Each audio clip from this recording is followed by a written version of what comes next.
You know who's going to bail me out? You know who's going to come and rescue me? You know who's going to come and save the day? No one.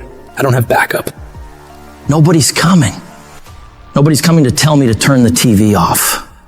Nobody's coming to get me out the door and exercise. Nobody's coming to write the business plan for me. I got to do it all myself. And many of you are not where you're supposed to be. Not because you're not gifted, not because you're not talented. You have absolutely no discipline. You keep cutting yourself slack. You keep telling yourself you did enough. You keep letting yourself off the hook. It's time you punish you. From now on, you're not going to hold any other human more accountable than you hold yourself. It's high time that discipline became your best friend, your daily companion. It's time to face yourself. You're the only one tripping you up. Look in the mirror and tell yourself, no more messing around. You gotta get real doggish. You gotta get real dirty if you wanna make it. It's these moments where you're tested by life, these decisions we make on a daily basis. Do we get up early and go for a run? Or do we hit the snooze button? Do we go that extra rep in the gym when our body's dying and we push past that? Or do we throw in the towel and give in to the pain? Those inches you need to be number one are around us every single day. It's when you get up that day and do those little tiny things, the little details in life. That's what adds up to be the difference between the champion and average. You think I don't get tired? Of course I do. But I've got reasons bigger than my fatigue. I'm out here setting the pace, making sure every day counts. Cause I'm doing it for my family. I'm doing it for my wife. I'm doing it for my kids. This is my zone. And I'ma kill it. Ain't nothing gonna stand in my way. I'll work every fucking day if I have to. Whatever it takes. I need you to think about the people you're doing this for. And when that alarm goes off in the morning, you need the thought of those people you're grinding for to be louder than that alarm clock. So when it goes off and you're just not feeling it, you got to think, do I hit the snooze button or do I get up and grind for those people? You have got to push yourself. Your family's counting on you. Your dreams are counting on you. Everything you've ever wanted is counting on you. So all those days you don't feel like getting up, just think about them. You don't get to success by quitting when you're tired. You get there by quitting when you're finished, when you're done. You don't stop when you're tired, you stop when you're done. Dreams ain't easy. If they were, everyone would have everything they ever wanted. Waking up with zero energy won't cut it. You can't outsmart the grind. Some days you just gotta have the grit and the hustle to get your ass up and get to work. You don't make millions just cause you're talented or skilled. You make millions cause you execute. You've been taking your sweet ass time, and that gotta stop. You can't afford to move at a snail's pace in a world that's racing by. You're not a bad person for it, but you'll remain in the middle of the pack if you can't pick up the pace. It's time to kick it into high gear. You dedicate yourself to the daily grind, even when the high of motivation wears off. Success is always full price every single time. There are no discounts, no markdowns. It's gonna cost you sweat, blood, and tears. So quit looking for the easy way out. There isn't one. Discipline is about doing what you hate, doing the shit that makes you uncomfortable, that pisses you off, but you grit your teeth and get it done like it's your fucking passion. It's about embracing the suck, lacing up those boots when you'd rather be kicking them off. It's dragging your ass out of bed when the blankets feel like a cozy cocoon of comfort, but you rise up anyway because there's work to be done. That feeling of dread, that resistance, it's a sign that you're on the right track. Because real growth doesn't happen in the comfort zone. It happens in the trenches, in the grind, where every move is a battle. It's easy to do what you love. It's a whole other ball game to do what you hate with the intensity and drive as if you love it. That's the essence of true fucking discipline. It's not about mood or feelings. It's about commitment. It's about saying, F my feelings. I've got a mission and I'm not leaving until it's done. You won't always stay motivated. There's going to be times where you're dragging ass and all you want to do is collapse and go eat like crap. You have to learn to get yourself up and moving when it's the last thing in the world you want to be doing. So that's what separates people. It's the difference between the dreamers and the doers. Between the people who talk a good game and those who play to dominate. Regret weighs tons, but discipline weighs ounces. It's much easier to look back on a life full of discipline, knowing you made the right choice in the moment, rather than looking back on a life full of excuses, full of regret. Regret that you didn't pay the price for greatness. Discipline doesn't give a flying about what you feel like doing. It's the relentless, unwavering force that keeps you moving forward when everything else screams for you to stop. It's doing the work, the hard, gritty, soul-testing work. And not just enduring it, but owning it like a fucking boss. You make it happen. You get it done because that's who you are. A person of action, a person of your word. You stay true to what you said you'd do, not for glory, not for applause, but because that is the standard you hold yourself to. Long after the mood has left, you're still there, grinding, pushing, striving, because that's what it takes. That's integrity. That's honor. That's real power. And you have that power within you. Your brain is the most powerful weapon in the world. Your brain is the only thing you have when you're going through depression, when you're going through hard times, when you're going through death. Real life, you're alone. There's 24 hours in a day where you're alone in this brain, and your brain is talking to you in all kinds of ways, and it wants to control you and pull you in these different pockets.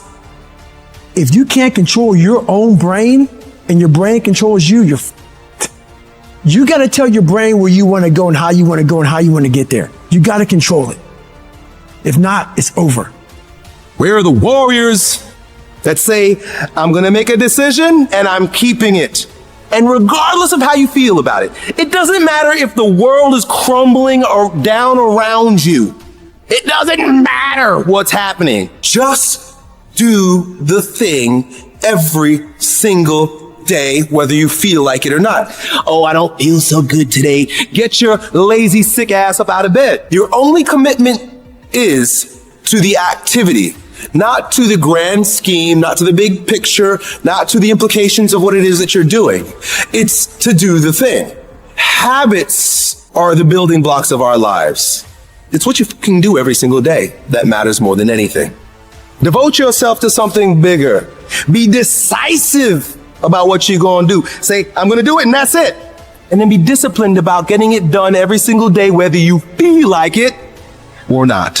Greatness will cost you something. It's going to cost you some time. It's going to cost you some energy. It's going to cost you some sacrifice. It's going to cost you some resources. It's going to cost you some hours of your life laying down, paying the price, going the extra mile, doing what other people are not willing to do. Greatness is not cheap. Greatness always costs more. That's why there's not many people who achieve greatness. They're not willing to pay the price. That's the kind of attitude you need. That's the attitude of a winner. Is I will do whatever it takes. Don't be a wimpy person who's afraid of everything hard. Do not take the easy way out. You need to train that instinct. Your instinct. Train it to say, get up, go, fight on. Get your brain in shape. Put your brain through the paces. Rid your fat ass brain of fear, doubt, self-loathing, intimidation. Get rid of it. Don't you let another motherfucker put his or her limitations on you. Nobody can tell you what the f- you can't do but you. If at the end of the day you want to achieve something that other people have not been able to achieve, you've got to be willing to do things that other people are not willing to do. Where other people bend and break, you've got to get stronger. Where other people fall by the wayside, you've got to keep going. You've got to set the bar ridiculously high and then surpass all expectations. We all want to be a beast, but do you know what a beast is? A beast is someone who can go through hell and be grateful that their legs are working. A beast is someone who's lost everything, but is grateful for the opportunity to get everything back and get even more. A beast is someone who can hit rock bottom and can say, Roger that. I'm gonna harness this. It is only up from here. I'm gonna come back even stronger. If you go to the gym and you work out and you come back and you look in the mirror, you will see nothing. And if you go to the gym the next day and you come back and you look in the mirror, you will see, so clearly there's no results, can't be measured, it must not be effective. So we quit, right? Or if you fundamentally believe that this is the right course of action and you stick with it, you commit yourself to the regime, the exercise. You can screw it up. You can eat chocolate cake one day, you can skip a day or two. You know, it allows for that. But if you stick with it consistently, I'm not exactly sure what day, but I know you'll start getting into shape. I know it.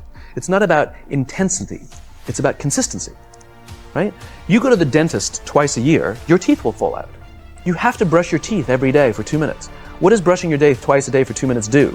Nothing, unless you do it every day, twice a day for 2 minutes. Right? It's the consistency. Going to the gym for 9 hours does not get you into shape. Working out every day for 20 minutes gets you into shape. But it's the daily practice of all the monotonous, little, boring things like brushing your teeth that matter the most. If I were to be interviewed by somebody about my success, I think my answer would surprise them. The key to success in my life is consistency. I know that is a very boring word. Same thing in, day day out, day in, day out, day in, day out. There's nothing jazzy about it, just I do it all the time. Consistency. And how you need to prove is that you need to start very simple and you need to do it daily. Don't start on a grand scale. Don't make the mistake that people who start their garden for the first year make, and that is they plant way too many seeds and have way too big of a garden, and about a month later they curse what they've done. Just start small.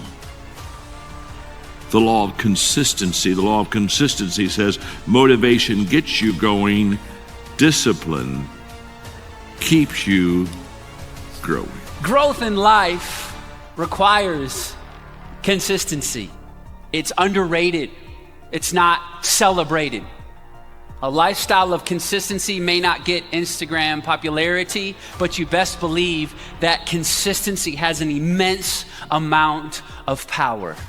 Ask any professional, ask any CEO, ask anyone who has done anything with their life and with what God has given them, and they will say it wasn't just their gift, it was a lot of hard work, it was days where they wanted to quit and they kept pressing through. It's the power of consistency. It can shape your career. It can shape your marriage. It can bring you into financial success and a place of flourishing. When people are really successful, at least in some area of their life, they're not just lucky, but they're consistent. They're consistent over time. And I tell our team all the time that successful people do consistently what other people do occasionally.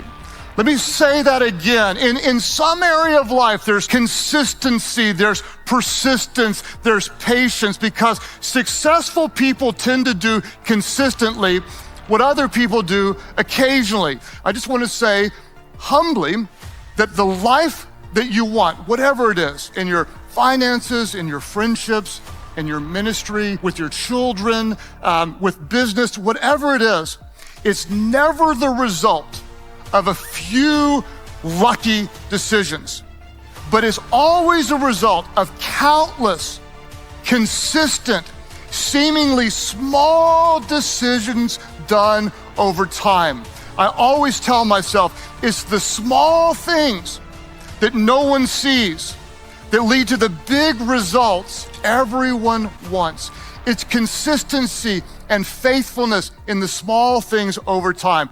Because for one, look at the culture we're in. Our society celebrates overnight success and not the process that it took.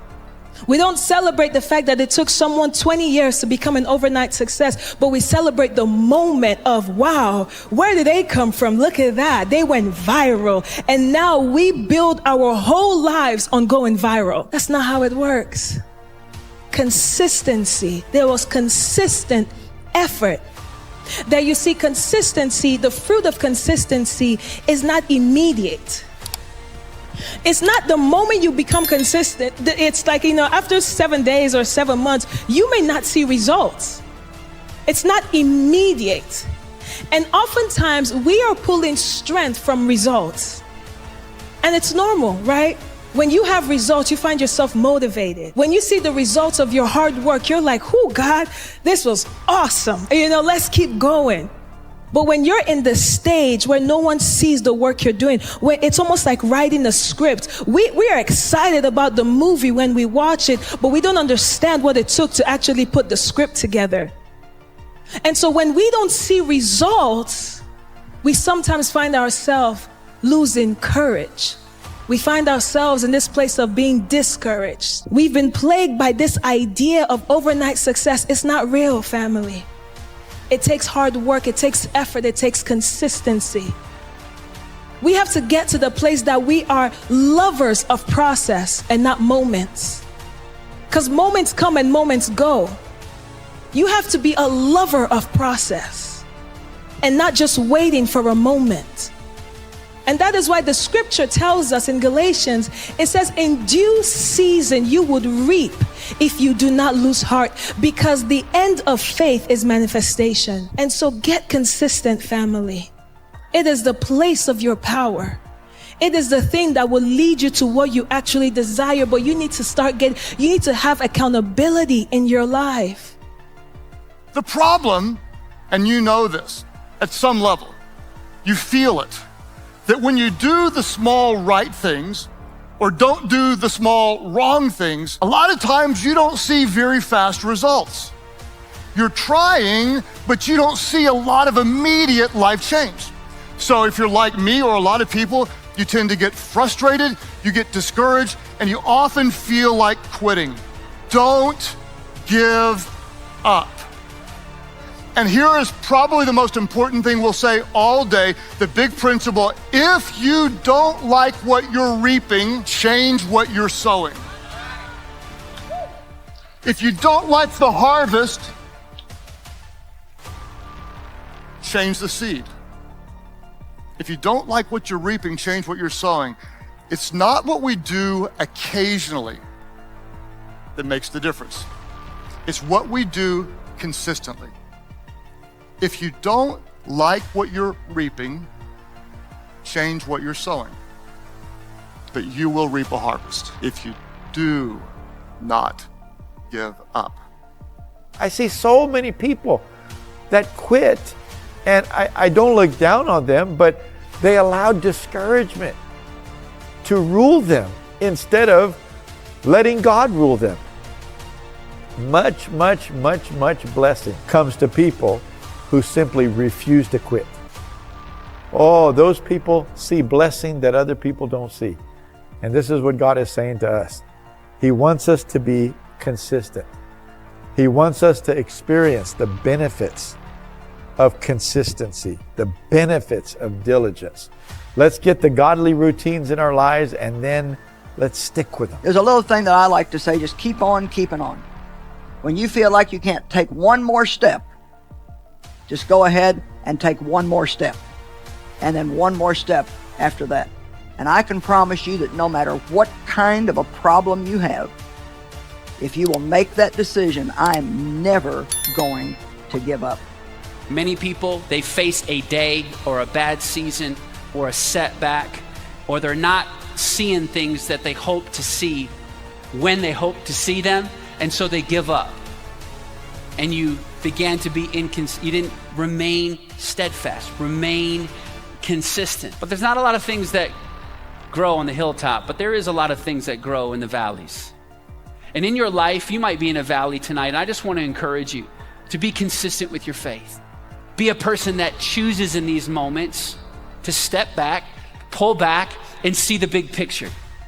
To see that this is just one thing in a long journey, and when I stay steadfast over the long haul, I'm gonna see God's goodness. I can trust Him to get me to my destiny at the right time. The Bible says the righteous fall 7 times, but they what, church? They get back up.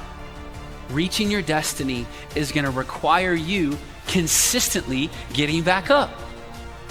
Getting back up from the critics, getting back up from gossip, getting back up from a setback, getting back up from a closed door, getting back up from striking out, getting back up from a whole lot of stuff. Get up, believe, trust God, and watch Him take you places in this next chapter of your life. No one said that the path is going to be easy. And it's not. We know life is rough, and we know there will be pain, and whether that pain is at the hands of an enemy or at the hands of nature or time or disease, there will be pain. It's an urge. Truth be told, every champion has felt it. Every president has felt it. Every king has felt it. Every lion has felt it. Every winner has felt it. Every soldier has felt it. Every victorious person has felt it. The urge to quit.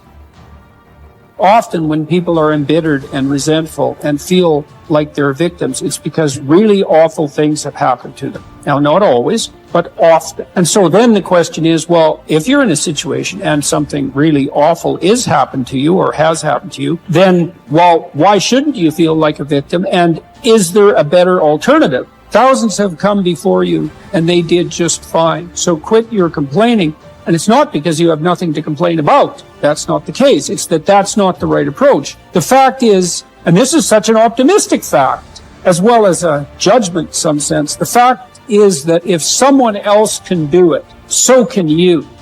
And that's something, right? If you're reading about the great heroes in history, people who are in these terrible situations, and you see someone rise to the occasion, and then you can say, well, that was a person who did that, and I'm a person, and so maybe I have that capacity too, even though I don't know how to approach it. Don't allow that inner doubt in you to tell you why you're not good enough. You ignore that inner voice and all of the external voices. Don't judge the possibilities for what you can do based upon the circumstances, because the circumstances won't determine who you are. Doesn't matter how many mistakes you've made. Doesn't matter how much money you've lost. In fact, I see it only as an investment of what you learn from life. You don't stop when you're tired. You stop when you're done. You stop when you complete it and you execute it. This way you start separating the successful from the unsuccessful. Just because it says trial on the package, or tribulation on the package, or pain on the package, it don't mean it ain't a blessing inside, and most of you turn around when you see pain. But those of us who had a right perspective, we approach it when it say pain. When we see trial, tribulation, we don't give up or give in. We know the blessing is on the inside. We don't give up. We don't surrender. We don't quit. We see differently. Our perspective is different. And because our perspective is different, our outcomes are different. Our rewards are different.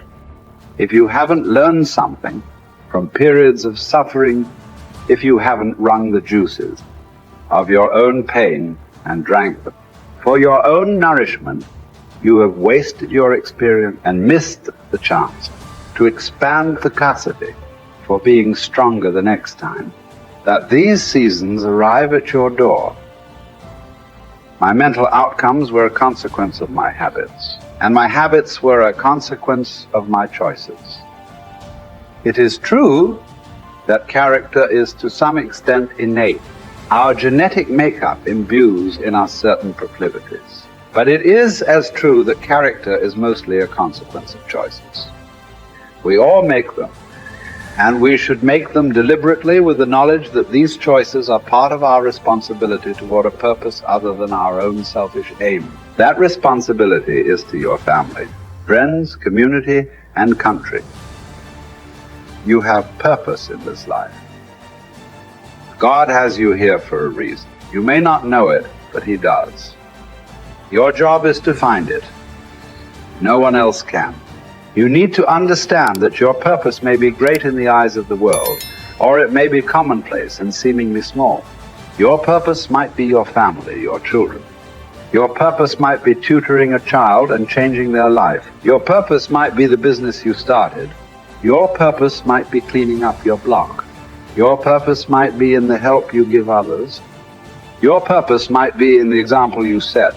Only you and God know. Only you and God need to know. Search until you find it. And until then, Act as if you have it because you're wasting time otherwise. There's something in you that wouldn't allow you to stop. Dr. Howard Thurman, he said there's something in each and every one of you that waits and listens to the voice of the genuine in yourself. It will be perhaps the only guide you will ever have. And if you cannot hear it, all of your life, your days will be spent on the ends of strings that somebody else pulls.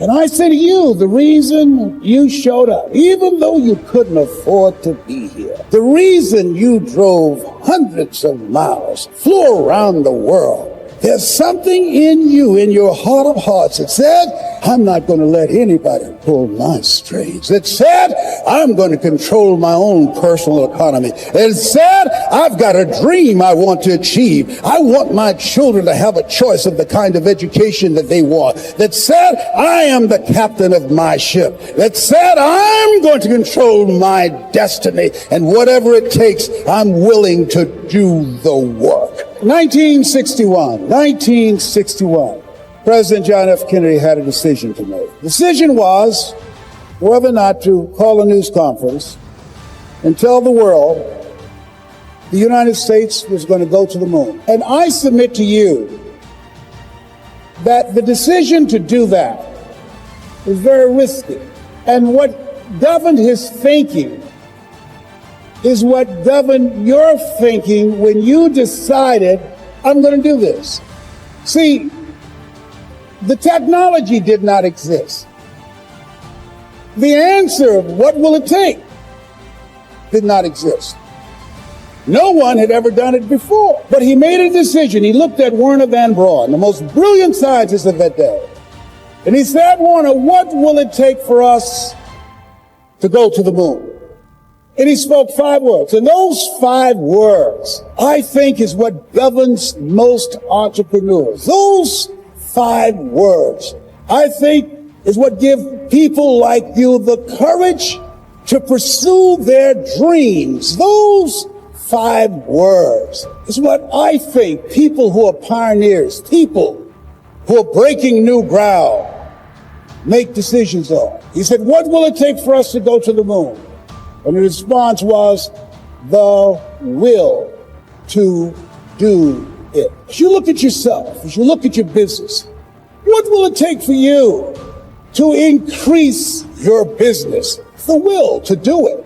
What will it take for you to become more powerful in your presentation skills and be able to increase the number of people to quadruple your business? The will to do it. What will it take for you when others are quitting because of the rejections, when others are stopping because they just become so discouraged and they have creditors breathing down their neck and they have family members and friends telling them they're a fool? What is it that will allow you to have the mental resiliency to keep on keeping on, to keep your commitment to your commitment? The will to do it. Every time I say it and ask you a question, I want you to say the will to do it. What will it take for you to build your business? What will it take for you to increase your recruiting?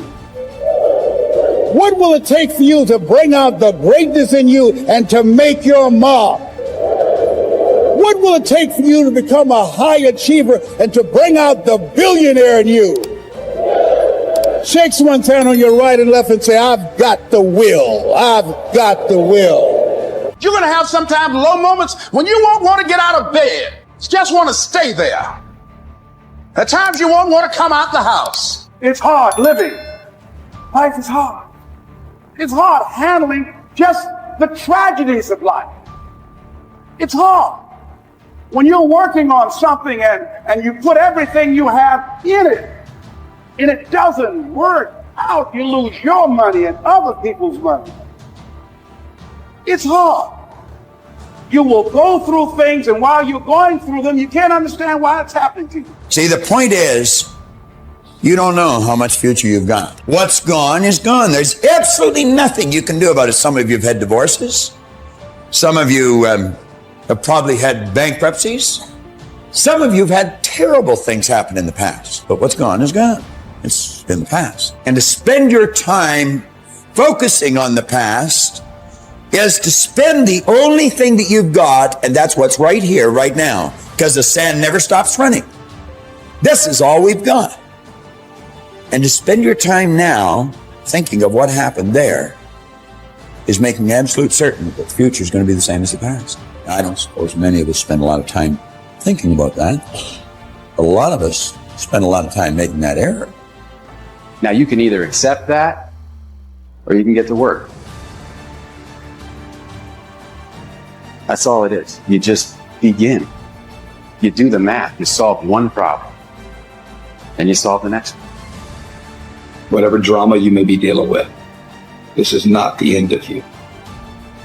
No matter what it is not the end. You can't quit now. And the only way out is through. All you do is you fall down, get back up again, fall down, get back up again, fall down, get back up again. That's how you win. You got to be bold in life, ladies and gentlemen. If you're not bold, if you're not standing up inside yourself, if you're not willing to call into being the highest and the strongest that's within you when you're facing life's challenges, life will trample you. But see, when you discover the truth of this goodness, this power that you have within you, that truth will set you free from ever being a victim in life. That truth will enable you to handle things with a level of equanimity that will surprise you. Getting unstuck means that you are going to start living life on your terms, rather than just gliding through every day on automatic. That you have a special power within. That you know that things are going to get better for you. You know that you can handle this. And because you want some different kind of results in your life, you've got to decide that I'm going to go all out. Now listen to me. I don't care what you're going through. If you're not dead, he ain't through with you yet. As long as you waking up, you still in the game. As long as you alive, you can still make it happen. As long as that breath in your nostril boot, you still in the game. You still can win. Now get your butt up. Why do you keep crying? Why me, God? Why did I get MS? Why did I get cancer? Why did my mama die? Why did I get fired? Listen, you got put through that because what that does, that tension produces greatness. Stop running from it and run to it. Lions don't cry. Lions don't give up. Lions don't quit. Lions hunt. That's what we do for a living.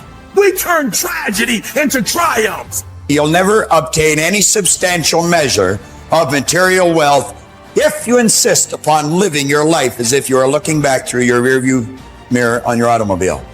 Nevertheless, it seems to be a very common error which many people have turned into a habit. Let the dead bury the dead. Let it go. I don't care how bad it was, let it go. 5 years from now, 10 years from now, when you look back in retrospect at that terrible thing that's happened, you're going to find it was probably one of the best things that ever happened to you. Advancement of all kinds is preceded by a crisis.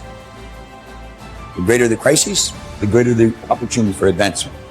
Or you could put it another way. You could say, out of all confusion comes order, a higher degree of order than that which existed prior to the confusion. Because you see, the confusion was a learning state.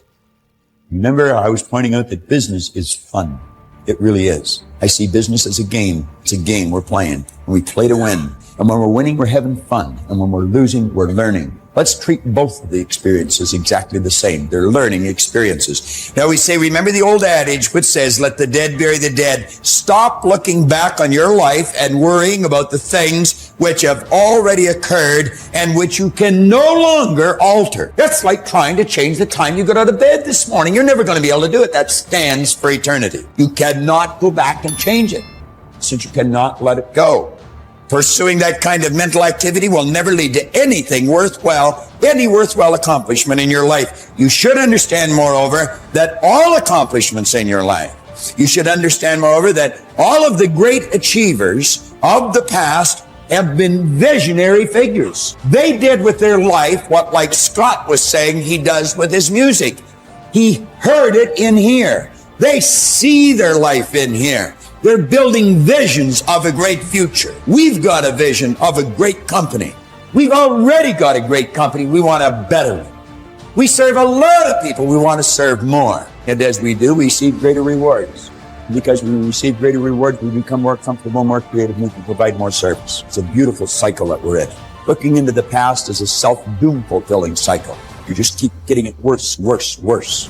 We've all done it, so we know what it's like. These visionary figures were men and women who projected into the future, and they did not belabor over things which had already passed. They thought of what could be rather than what already was, and then they moved themselves into action to bring these things into fruition. If there were tips for success, everybody would have been successful. There are no tips for success. Only those who are not so successful, or those who are not successful, think somewhere if you read 10 points in a book, you're going to be successful. We need to understand this. If you want to be successful, don't seek success. What you seek is competence. If you enable yourself, and if you do something well, other people will say you're a success. If you think, I'm a success, it's foolish, isn't it? You're doing something, and you're doing it well. Other people in the town, or in the country, or in the world, people will say, oh, he is doing something really successful. They're looking up to you. That's fine. You look up to yourself. That's madness, okay? You don't seek success. You seek empowerment, you seek competence, you do it the best that you can do. You cannot do as well as somebody, but you can do the best that you can do. So if you do your best, if your best is good enough, the world will recognize. If it is not, you will be happy. So what does success look like? What does it take? Well, you know, I know family and friends who always have their breakfast on time, and after breakfast, of course, they must have coffee. After coffee, of course, they must light up a cigarette, sit there nicely, because they're trying to become peaceful. And then they will go to work, come back home exactly on time for lunch, eat lunch, rest for 1 or 2 hours, sleep, then evening have 1 tea, and then smoke, and then again go to work. And at 8 o'clock, 8:30, they're back home for dinner, and then maybe other things, drink and this and that and whatever.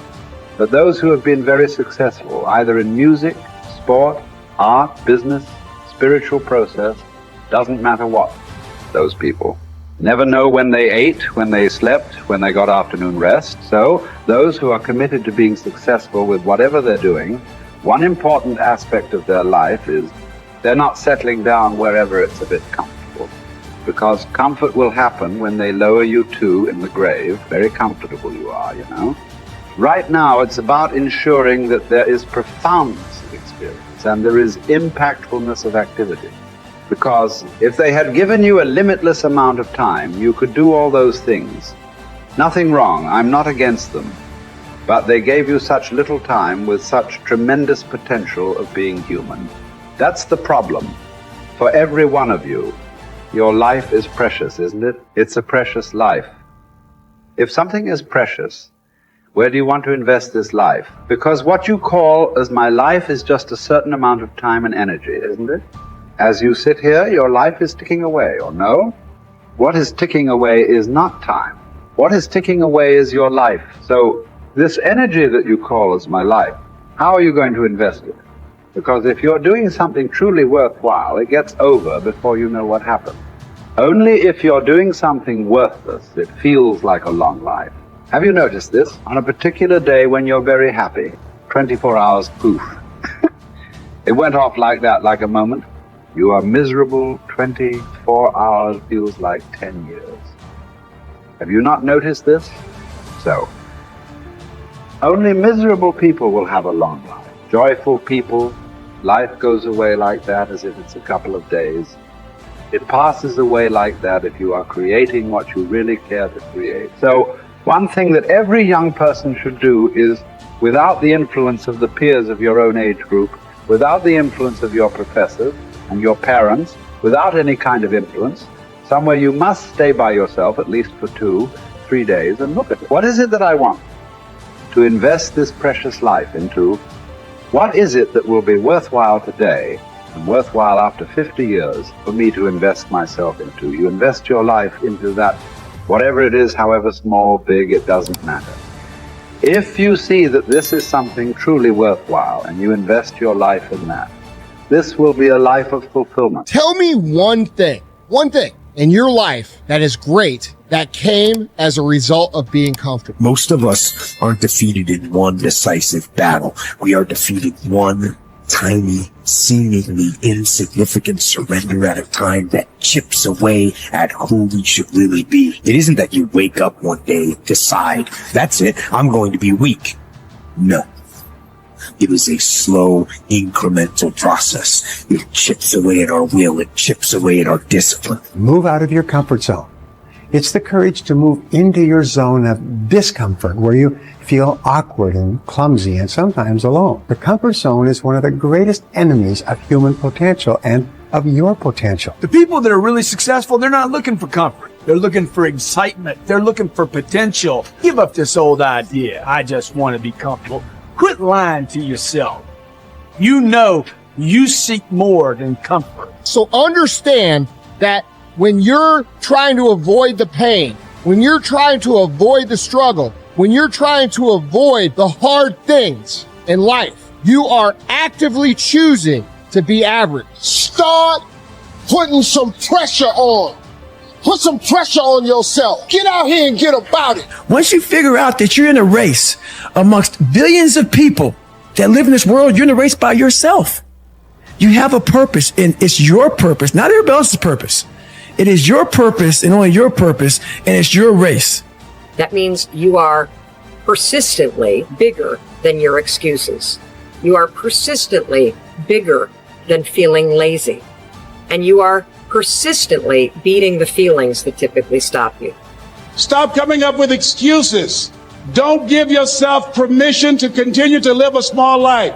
You can't fit a big dream into a small life. Give yourself permission to go for it, to test yourself, to challenge yourself, to live full. When the sun comes up, you got all the books, you got all the tapes, you got all the access. Now it's time to hunt. And what separates you from everybody else is that when it's time to hunt, you're ready to hunt.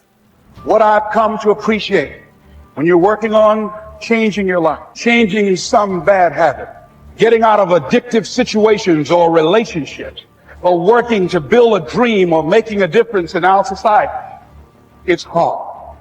There are going to be all kinds of challenges that we all must face. You cannot live in this world without a challenge. You cannot live in this world without a struggle. Greatness is right on the other side of pain. So what are you running from it for? You say you want to be successful, then push through it. Stop making excuses and go get it. The lack of self-discipline is the major cause of failure, frustration, underachievement, and unhappiness in life. It causes us to make excuses and sell ourselves short. Perhaps the two biggest enemies of success, happiness, and personal fulfillment are first the path of least resistance and second, the expediency factor. The path of least resistance is what causes people to take the easy way in almost every situation. They seek shortcuts to everything. They arrive at work at the last minute and leave at the first opportunity. They look for rich, quick schemes and easy money. Over time, they develop the habit of always seeking an easier, faster way to get the things they want, rather than doing what is hard but necessary to achieve real success. The expediency factor, which is an extension of the law of least resistance, is even worse when leading people to failure and underachievement. This principle says people invariably seek the fastest and easiest way to get the things they want, right now, with little or no concern for the long-term consequences of their behavior. In other words, most people do what is expedient, what is fun and easy, rather than what is necessary for success. Every day, and every minute of every day, there is a battle going on inside of you between doing what is right, hard, and necessary, like the angel on one shoulder, or doing what is fun, easy, and of little or no value, like the devil on your other shoulder. Every minute of every day, you must fight and win this battle with the expediency factor and resist the pull of the path of least resistance if you truly desire to become everything you are capable of becoming. And then when you see people take on more responsibility and decide that they're going to aim up and confront their suffering honestly and forthrightly, that their lives get better and the lives of people around them get better too. And so That's very strange as well, because it also means that the pathway to less suffering is through suffering, right? And that would be hopeful if the world was constituted that way. It's like, well, there's suffering. How do you make it worse? Run away. How do you make it better? Confront it. Yeah, but it's suffering. It's like, yeah, but it's there. There it is. It's right there. It's a precondition for existence or something like that. And it's like you have something important to do as well. And you confront it, and that's the pathway to transcending it. We need to figure out, like, now, today, what is, the best way to live your life? What is there's got to be ways where you can be putting forth the most positive energy. I mean, we know objectively what's causing pollution. We know objectively what's causing birth defects, and we're taking in too much chemicals and not enough vitamins. We know objectively all this stuff. We know how to organize our world, and yet we don't do it. We know how to organize our health, and yet very few people do it. We know all these things. The right path to being a happy, healthy person is to do all the shit that we already know you're supposed to do. Take care of your body, take care of your health, take care of your mind, your stress, meditate, be kind to people. We all know that. When you ask anybody, they know how to get by and to be the most evolved version of you that you can be. I mean, it's not like a magical checklist. If you talk to people about it, you said, okay, here you got a person, you want to improve them. What are the things that you're going to do to them? Okay, well, if I was a life coach, the first thing I would say is this guy's got to get on a diet that makes him healthy. I don't mean a diet just to lose weight. I mean just healthy foods in your body. Many, many vegetables. Start working out your body and get a better sense of how this machine feels when it's moving, it's flowing better, there's less tension in it, your mind feels relaxed and you enjoy every single moment of the day better. Step 1, everybody knows that step, right?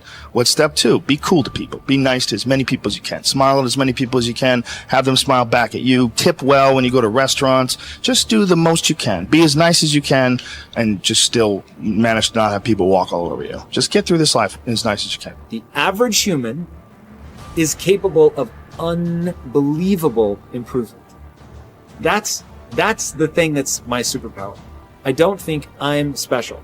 I just realized in looking at the science that humans actually are capable of this incredible amount of change. It is the strategy that our species took to be able to pass knowledge on through culture rather than having to have everything be instance.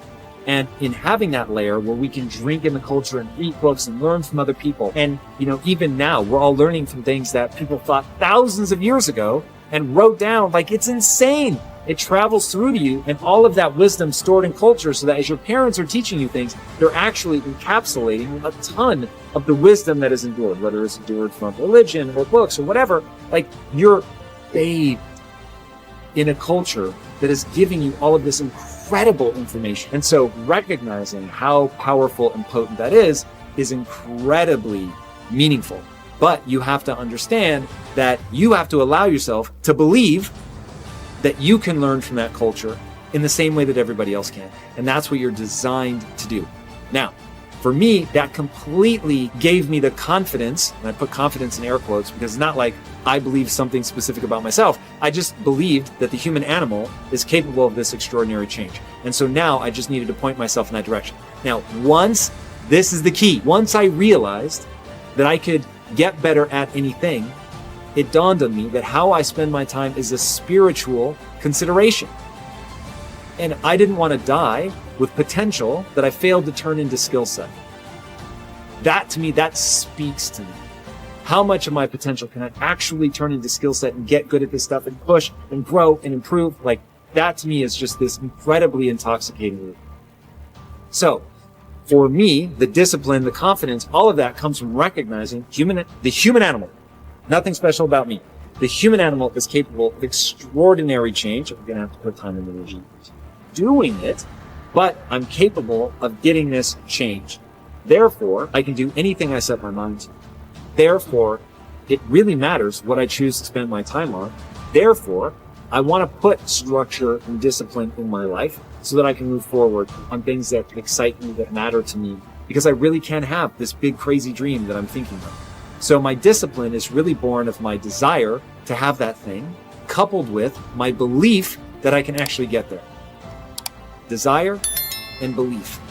Get those two things right, and the discipline will take care of itself. Every time life runs you to a breaking point, you will give up and quit. You will back away and run. You will say, this is too hard, this is too emotional, this is too stressful, and you will back away. You cannot be a champion until you have survived a breaking point. It's easy to become distracted, especially with all of the chaos that's going on in the world right now. But you have work to do. And so it's important that you keep your focus in the right place. It's important that you keep working towards crossing the finish line. It takes courage to achieve your goals, man. It takes courage to be successful. It's scary. Being like everyone else, doing what the masses do and following the herd, that's easy. It's easy to be comfortable. It's easy not to try. It's easy to give up.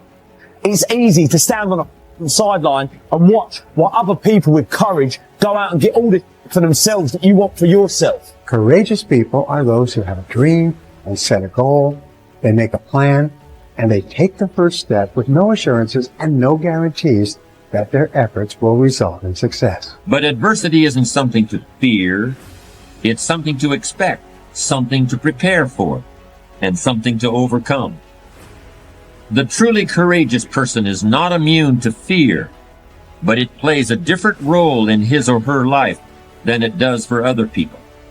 Every successful person you will ever come across has failed big, has failed often, but failure wasn't failure where they gave up. It was where they just learned what not to do and how they can go about it in a different way. They used every experience. How can this teach me about being a better person, to have better, to achieve better, to become better? But most people spend their life not wanting to deal with the pain of rejection, the pain of defeat, the pain of being disappointed, the pain of losing, the pain of failure, the pain of being criticized, the pain of not being liked, the pain.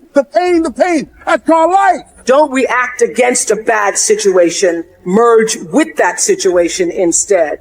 And the solution will arise from the challenge. Because surrendering yourself doesn't mean giving up. It means acting with responsibility. Now, don't get me wrong. Fear is always going to be there. All right, no matter how hard you work, but you've got to start fighting back.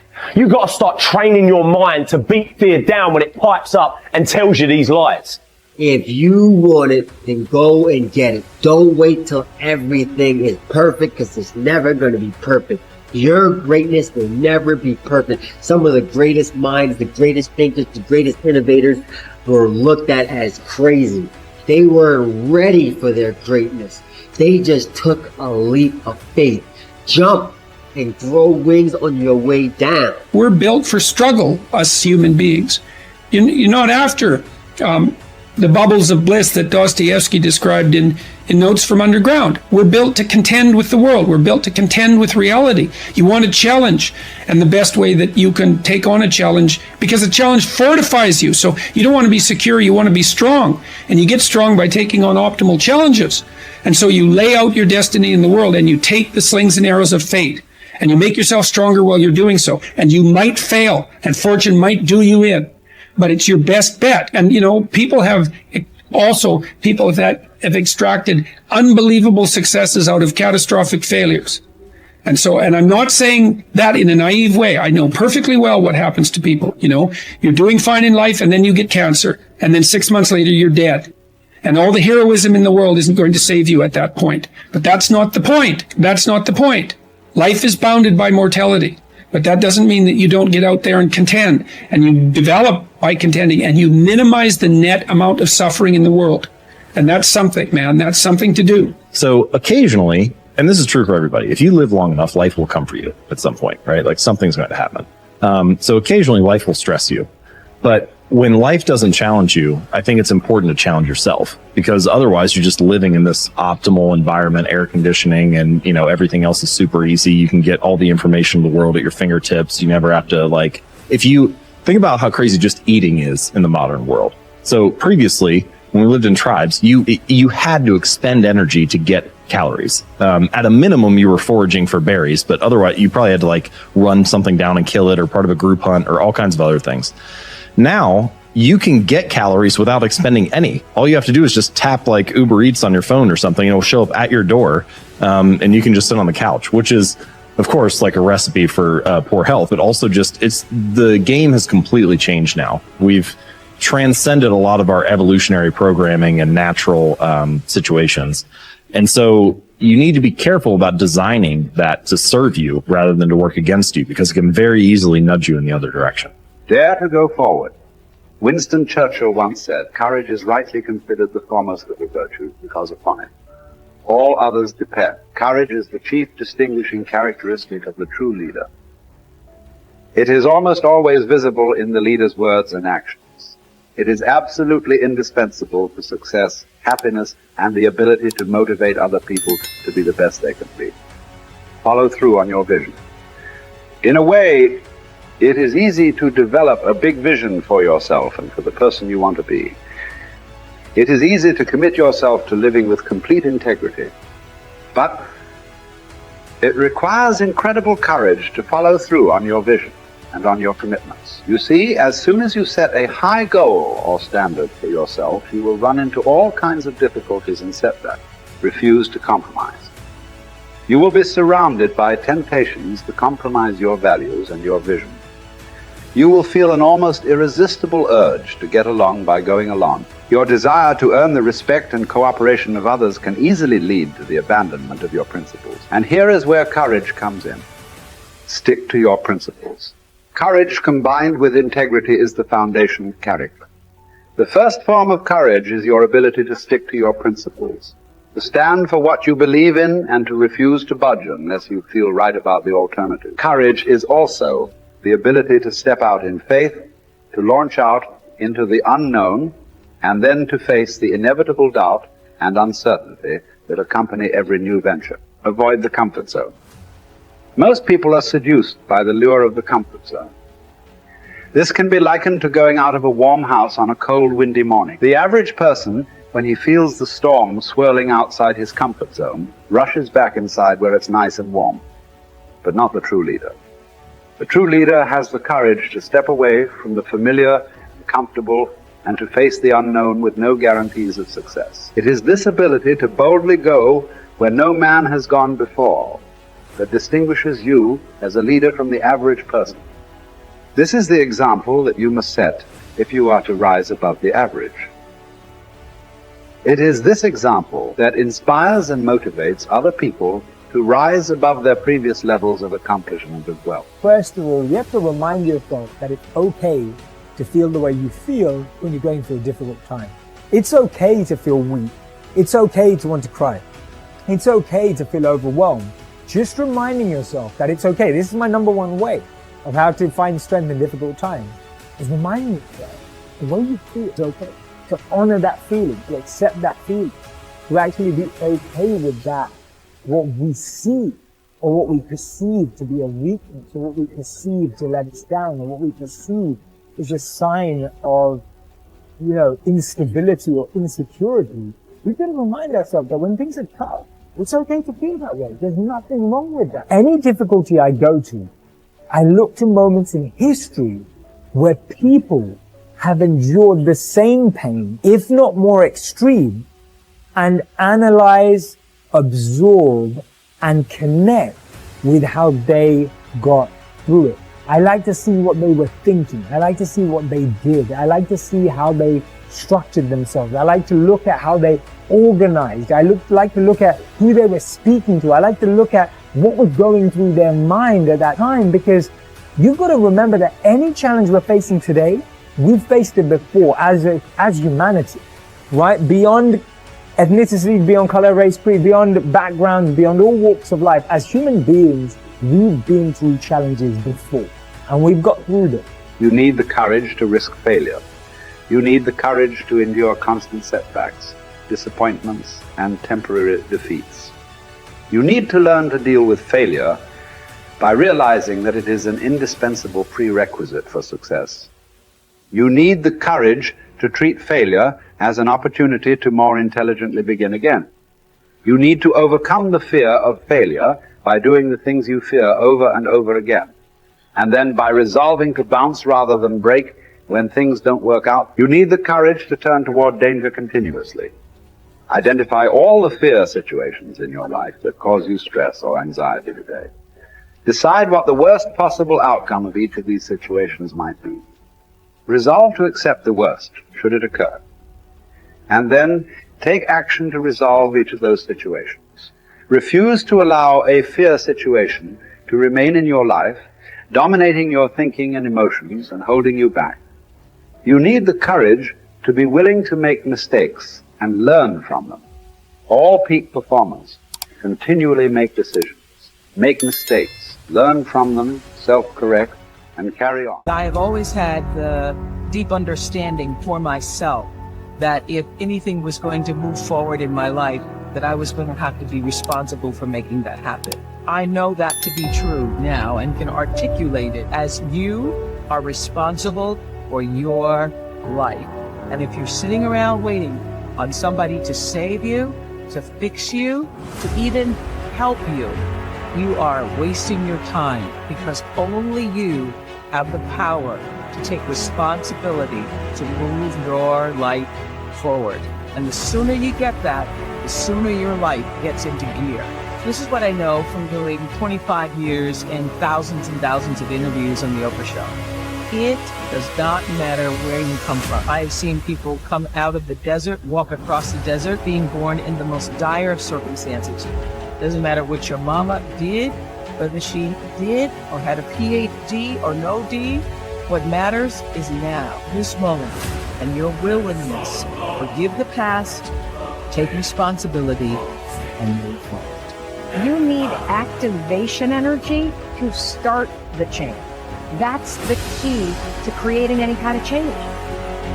That's the ethical requirement of individual being in the proper sense, is to constantly know that you're not what you could be, to take responsibility for that, and to commit yourself, like body and soul, to the attainment of that ideal.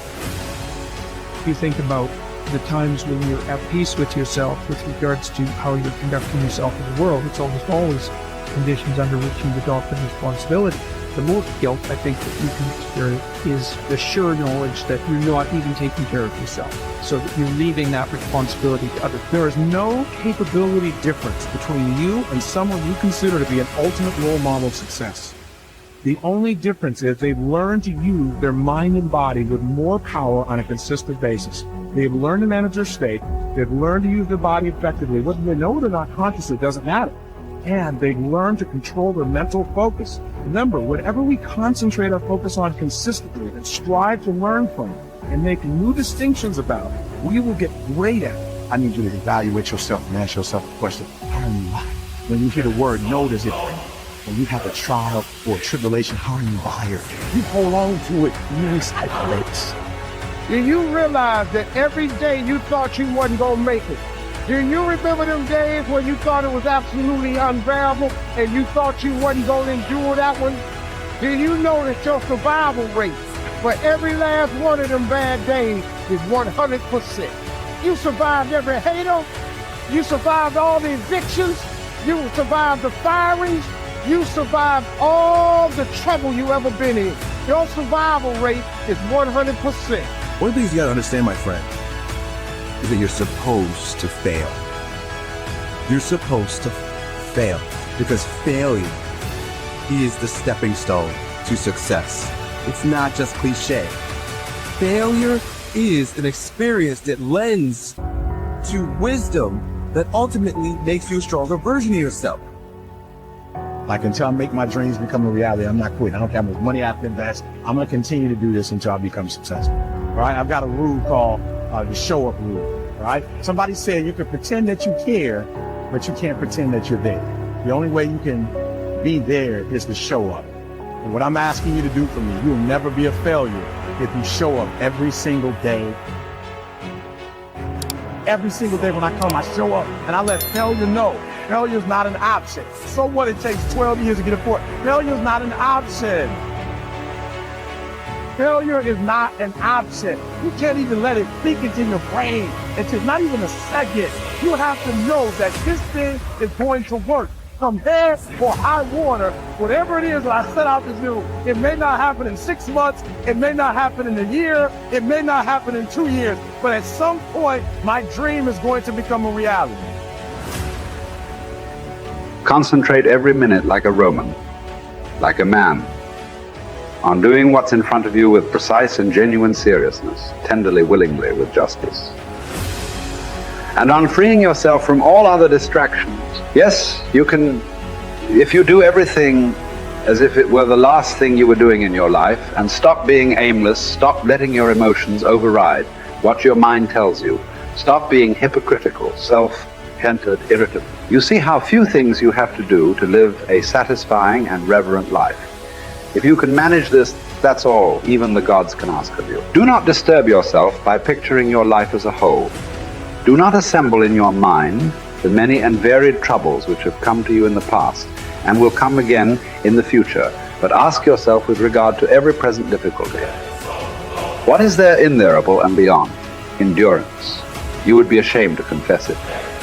And then remind yourself that it is not the future or what has passed that afflicts you, but always the present, and the power of this is much diminished if you take it in isolation and call your mind to task if it thinks that it cannot stand up to it when taken on its own.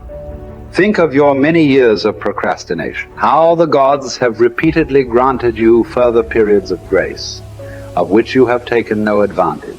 It is time now to realize the nature of the universe to which you belong and of that controlling power whose offspring you are, and to understand that your time has a limit set to it. Use it then to advance your enlightenment, or it will be gone and never in your power again. Men seek retreats for themselves, houses in the country, seashores and mountains, and thou too art wont to desire such things very much.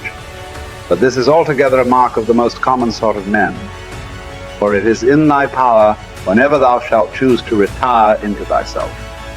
For nowhere, either with more quiet or more freedom from trouble, does a man retire than into his own soul, particularly when he has within him such thoughts that by looking into them he is immediately in perfect tranquility. And I affirm that tranquility is nothing else than the good ordering of the mind. Constantly then give to thyself this retreat and renew thyself.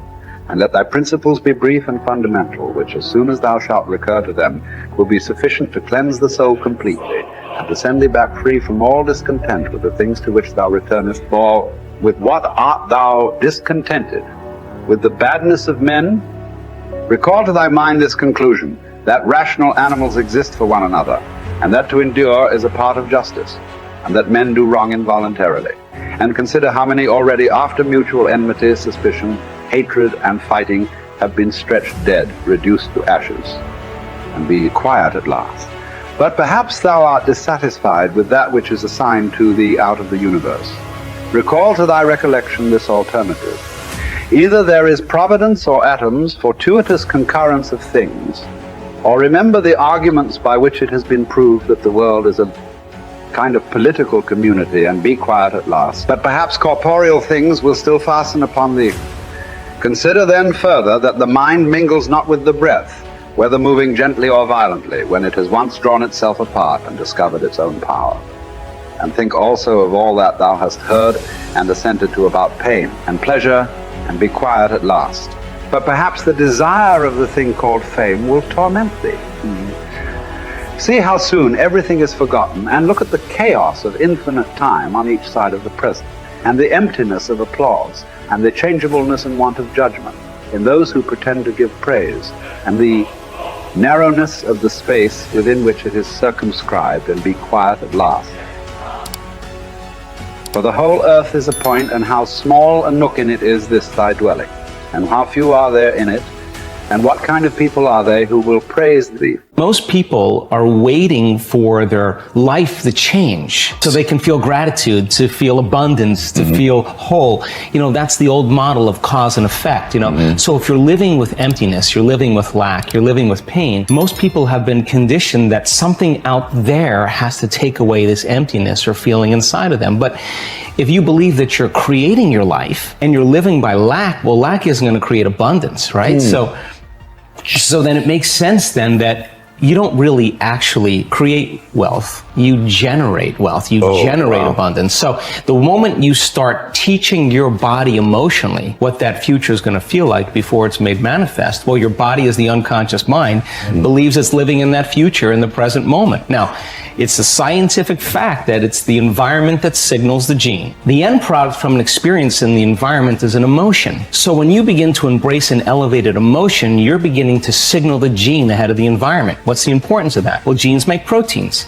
and proteins are responsible for the structure and the function of your body. And the expression of proteins is the expression of life. So by you creating an elevated emotion and teaching your body what that future will feel like before it's made manifest, your body's starting to live in that future reality in the present moment. Now, here's the key. If you were able to become familiar with gratitude, become familiar with wholeness, become familiar with abundance, to become familiar with freedom, and you're able to generate those chemicals every single day, more than likely you would be walking around feeling like your future has already happened, and you would no longer be looking for it to happen. You would already feel like it has happened. Now, what is the importance of that? Well, you're literally becoming somebody else. So you're leaving your lack, you're leaving your guilt, you're leaving your emptiness behind. Your personality, literally, Ed, is made up of how you think, how you act, and how you feel. And how you think, how you act, and how you feel is your personality, and your personality is intimately connected to your personal reality, your life. So then if you want to change your life, your personal reality, you got to change your personality. And here we go again. You got to start becoming conscious of your unconscious thoughts. You got to start noticing how you act, how you speak. You got to pay attention to how you're feeling. Some people would live in guilt their whole entire life and don't even know it's guilt because at least it feels like them. So then when you start doing that, you begin to objectify your subjective self. So then when you begin to make small changes, back to thought, a new thought should lead to a new choice. A new choice should lead to a new behavior. A new behavior should create a new experience, and a new experience should create a new emotion. Yes. And that new emotion is teaching your body chemically to understand what your mind has intellectually understood. Now your body is embodying the truth. I believe in human possibility, human potential, and I think that one of our biggest limiting beliefs is the belief of how limited we really are. And so my interest is to give people the science to begin to understand how powerful they really are. And I think that science really is the language that does that really well. And the new sciences like quantum physics and neuroplasticity, neuroscience, neuroendocrinology, psychoneuroimmunology, the mind-body connection, epigenetics, all of those sciences point the finger at possibilities. So I want to create a language for people from a philosophical or theoretical standpoint for them to begin to understand what's possible. But then I want to be able to have those people begin to wire that information in their brain completely, because learning is making new connections, right, in the brain. But remembering is maintaining and sustaining those connections. And it's so much easier to lose our vision than to remember it, right? So then we have to begin to hardwire the brain or install the neurological hardware in preparation for an experience. So the more people understand what they're doing and why, then the how gets easier. So I want to then set up the conditions in an environment, in a workshop where people can begin to apply or personalize what they learn so that they can have an experience. An experience then further enriches the brain. But the prize of an experience is an emotion.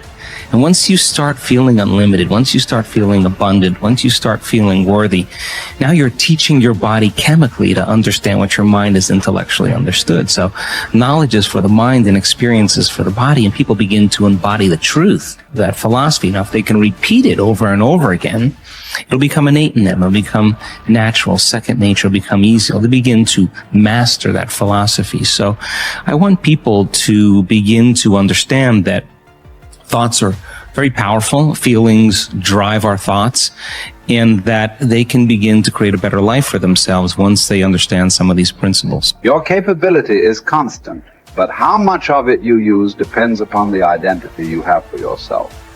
For example, if you feel certain that you are an outgoing, outrageous person, you'll tap the resources of behavior that match your identity. Whether you see yourself as a wimp or a wild man, a winner or a wallflower, will instantly shape which capabilities you access. You may have read the book Pygmalion in the classroom, which details the dramatic change in students' performance when they become convinced that they are gifted. Time and again, researchers have shown that students' capabilities are powerfully impacted by the identities they develop for themselves as the result of teachers' belief in their level of intelligence. In one study, a group of teachers were told that certain students in their classes were truly gifted and to make sure that they challenged them to continue to expand. As can be expected, these children became the top achievers in their class. What makes this study significant is that these students had not actually demonstrated higher levels of intelligence. And in fact, some had previously been labeled poor students. Yet it was their sense of certainty that they were superior, which had been instilled by a teacher's false belief, that triggered their success. The impact of this principle is not limited to students. The kind of person other people perceive you to be controls their responses to you. Often this has nothing to do with your true character. For example, if a person sees you as a crook, even if you're an honest person and do good things, this person will search for the sinister motive behind your acts. What's worse is that after making a positive change, we often allow others in our environment who have not changed their image of us to anchor our own emotions and beliefs back into our old behaviors and identities. We all need to remember that we have tremendous power to influence the identities of those we care about most. The best effect of fine persons is felt after we have left their presence. Ralph Waldo Emerson. We all will act consistently with our views of who we truly are, whether that view is accurate or not. The reason is that one of the strongest forces in the human organism is the need for consistency. Throughout our lives, we've been socialized to link massive pain to inconsistency and pleasure to being consistent. Think about it. What labels do we attach to people who say one thing and then do another, who claim to be one way and then behave another? We call them hypocritical, fickle, unstable, unreliable, wishy-washy, scatterbrained, flaky, untrustworthy. Would you like to have these labels attached to you? Would you even like to think of yourself in this way? The answer is obvious. A resounding no as a result whenever we take a stand, especially a public stand, and state what we believe, who we are, or what we're about. We experience intense pressure to remain consistent with that stand, regardless of what that inflexibility may cost us in the future. Conversely, there are tremendous rewards for remaining consistent with our stated identities. What do we call people who are consistent? We use words like trustworthy, loyal, steady, solid, intelligent, stable, rational, true blue. How would you like to have people consistently use these labels to describe? It becomes irrevocably tied to your ability to avoid pain and gain pleasure. Life is a game we are all bound to lose. The man who looks for the morrow without worrying over it knows a peaceful independence and a happiness beyond all others. Whoever has said, "I have lived," receives a windfall every day he gets up in the morning. Confronting the worst-case scenario saps it of much of its anxiety, inducing power. Happiness reached via positive thinking can be fleeting and brittle. Negative visualization generates a vastly more dependable calm. It is a ridiculous thing for a man not to fly from his own badness, which is indeed possible, but to fly from other men's badness, which is impossible. Hour by hour resolve firmly to do what comes to hand with dignity and with humanity, independence, and justice. Allow your mind freedom from all other consideration. This you can do if you will approach each action as though it were your last, dismissing the desire to create an impression, the admiration of self, the discontent with your lot. See how little man needs to master for his days to flow on in quietness and piety. He has but to observe these few counsels, and the gods will ask nothing more. When force of circumstance upsets your equanimity, lose no time in recovering your self-control, and do not remain out of tune longer than you can help. Habitual recurrence to the harmony will increase your mastery of it. If you apply yourself to study, you will avoid all boredom with life. You will not long for night because you are sick of daylight. You will be neither a burden to yourself nor useless to others. You will attract many to become your friends, and the finest people will flock about you. Life is neither a glorious highlight reel nor a monstrous tragedy. Every day is a good day to live and a good day to die. Every day is also an apt time to learn and express joy and love for the entire natural world. Each day is an apt time to make contact with other people and express empathy for the entire world. Each day is perfect to accept with indifference all aspects of being. Perhaps struggle is all we have because the God of history is an atheist and nothing about his world is meant to be. So you must wake up every morning knowing that no promise is unbreakable, least of all the promises of waking up at all. This is not despair. These are the preferences of universe itself. Verbs over nouns, actions over states, struggle over hope. And here are two of the most immediately useful thoughts you will dip into. First, that things cannot touch the mind. They are external and inert. Anxieties can only come from your internal judgment. Second, that all these things you see will change almost as you look at them, and then will be no more. Constantly bring to mind all that you yourself have already seen change. The universe is change. Life is judgment. Each of us is impermanent wave of energy folded into the infinite cosmic order. Acknowledgement of the fundamental impermanence of ourselves unchains us from the strictures of living a terrestrial life stuck like a needle, vacillating between the magnetic pull of endless desire and the terror of death.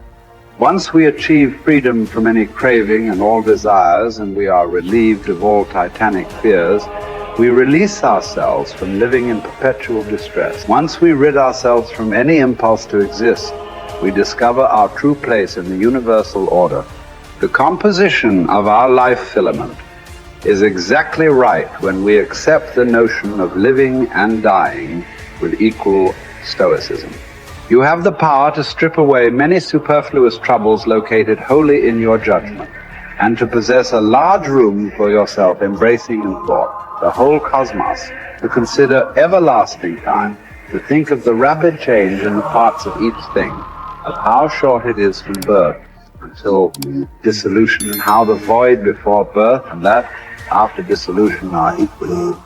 I'm speaking to the people who want more, the people who want to be the fucking pinnacle, the people who want to be accomplished, the people who want to make a fucking difference.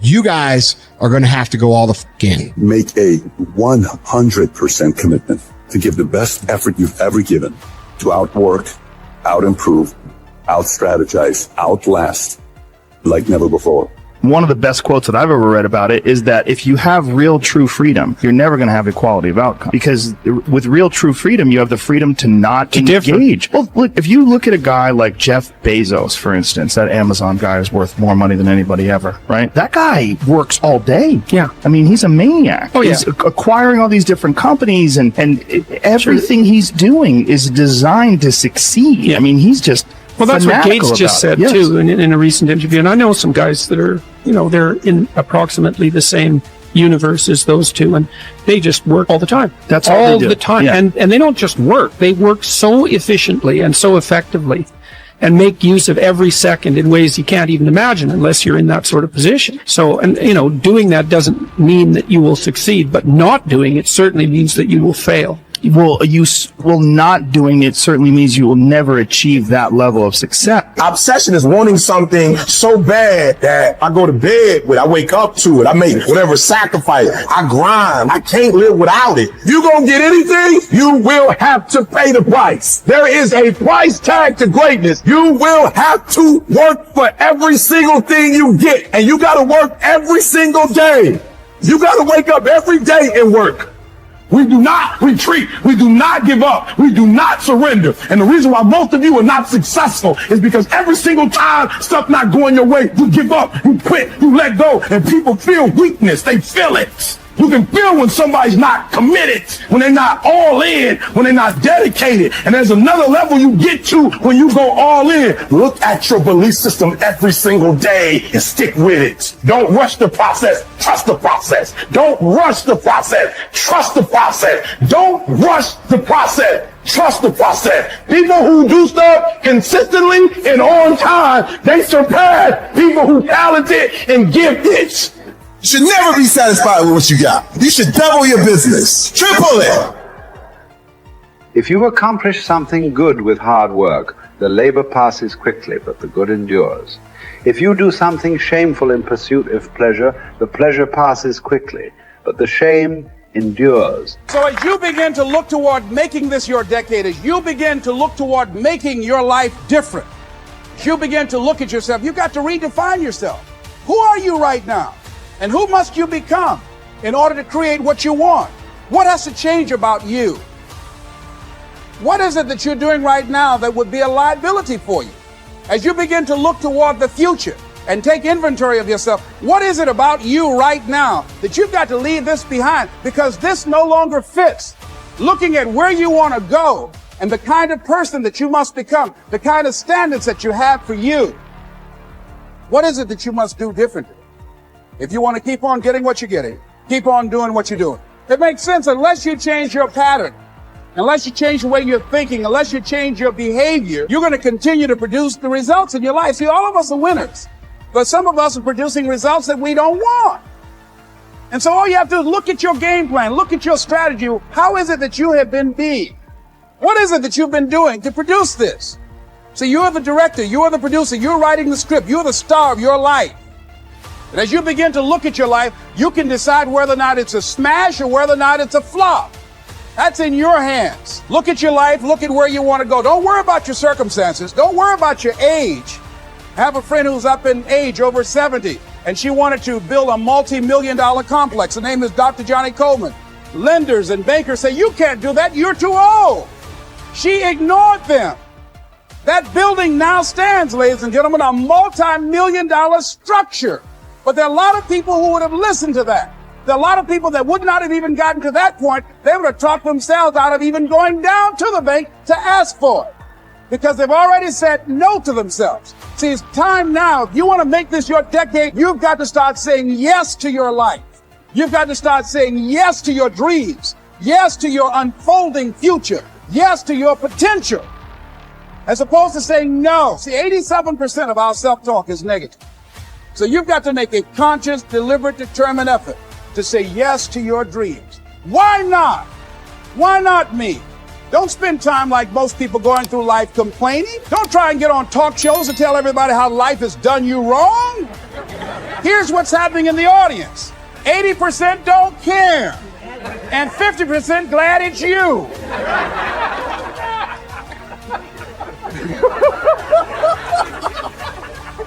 All right? So when you know that, you don't go around proud. You know what they did to me. Who cares? Get away from me before they come back. Even as the sun doth not wait for prayers and incantations to rise, but shines forth and is welcomed by all, so thou also wait not for clapping of hands and shouts of praise to do thy duty. Nay, do good of thine own accord, and thou wilt be loved like the sun. Above all, remember that the door stands open. Be not more fearful than children, but as they, when they weary of the game, cry, I will play no more.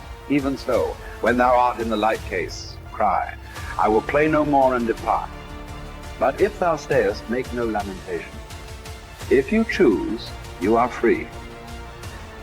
If you choose, you need blame no man, accuse no man. All things will be at once according to your mind and according to the mind of God. Withdraw into yourself as far as you can. Associate with those who will make a better man of you. Welcome those whom you yourself can improve. The process is mutual. Men learn while they teach. Limiting one's desires actually helps to cure one of fear. Cease to hope. and you will cease to fear. Widely different as fear and hoping are, the two of them march in unison like a prisoner and the escort he is handcuffed to. Fear keeps pace with hope. Both belong to a mind in suspense, to a mind in a state of anxiety through looking into the future. Both are mainly due to projecting our thoughts far ahead of us instead of adapting ourselves to the present. I have learned to be a friend to myself, great improvement. This indeed. Such a one can never be said to be alone, for know that he who is a friend to himself is a friend to all mankind. Wild animals run from the dangers they actually see, and once they have escaped them, worry no more. We, however, are tormented alike by what is past and what is to come. A number of our blessings do us harm, for memory brings back the agony of fear, while foresight brings it on prematurely. No one confines his unhappiness to the present. For the only safe harbor in this life's tossing, troubled sea is to refuse to be bothered about what the future will bring, and to stand ready and confident, squaring the breast to take without skulking or flinching whatever fortune hurls at it. Count your years, and you'll be ashamed to be wanting and working for exactly the same things as you wanted when you were a boy. Of this one thing, make sure against your dying day, that your faults die before you do. Have done with those unsettled pleasures which cost one dear. They do one harm after they're past and gone, not merely when they're in prospect. Even when they're over, pleasures of a depraved nature are apt to carry feelings of dissatisfaction. In the same way as a criminal's anxiety, it doesn't end with the commission of the crime, even if it's undetected at the time. Such pleasures are insubstantial and unreliable. Even if they don't do one any harm, they're fleeting in character. Look around for some enduring good instead. And nothing answers this description except what the spirit discovers for itself within itself. A good character is the only guarantee of everlasting, carefree happiness. Even if some obstacle to this comes on the scene, its appearance is only to be compared to that of clouds which drift in front of the sun without ever defeating its light. If we looked at your background, you should have had a nervous breakdown and lost your mind. You should have given up by this point. You should have thrown in the towel on yourself already. You should have walked away by now. But there's something in your gut, in your heart, in your spirit, in your innermost being. That said, hold on. That instinct, that still small voice is about to turn your life around. Regardless of the situation and circumstances, all the bad things happening around you, and what challenges you face now, you've got to believe in your heart of hearts that you can do it. It's gonna be a dog fight. And if you're soft, you wanna get out now. This is where you like, I quit. Whatever you want, you gotta be willing to accept whatever come with it. Like adversity is adversity, opposition is opposition, but it's not so much about the opposition and the adversity that we face as it is about the perspective that we have about the opposition and the adversity that we face. When you want something, don't expect everybody to say, oh, come on in. Oh, you want this? Oh, great. We want to give this to you. You're such a nice person. You're doing it for your family, aren't you? Great. No, life isn't like that. No, many doors will be closed in your face.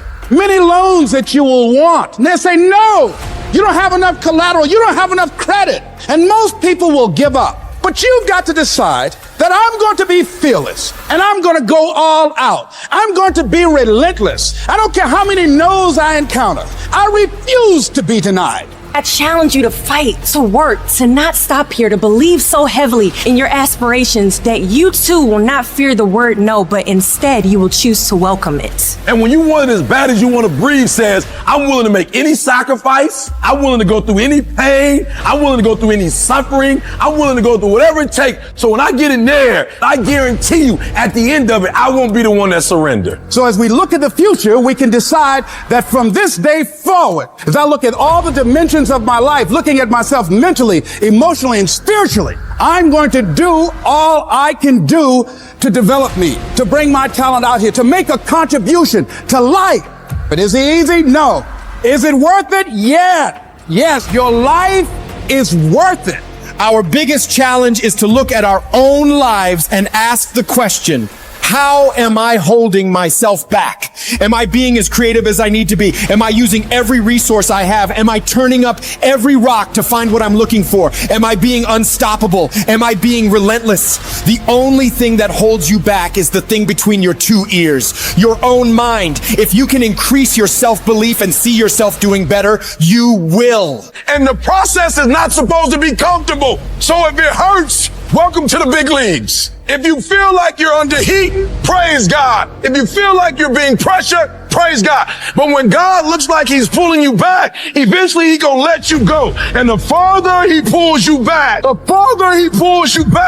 once he releases you, boom. So when life happens, I don't just sit there and cry. I buck back. We've come too far. We've been through too much. We've seen too much. We've had too many victories. We have seen defeat. We've looked defeat in the face and we've overcome it. We've come too far to give up now. We've come too far to be negative now. We've come too far to start overthinking now. Put yourself in a position where you can't retreat, where it's do or die, sink or swim. Here's what you'll find out. You'll develop incredible swimming skills. You'll find yourself stroking unlike you've ever seen before. Through the inspiration of desperation, you'll become more creative than ever before. Throw your whole self into it. See, most people go at it tentatively. They don't give all their stuff. They don't concentrate. You can't make a basket unless you shoot the ball. You can't hit a home run unless you take a swing at it. Most people won't even take a swing. If you want something, you've got to be relentless. You've got to decide, I deserve this and I'm going to have it. And you go all out to get it. The spirit of resiliency, the spirit of grit, it's in your DNA. It's in your blood. Overcoming is in your blood. Getting through adversity is in your blood. We need to focus on where we're going, not where we come from and what's happening. You gotta tell life, I don't know who you've been dealing with, but you ain't dealt with me. You gotta tell bankruptcy. You gotta tell divorce. You gotta tell sickness. I don't know who you've been dealing with, but you come up against the wrong one this time. You can be and do whatever you want, and nobody can stop you. Nobody can stop you but you. If I can take it, I can make it. If you can take it, you can make it. If you can just keep believing, when nothing in you is working, when all your external forces have given way, if you can just manage to somehow keep hoping, you have a chance. You just can't become hopeless. If you can just keep hope alive, you can make it. Because if you keep hoping, it is really faith. You just gotta transpose it into I hope this happened to I believe this can happen. Life is like a grindstone. It can polish you or it can pulverize you, depending on how you position yourself. There's one side of pain that's the suffering and the discomfort side of pain. But then there's another side of pain that's called effort. It's called glory. It's called if you can find a way to push through pain, there's something greater on the other side of it. Do I just sit there and settle? No, I don't. I say enough's enough, man, and I'm gonna make a change, and I'm gonna keep going until I get it. You chase something that you believe you deserve until you get it. And it doesn't matter what happens to you, doesn't matter how many times you get fired, doesn't matter how many people don't believe in you, you just go until you get it. Say it and actually mean it. Look in the mirror every fucking day and say, yeah, I'm proud of you. I believe in you. You can do anything you want. You are powerful. You say if it's hard, then do it hard. I won't allow this to stop me. I don't have the option of easy. I don't have the option, and I don't think you do, or any of us do, of going around trying to find a dream that's a little dream that doesn't require much responsibility or not too stressful or won't be too much of a hassle. No. All you need to do to get out in the arena of life is to say, it's possible. In spite of the no's, yes, maybe this next call might do. It's possible. This next job interview, this might be the one. I can do this. Every day you wake up, you gotta start with that vision. You're gonna get up, you're gonna get dressed, you're gonna get out, and you're gonna do what you've been called to do. And you're gonna prove to everybody that tried to break you, everybody that tried to stop you, everybody that tried to kill your dream, you're gonna prove all of them wrong. You've got to say yes. Yes to my dreams. Yes to me. Yes, I can. Doesn't matter how many failures I've made. Doesn't matter how many mistakes I've endured. Doesn't matter about what I've done. I can make it. And you got to believe even if there's no reason to believe.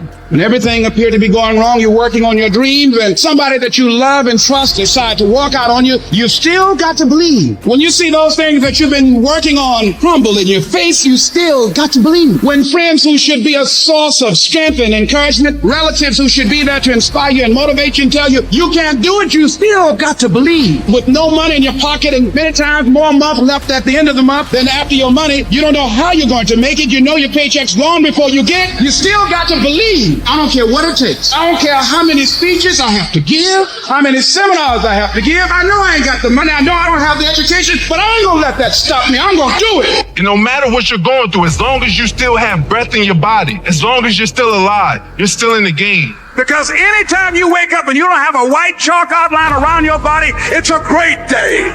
If I just stand long enough, I can pull this off. I can do it. I'm putting it out here. I'm not going to rest until I have it. It's necessary. I'm going to do it. It's on me. No one's going to make it happen for me. I get some help and assistance, but I know that it's on me. Will it be easy? No, it's going to be hard, but it doesn't matter what it costs. Because whatever you have to do, it's worth it because it's your life's purpose. And once you know that, it is done. It's possible you can live your dream. And if life's got you backed up, you can't quit. You can't give up. You can't stop. You fail a class, get back up and try again. You lose a job, get back up and try again. You put all your money in investment, get back and try it again. If you start a business and it don't work, don't stop, don't quit. You will study as long as it takes. You won't go to sleep until you have the knowledge that it takes to do what you're able to do. If you do what is easy, your life will be hard. If you do what is easy, complain about your situation, your circumstances. Stand around and be a volunteer victim like everybody else. Surrender and give up on your dreams. Become depressed and bitter and angry. Anybody can do that. If you do what is easy, your life will be hard. But if you do what is hard, keep coming back again and again and again. Get up dressed every day, knowing some way, somehow, with a spirit of expectation, I can do this. If you do that over and over and over again, your life will be easy. Strength, leadership, power, authority, guidance, patience are God's gift to us as men. We have to cherish that, not abuse it. I prayed this morning to be a better listener. It didn't work so well. We're human. You get back up. Yes, I've been high up on the mountain. I've been blessed, but that's a slippery slope. Yeah. And it's lonely up there. You know, people don't know that side. We did not come this far to just break down and lose now. I'm a winner. I'm going to win. True desire in the heart, that itch that you have, whatever it is you want to do, that thing that you want to do to help others and to grow and to make money, that desire, that itch, that's God's proof to you, sent beforehand already to indicate that it's yours. Aspire to make a difference. So you are what you are in this world. That's either one or two things. Either you're somebody, or you're nobody. Never give up. Without commitment, you'll never start. But more importantly, without consistency, you'll never finish. It's not easy. If it were easy, there'd be no Denzel Washington. So keep working. Keep striving, never give up, fall down 7 times, get up 8. Ease is a greater threat to progress than hardship. So keep moving, keep growing, keep learning. See you at work. While it may be frightening, it will also be rewarding. So you got to get out there. You got to give it everything you got, whether it's your time, your talent, your prayers, or your treasures. Because taking risk is not just about going for a job. It's also about knowing what you know and what you don't know. It's about being open to people and to ideas. To get something you never had, you have to do something you never did. Because the chances you take, the people you meet, the people you love, the faith that you have, That's what's going to define you. I found that nothing in life is worthwhile unless you take risks. Nothing. Nelson Mandela said, "There is no passion to be found playing small and settling for a life that's less than the one you're capable of living." Now, I'm sure in your experiences in school and applying to college and picking your major and deciding what you want to do with life, I'm sure people have told you to make sure you have something to fall back on. Make sure you got something to fall back on, honey. But I never understood that concept, having something to fall back on. If I'm going to fall, I don't want to fall back on anything. I want to fall forward. I figure at least this way I'll see what I'm going to hit. Fall forward. This is what I mean. Reggie Jackson struck out 2,600 times in his career, the most in the history of baseball. But you don't hear about the strikeouts. People remember the home runs. Fall forward. Thomas Edison conducted 1,000 failed experiments. Did you know that? I didn't know that.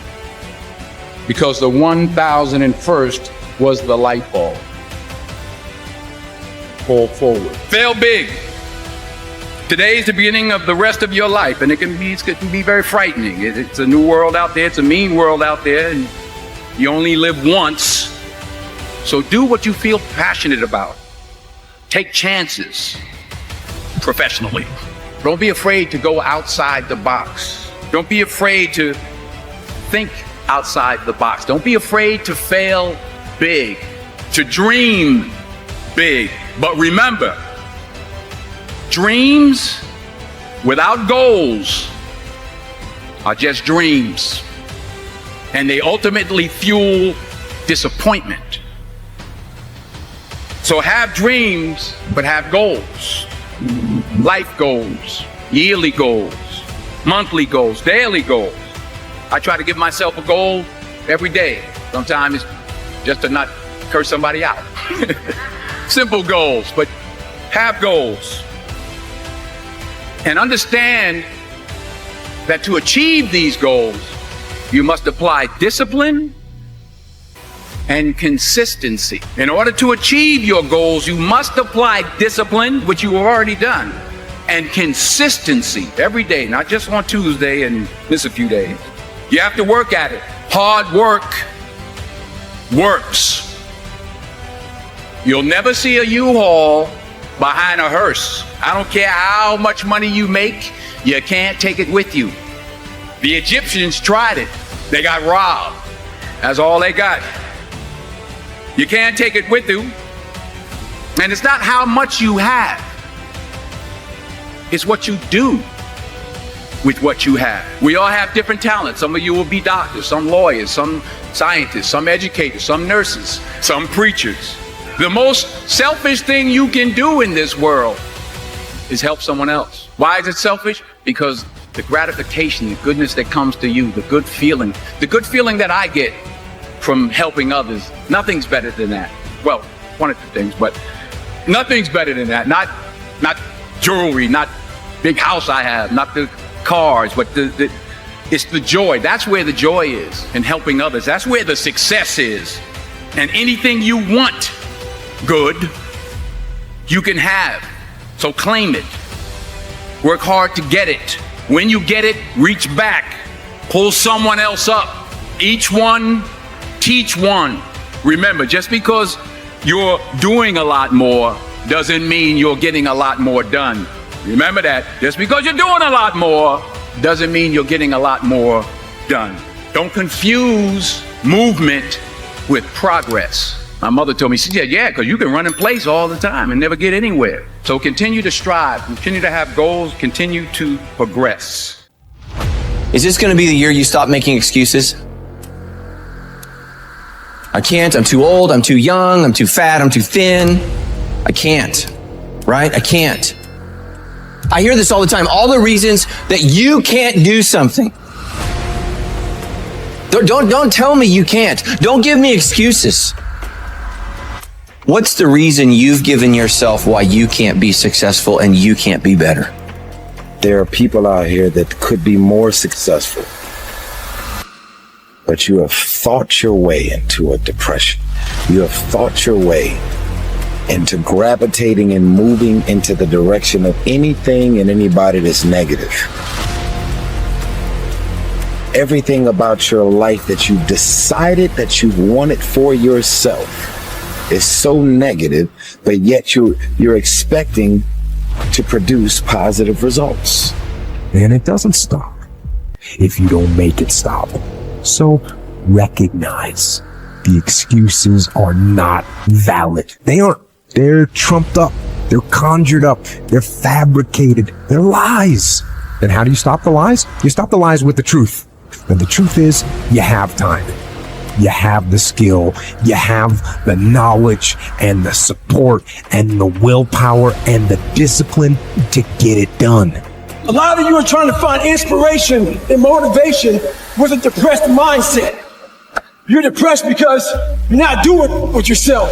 You don't find inspiration by not living in the grip of life. You need to live in the grip of life to find inspiration. Put challenges in front of yourself. When you put a challenge in front of yourself and you attack it, that's when you find inspiration. If you want all these things in life and you're just thinking that by some miracle of life it's going to magically happen, you got to wake up. The only way to get what you want in life is to get to work and go and get it. To look at all your adversity and all the excuses square in the face and push yourself out of your comfort zone to achieve what you want. I'm not going to allow things that I have no control over to control me. The only way to go about doing the work is get raw and get intense, get angry and aggressive, and make it happen for yourself. These test days, guys, these are the days that test your qualities. They test your characters. They test who you think you are. They test your fortitude. They test your endurance, your discipline, your grit, your dedication, your determination, your mental toughness, your character. Everyone wants to feel like a winner. And feeling like a winner requires that you win. You get the feeling of the winner by completing a task 100.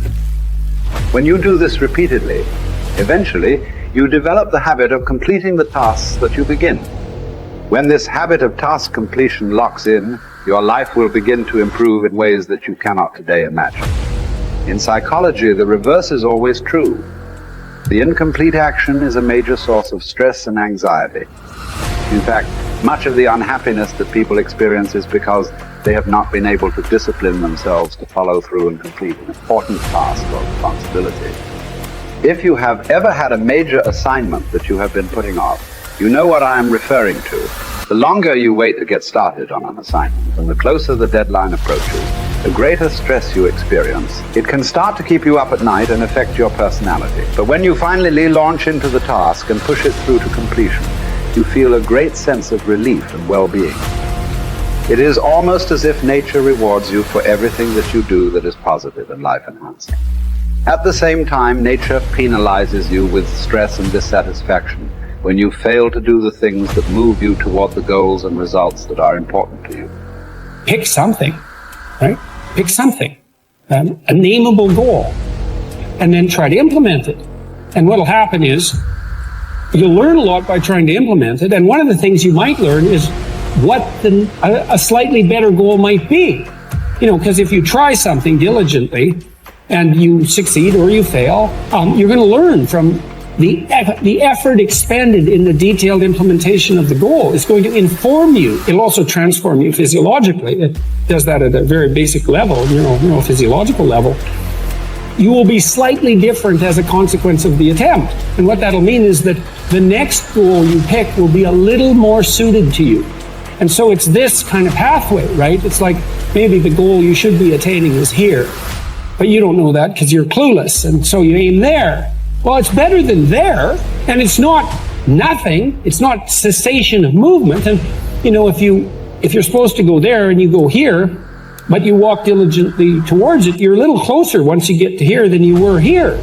And it's this oscillating self-corrective process that leads you to the final star. And you have to be willing to engage in erroneous experimentation to manage that, but it is a self-correcting process. And so one of the things I always talk to my clients about is, well, let's try something. and we'll reserve to ourselves the right to alter our trajectory. And then I would use as a corrective there, because you might say, well, how do you know when you're not just giving up, right? Instead of thinking maybe you need a different goal. And I would say, well, you can, if you're really concerned about your proclivity for self-deception, you can enter into a contract with yourself that you won't replace any goal you've set with a goal that's easier. And so you can switch your goal, but it has to be a little harder so that you check yourself against that tendency to withdraw and avoid and be self-deceptive. And that works like a charm. And if you do that with some degree of diligence, your goals will get better and more attainable, and you'll get happier too, because you don't experience happiness except in relationship to a goal. And that's really worth knowing. And that's another thing to think about too. If your life is meaningless, well, you're not pursuing a valued goal. I mean, you might be depressed too, and sometimes that can be like an illness, something that is really wrong with you. But a good rule of thumb is that if you find no joy in life, there's a very low probability that you're pursuing a goal that you regard intrinsically, like in the depths of your temperament, as worthwhile. And that's technically true, because we do in fact experience most of the positive emotion, let's say, that's associated with emotions like joy. We experience that in relationship to a goal. So, well, then you want to find a goal that regulates your negative emotion and that brings you a certain amount of positive emotion and that expands your competence as you pursue it. And you will experience that as meaningful. That's really what meaning signals. Meaning signals you're doing all those things. You say, well, that's not real. It's like, don't listen to the semantic chatterbox so much, right? There's levels of you that are far wiser than that. And you can watch what happens to you instead of noticing what you think. The way that you develop courage and confidence is with knowledge and skill. Most fear and doubt arises out of ignorance and feelings of inadequacy of some kind. The more you learn the things you need to know to achieve your goals, the less fear you will feel on the one hand, and the more courage and confidence you will feel on the other. Think about learning to drive for the first time. You were probably extremely tense and nervous and made a lot of mistakes. You may have driven erratically and been a danger to yourself and others. But over time, as you mastered the knowledge and skills of driving, you became better and better and better, and your confidence increased. Today, you can quite comfortably get into your car and drive across the country with no fear or worry at all. You are so competent at driving that you can do it well without even thinking about it. The same principles apply to any skills you need to learn to achieve any goal you can set for yourself. There's some times where the mind gets overwhelmed and you cannot slow it down, but by these certain tools I developed, by not allowing your mind to get away from the moment. You have to think about the exact moment that you're in. But I saw when I was younger, the moment became too big. When it became too big, I spazzed out and I would quit.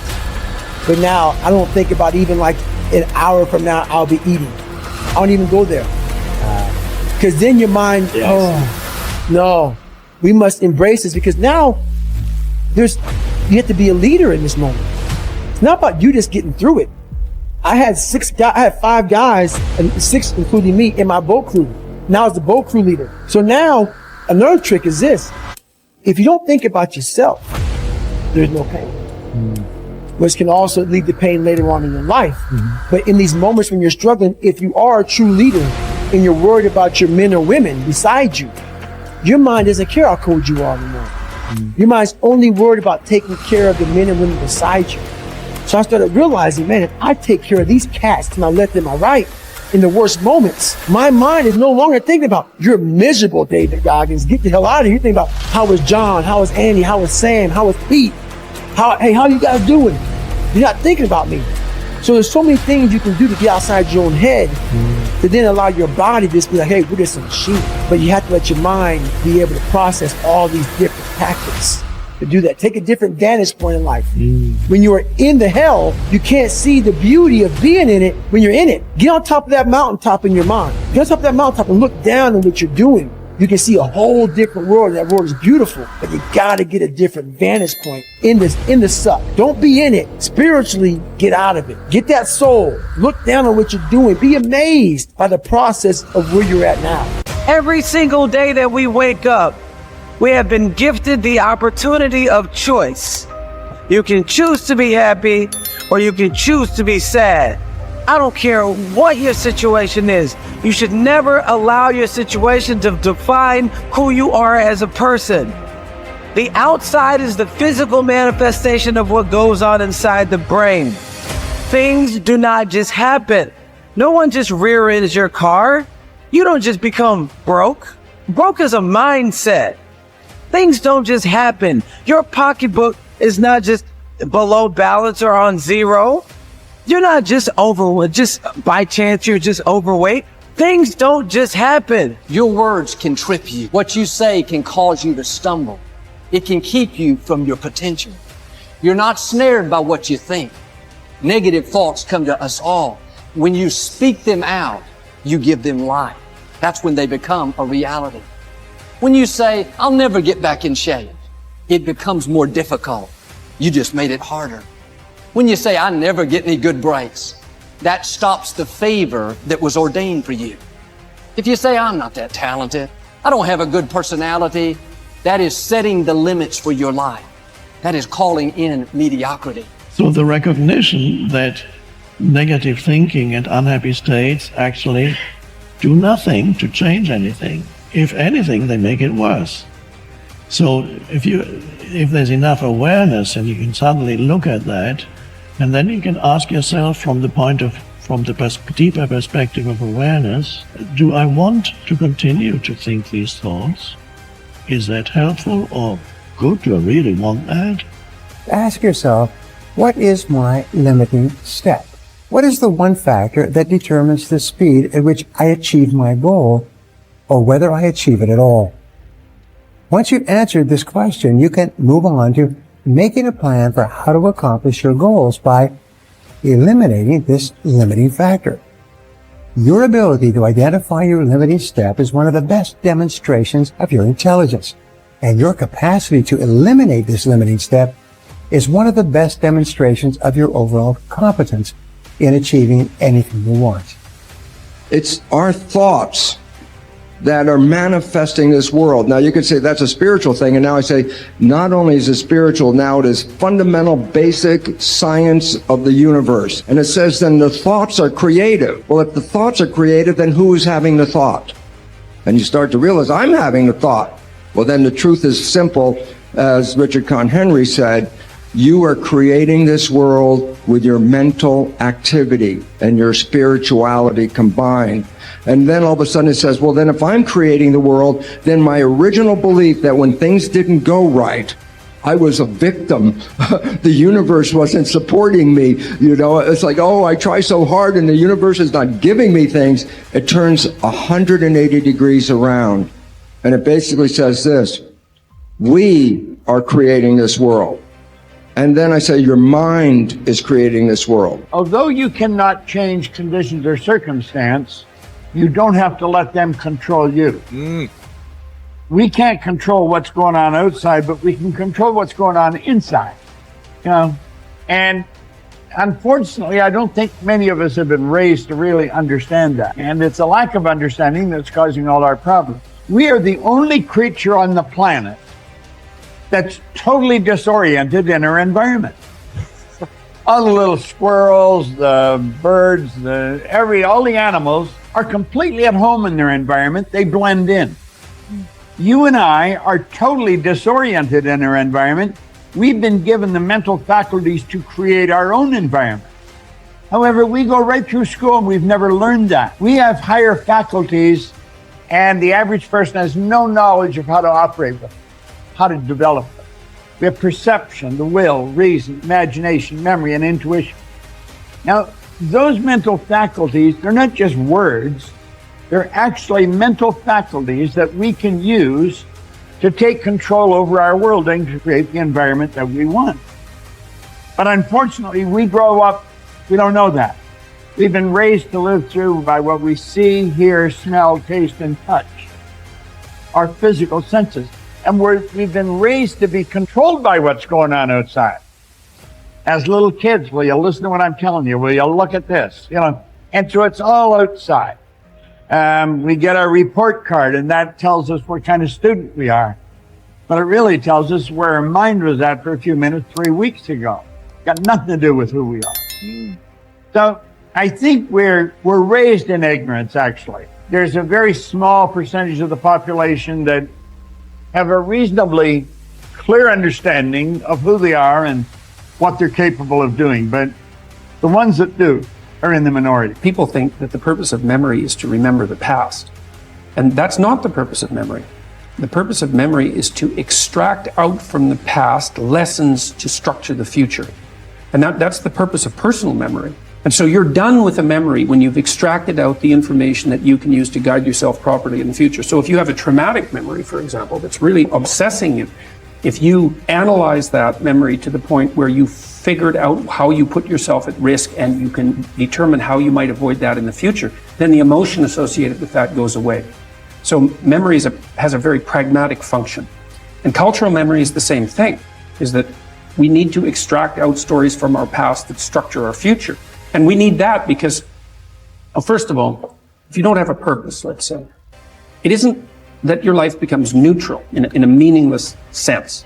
It's that your life becomes characterized by unbearable suffering, because the baseline condition of life is something like unbearable suffering. And what you have to set against that is a noble and worthwhile purpose. And hopefully your determination of that purpose is buttressed to some degree by the wisdom of the past, because you can't conjure something like that up on your own. And if you provide people with nobility of purpose, then they can tolerate the suffering of existence without becoming entirely corrupted by it. And cultures that don't do that, it isn't even so much that they die, it's that cultures that don't do that are dead. They're done. They don't have a story anymore. They don't have a call to adventure. And then everyone suffers stupidly as a consequence. It's a very bad thing. So Churchill made the same observation that many of the great psychologists and philosophers made in the early part of the 20th century. It's like, bring the story forward and propagate it and make it the most noble possible story. And then you motivate people to transcend themselves, which they need to do. So yes, he's exactly right in his diagnosis. In order for us to become abundant, we have to overcome the old personality. And that's 95% of who we are, right? Yes. So then, the side effect of the beginning of this process is a lot of discomfort. It is a lot of discomfort because you're stepping outside the known into the unknown, and now you can't predict. It's scary. No, you'd rather hold on to your lack. The pain, the suffering. Rather tell the story of that. At least it makes you feel something that's familiar. Mm-hmm. When you step outside and you're saying, I'm not going to complain about money any longer. I'm not going to complain about I don't have any. I'm not going to judge other people who do. I'm not going to say I can. I'm not worthy. It's never going to work. All those things got to go. I'm not going to feel lack. I'm not going to feel unworthy. I'm not going to feel separation. I'm not going to feel resentment. These are the things that are keeping my reality the same. Now it's no longer about abundance, about who you become. Mm-hmm. The most successful people are long-term thinkers. They look into the future as far as they can to determine the kind of people they want to become and the goals they want to achieve. They then come back to the present and determine the things that they will have to do or not do to achieve their desired futures. This practice of long-term thinking applies to work, career, marriage, relationships, money, and personal conduct. Successful people make sure that everything they do in the short term is consistent with where they want to end up in the long term. They practice self-discipline at all times. You see this willingness to sacrifice in people who spend many hours and even years preparing, studying, and upgrading their skills to make themselves more valuable, so that they can have a better life in the future, rather than spending most of their time socializing and having fun in the present. Your ability to think, plan, and work hard in the short term, and to discipline yourself to do what is right and necessary before you do what is fun and easy, is the key to creating a wonderful future for yourself. Your ability to think long term is a developed skill. As you get better at it, you become more able to predict with increasing accuracy what is likely to happen to you in the future as the result of your actions in the present. This is a quality of the superior thinker. The common denominator of success was that successful people make a habit of doing the things that unsuccessful people don't like to do. And what were these things? It turned out that the things that successful people don't like to do are the same things that failures don't like to do either.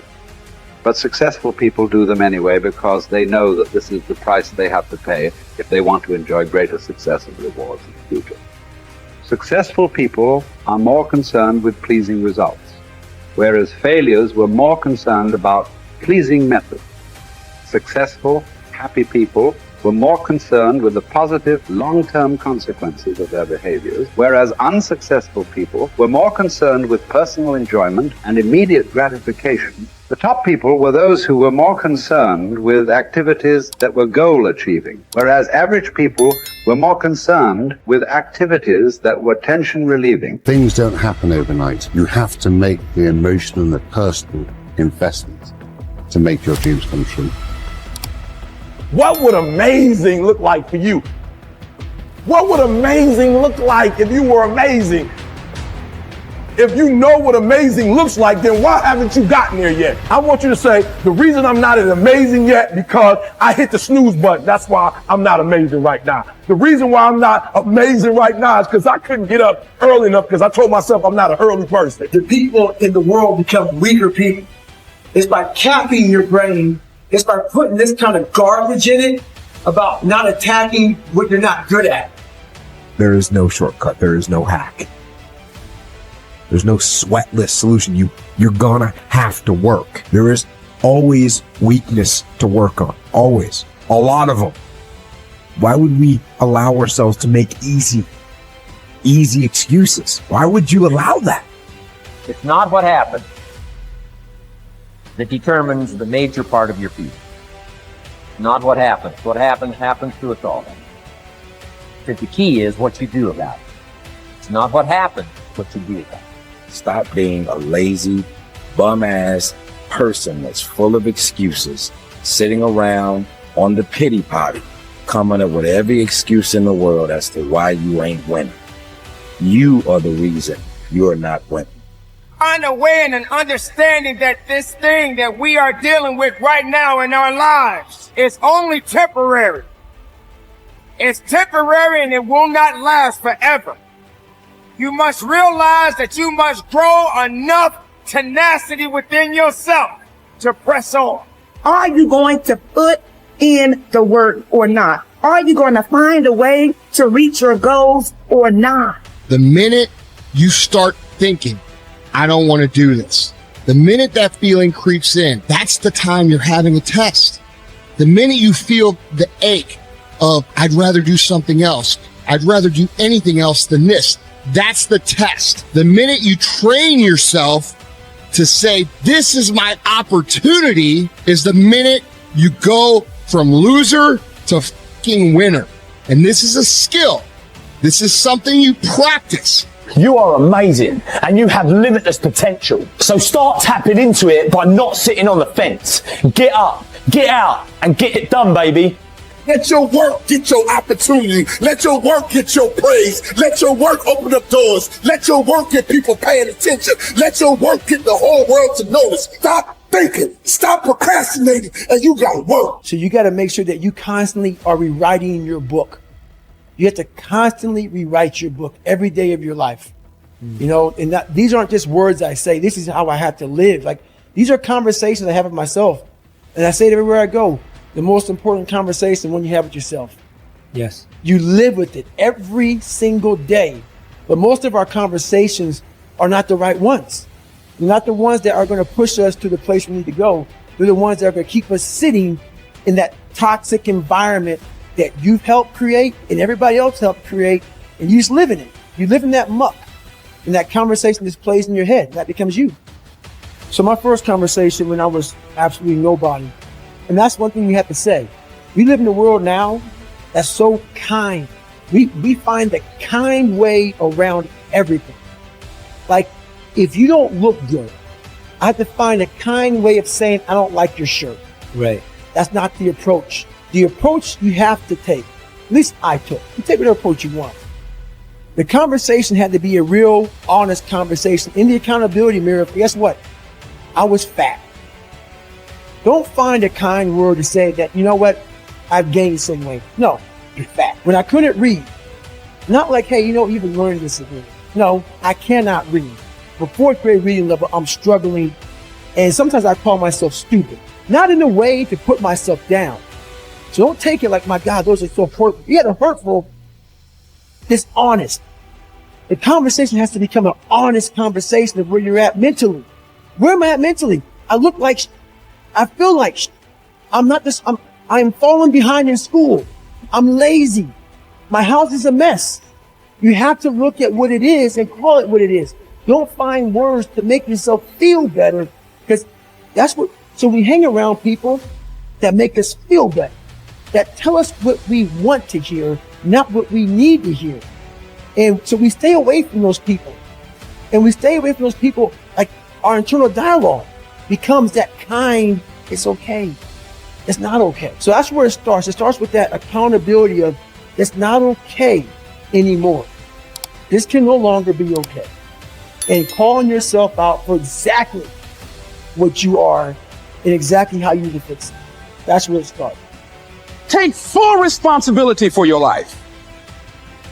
Accept where you are and the responsibility that you're going to take yourself where you want to go. Someone said we have two primary choices in life. We can either accept conditions as they exist, or we can take the responsibility to change them. See, a lot of people want to exempt themselves from taking responsibility. All they want to do is talk about the problem. Every time you see them, they'll tell you their story over and over and over and over again. No. You want to take responsibility for your life. I got me here, I can get me out of this. And I'm getting out. I'm not going to be a volunteer victim. George Bernard Shaw said there are two kinds of people in life. You know, he said those that make things happen, those that watch things happen, and those that don't know what happened. And he said the people that get along in this life look around for the circumstances that they want, and if they can't find them, they make them. They create them. So part of beginning to get unstuck, you've got to decide that the behavior pattern that you have adopted doesn't work for you. You've got to change your strategies, and changing your strategy means reinventing your life. Recreating you, and you have the power to do that. You can decide that you're going to change, that you're not going to be a wimp. You can decide that you're going to stand up to life. You can decide that I'm going to live each day as if it were my last. You have the power to make that decision. You can decide I'm going to work on myself and develop myself. I'm going to empower me. And all of these things that are happening to me right now, they're just temporary inconveniences.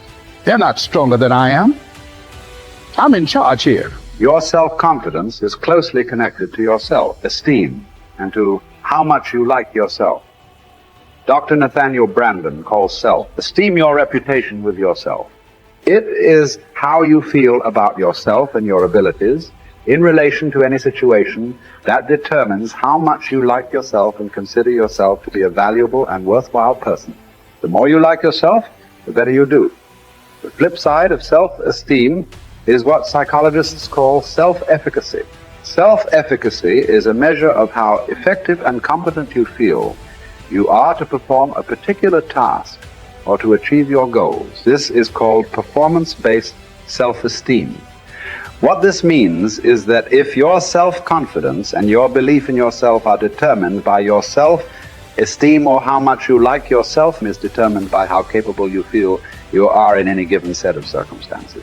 For example, if a problem comes up at work or home, and you are so familiar with it that you can solve it quickly and correctly, your self-efficacy and your self-esteem goes up.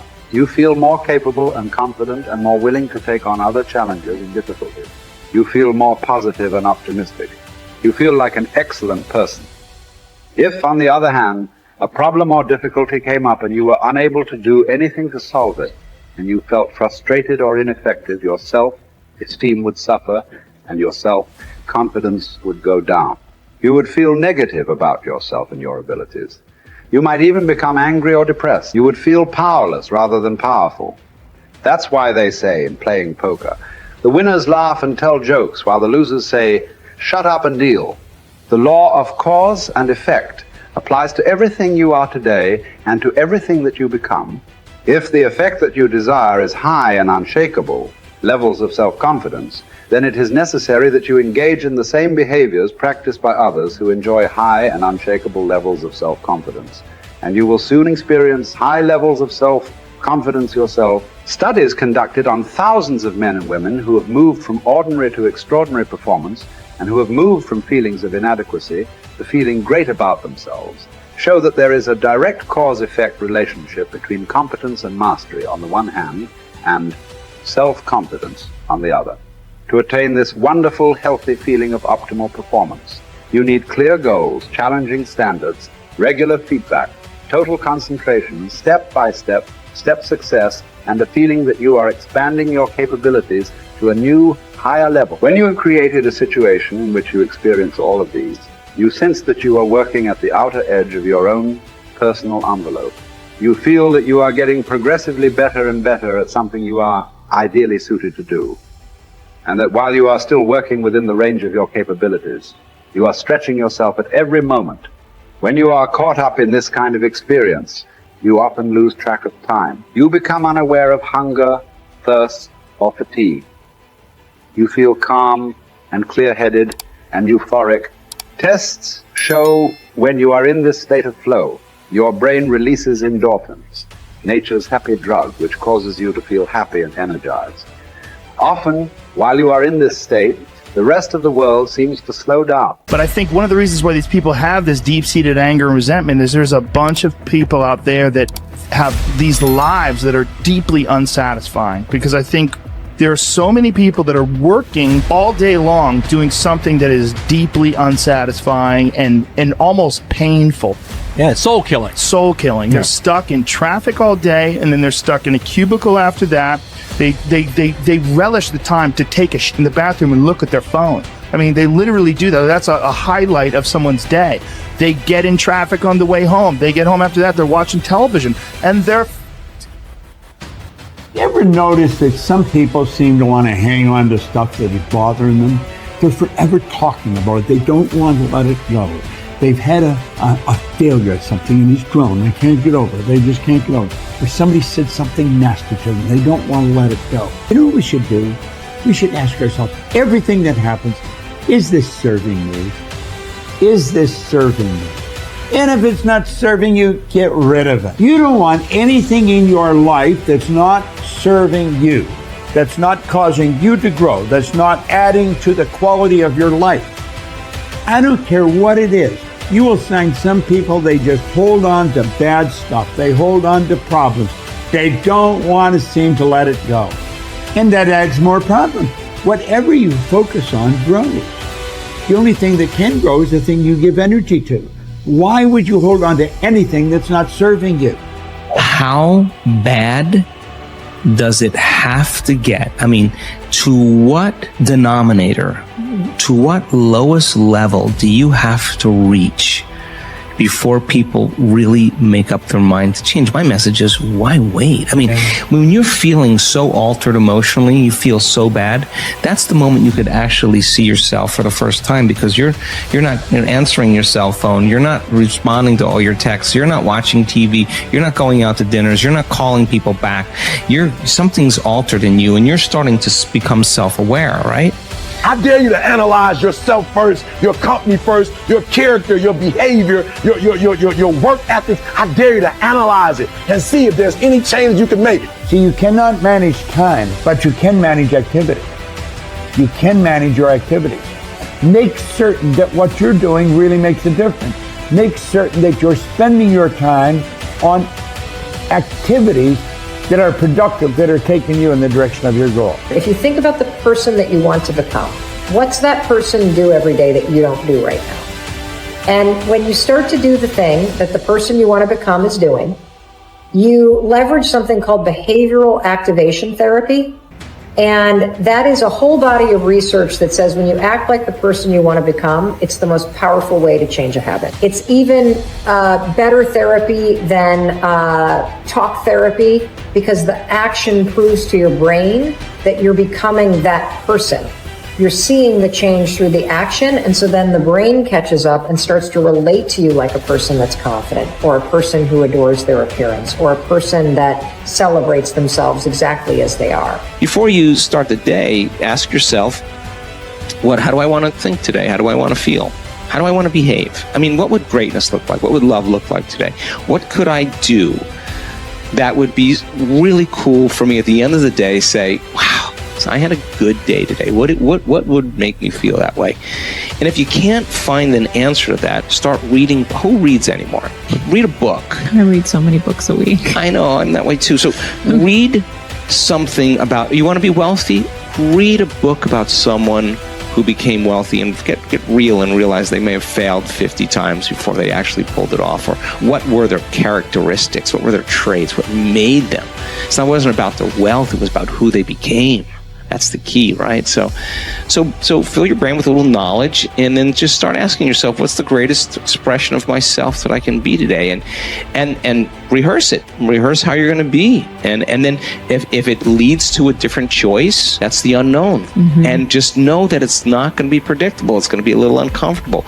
That's where the magic happens. If you can stay relaxed and awake in the unknown, things get pretty exciting. When you're back to the known, you're back to the familiar. Don't expect anything to change in your life. And if you say it's that person or that circumstance, you defaulted and went back to the program of the victim, allowing your outer environment controlling your thoughts and feelings. If you truly do this well, this is what I discovered. If I truly feel the feelings of my future before they occur, and I live in that state, I'm no longer looking for it to happen. How could I look for it if I feel like it already has, right? So I try to stay in that state, because then I'm not separate from it. And that tends to be when the magic happens. There's no control anymore. There's no predicting.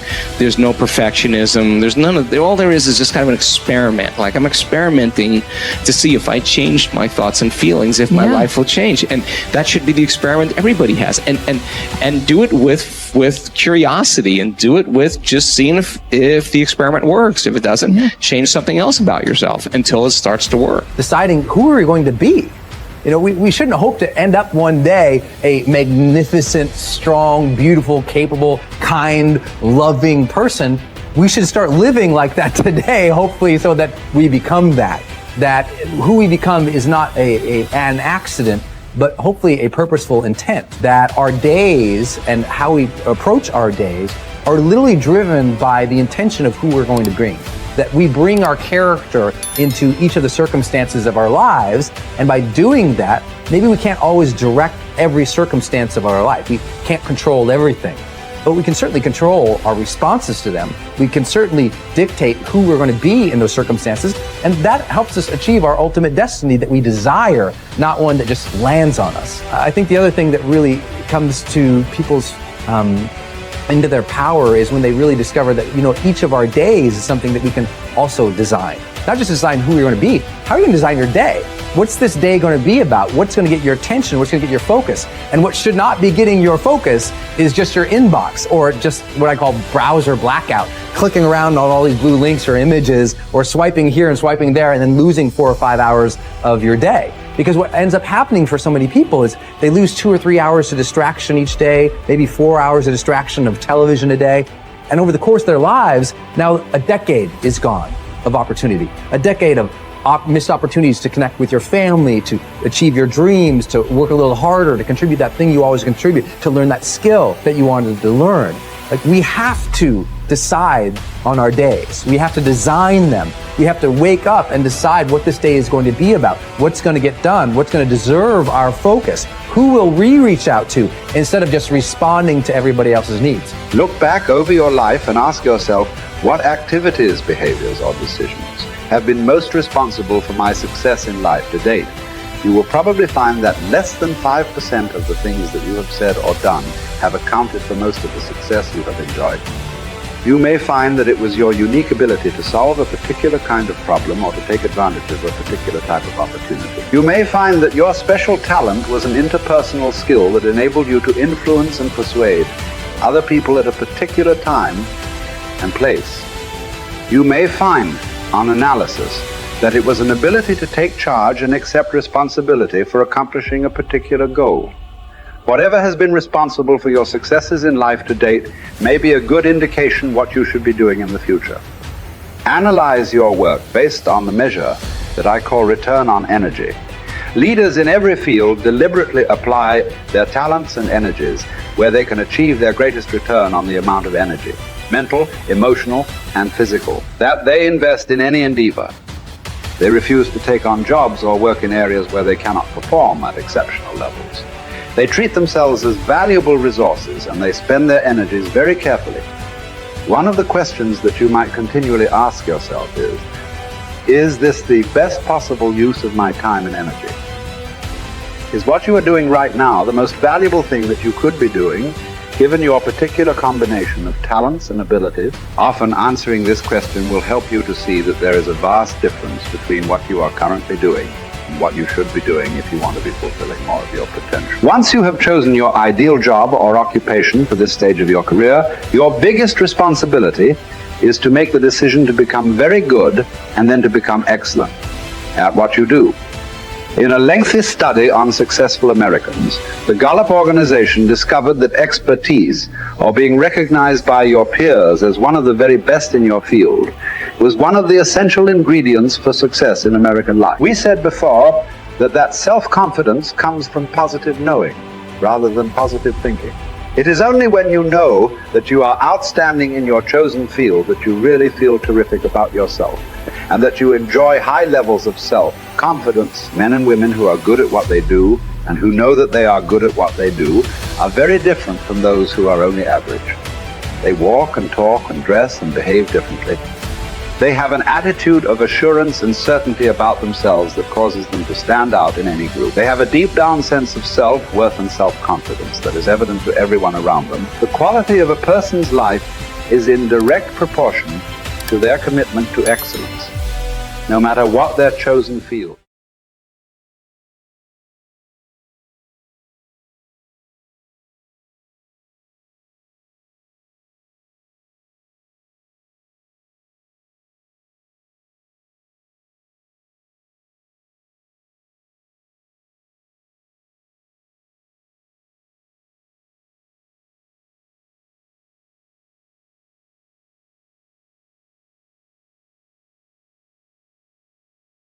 The one commodity that is most valuable on this earth is time.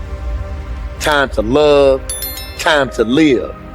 From the moment the human body is born, it begins dying. I can live with no responsibility whatsoever. The price I pay is that nothing matters. Or I can reverse it and everything matters, but I have to take the responsibility that's associated with that. And so if your life isn't everything it could be, you could ask yourself, well, what would happen if you just stopped wasting the opportunities that are in front of you? What is death? Is it the end? Or is it the beginning? And what is life? What is this thing we call life? What makes life so unique and so beautiful? It is beautiful because whatever you have that you may be facing, what you may be dealing with, life is still good. You are living and achieving your dream. Find time to better yourself, read, explore, research, live life, do things you've never thought of doing before. That's what it's all about. It might not be fun, it might not be easy, but it is profitable. It does give you results. Think about all of the great people that we admire in our society and things that they must have had to go through in order to make it look effortless. And one day you're going to be great, but you think you got time. You think you got time. AET 3 years from now, 5 years from now. I'm telling you, you deserve to be great now. And not only do you deserve to be great, there's some people in your life. You must be yourself if you want to experience your true purpose in life. If you're different, be different. Be different and do it with pride. If someone doesn't like it, if many people don't like it, who cares? Your life would feel better and richer if you had a goal, you chased that goal, you accomplished some things, you would get this boost of confidence, you'd get this boost of self-esteem, like whatever it is that you're going to do.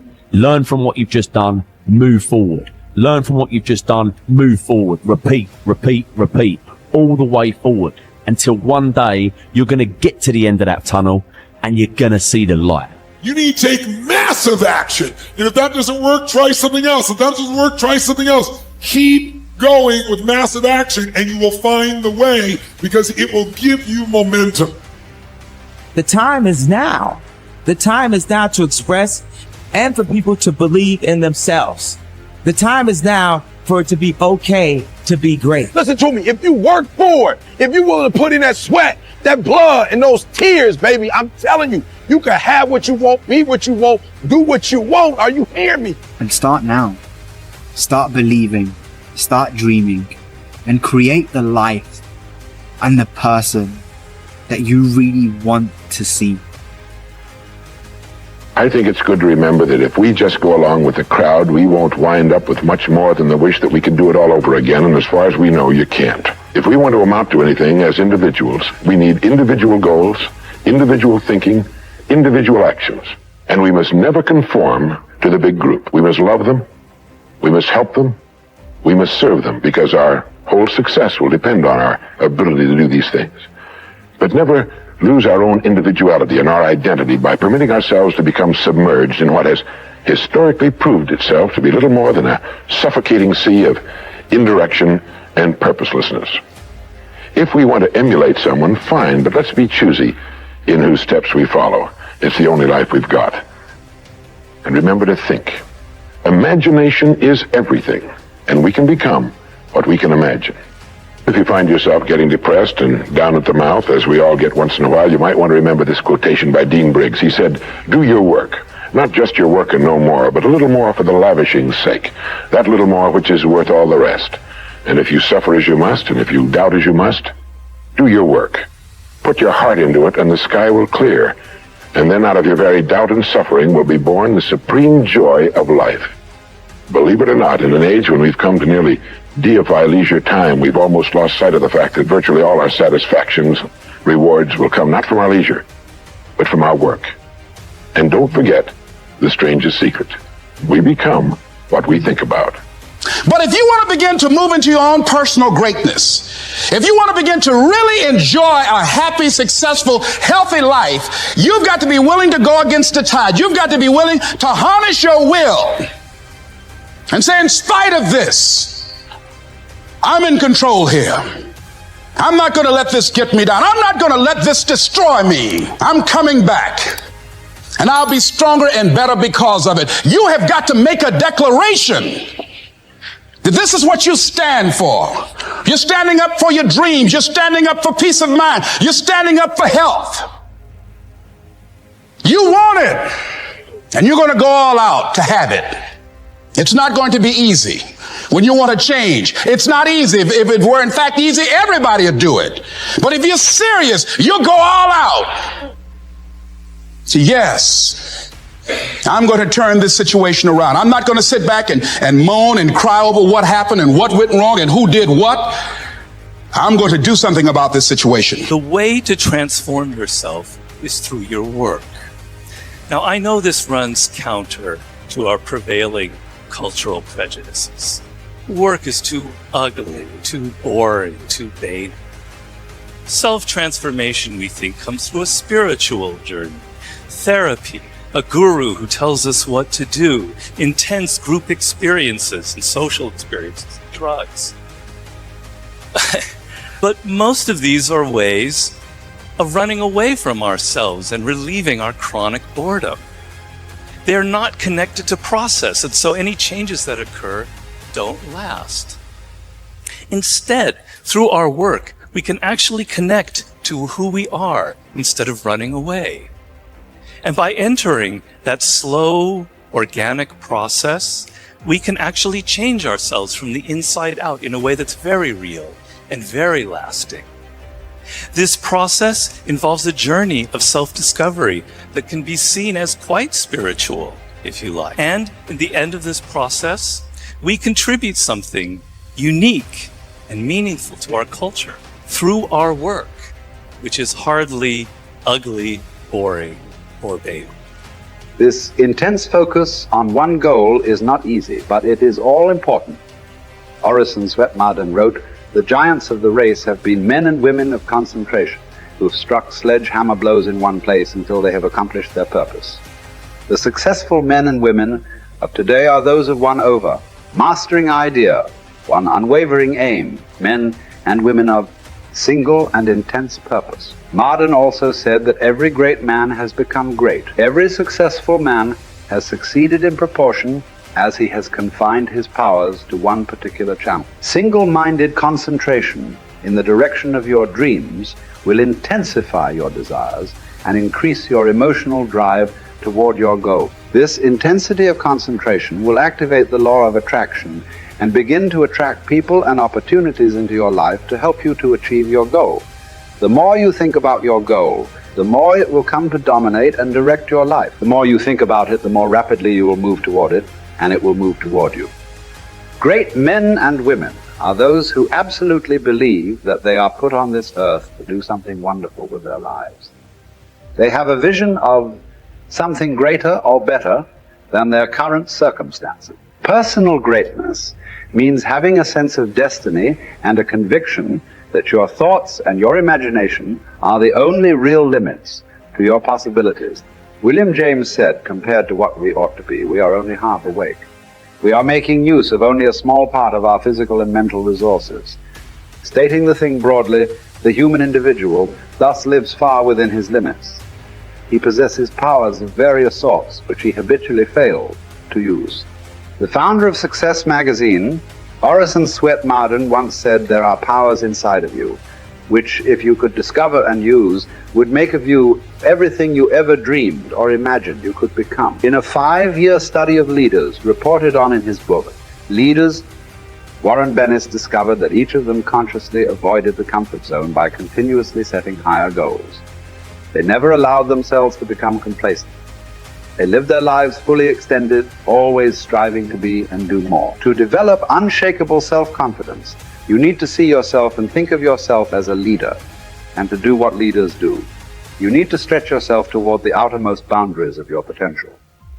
You need to set goals that draw out of you the very best that is in you. You need to work toward objectives that cause you to feel a sense of mastery and peak performance. Many dreams die while suffering. When you're suffering, you give up on the very things that you wanted the most. So many people out there fail, not because they don't have the ability. It's because they don't have the heart to go through adversity. Now it's the mental game. And that's where people get lost in life, get lost in that next level. So, you know, if you take people, and I told you this, and you expose them voluntarily to things that they are avoiding and are afraid of, you know, that they know they need to overcome in order to meet their goals, their self-defined goals.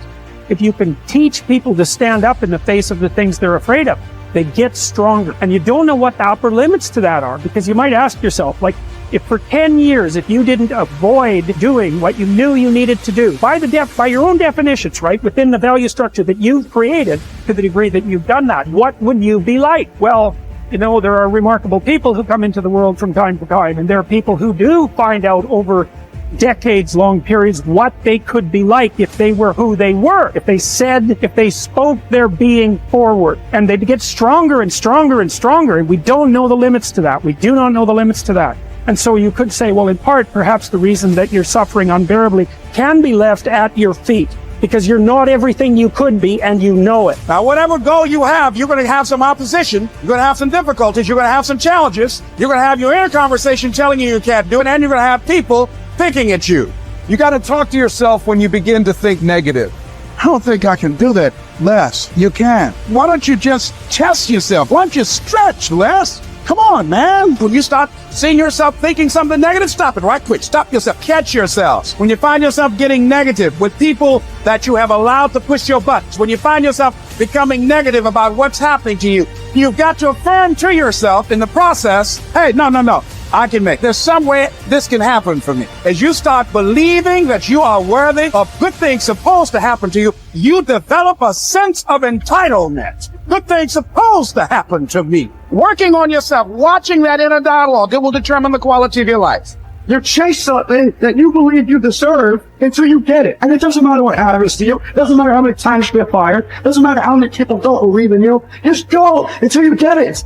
Because if you're willing to go through all the battling you got to go through to get to where you want to get, Who's got the right to stop you? Nobody. It's your right to listen to your gut. It ain't nobody's right to say no. And to earn the right to be where you want to be and do what you want to do. If you do what is easy, your life will be hard. But if you do what is hard, keep coming back again and again and again. Get up dressed every day, knowing some way, somehow, with a spirit of expectation, I can do this. If you do that over and over and over again, your life will be easy. I think that there is a biological imperative hardwired into the brain that you must do hard things in order to feel good about yourself. And when I think about it from an evolutionary standpoint, and this is why I think rich kids implode, they just never had to do hard things. From an evolutionary perspective, I think it was just so hard to stay alive. Like for millions of years, it really was red in tooth and claw. Like to stay alive, you were kill or be killed. You were hunting, gathering, fighting other tribes. I mean, just crazy. And the people that were going to survive were going to be the ones that got an emotional, a self-applied emotional reward for doing something hard. And when you do something hard and you recognize it, it needs to feel good. And if it does, then you will keep doing hard things and you're the far more likely to survive than the person who's like, that sucked. There was no redeeming qualities. And so it's just like, when I think about that, because if I were to create a recipe for fulfillment, it's very simple. It's working really hard, doing hard things to gain a set of skills that allow you to serve not only yourself, but others. That's it. That's the whole recipe. Agree. But it really has to be that you had to do something hard. If it came easily to you, it won't give you the sense of respect that you want. Like the stuff that I've gotten more easily in my life, I don't take a lot of pride in. It's always the stuff that I grind out, like through pain and suffering, and I endure. In fact, I want to read you a quote. This is one of my all-time favorite quotes. So here it is. To those human beings who are of any concern to me, I wish suffering, desolation, sickness, ill treatment, indignities. I wish that they should not remain unfamiliar with profound self-contempt, the torture of self-mistrust, the wretchedness of the vanquished. I have no pity for them, because I wish them the only thing that can prove today whether one is worth anything or not. That one endures. We are all chained to fortune. The chain of one is made of gold and wide, while that of another is short and rusty. But what difference does it make? The same prison surrounds all of us, and even those who have bound others are bound themselves. Unless perchance you think that a chain on the left side is lighter. Honors bind one man, wealth another. Nobility oppresses some, humility others.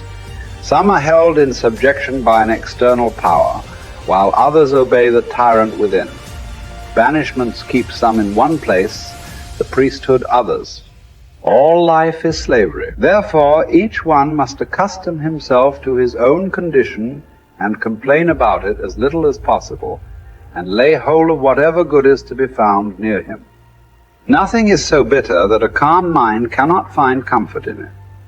Small tablets, because of the writer's skill, have often served for many purposes, and a clever arrangement has often made a very narrow piece of land habitable. Apply reason to difficulties. Harsh circumstances can be softened, narrow limits can be widened, and burdensome things can be made to press less severely on those who bear them cleverly. We are emotional creatures. We all study, like you're talking about it, using your brain. You're such a smart person. I love you dearly. And you analyze it all. But your effing brain isn't going to do shit. What's going to do it is enough emotion. Well, emotion is the power. Emotion is what starts wars. It's what ends wars. Emotion is what gets you married. Emotion is where kids come from. Divorce is where emotion comes from. Everything that you can think of a major change in humanity, from the most extreme of war to the most gentle of love, all come from human emotion. So it's the mix of emotion. It's like knowing what you want and having the right fuel to get there. And if the fuel has no combustion, you're just bored, you're not going anywhere. If the fuel is total trauma and I'm overwhelmed, you just blow up and go nowhere. There's that delicate balance. And I've learned over the years how to help people find that balance. I would ask you to consider something. Please. What you just said is absolutely true. I know you really well. You know how much I respect and love you personally. And what you've accomplished in your life is extraordinary. What you're continuing to accomplish is extraordinary. But there's an emotional inflection that made you use those things in those moments. It wasn't just those understandings. The emotion made you find the answers, brother. And then you have a really smart mind. You found the answers, figure out how to use it. But there were inflection moments that made you do it. There's a reason why you left your company after building it to $1 billion. It wasn't intellectual. It's emotions. So, but you have developed your mind so much. It's like your right arm, your bicep is really strong. Your left one, not quite as much. And I'm inviting you to consider that your left one is your more powerful one. And you've used it in key moments. But it also, it's very protective to use the mind, because we're all afraid to feel a little too much. So the more I can understand it, I put it out here, I can analyze it, I don't have to be in it. But the truth is, where the real impact is when there's enough emotion that gets you to apply the things that you understand intellectually, right? Or find the answer that you didn't even have the answers. You found the answers intellectually because the emotion drove you. So it's really studying what creates that emotion that makes the difference in anybody's life. That's where everything begins and ends, is with emotion. And yet our society is all about up here. You know, in Chinese medicine, it's all about the heart, right? That's considered the center. In America, we think it's the brain. You know, when you first are born, you know, your heart starts beating. That's how we know you're alive. And there is no brain yet. I mean, this literally is the initial sense of intelligence. That's why, you know, for thousands of years, even poets have talked about the power of the heart. Well, the heart has tremendous power, and there's a biochemical connection between the brain and the heart that I know you know about. And learning how to use that is where you create more lasting change. When I was understanding it all, I was good. When I learned how to move people, I got great at what I was doing. There's another kind of instinct that you need to be on the lookout for, and this one is a liar. This one is a saboteur. This one is a backbiter. This is the instinct that says, you've had enough. You've given it your best shot. You can stand down. You can back off. You can rest now. Which sets up this problem for all of us. You're never going to feel like it. It's your job to make yourself do the crap you don't want to do so you can be everything that you're supposed to be. And you're so damn busy waiting to feel like it. And you're never going to.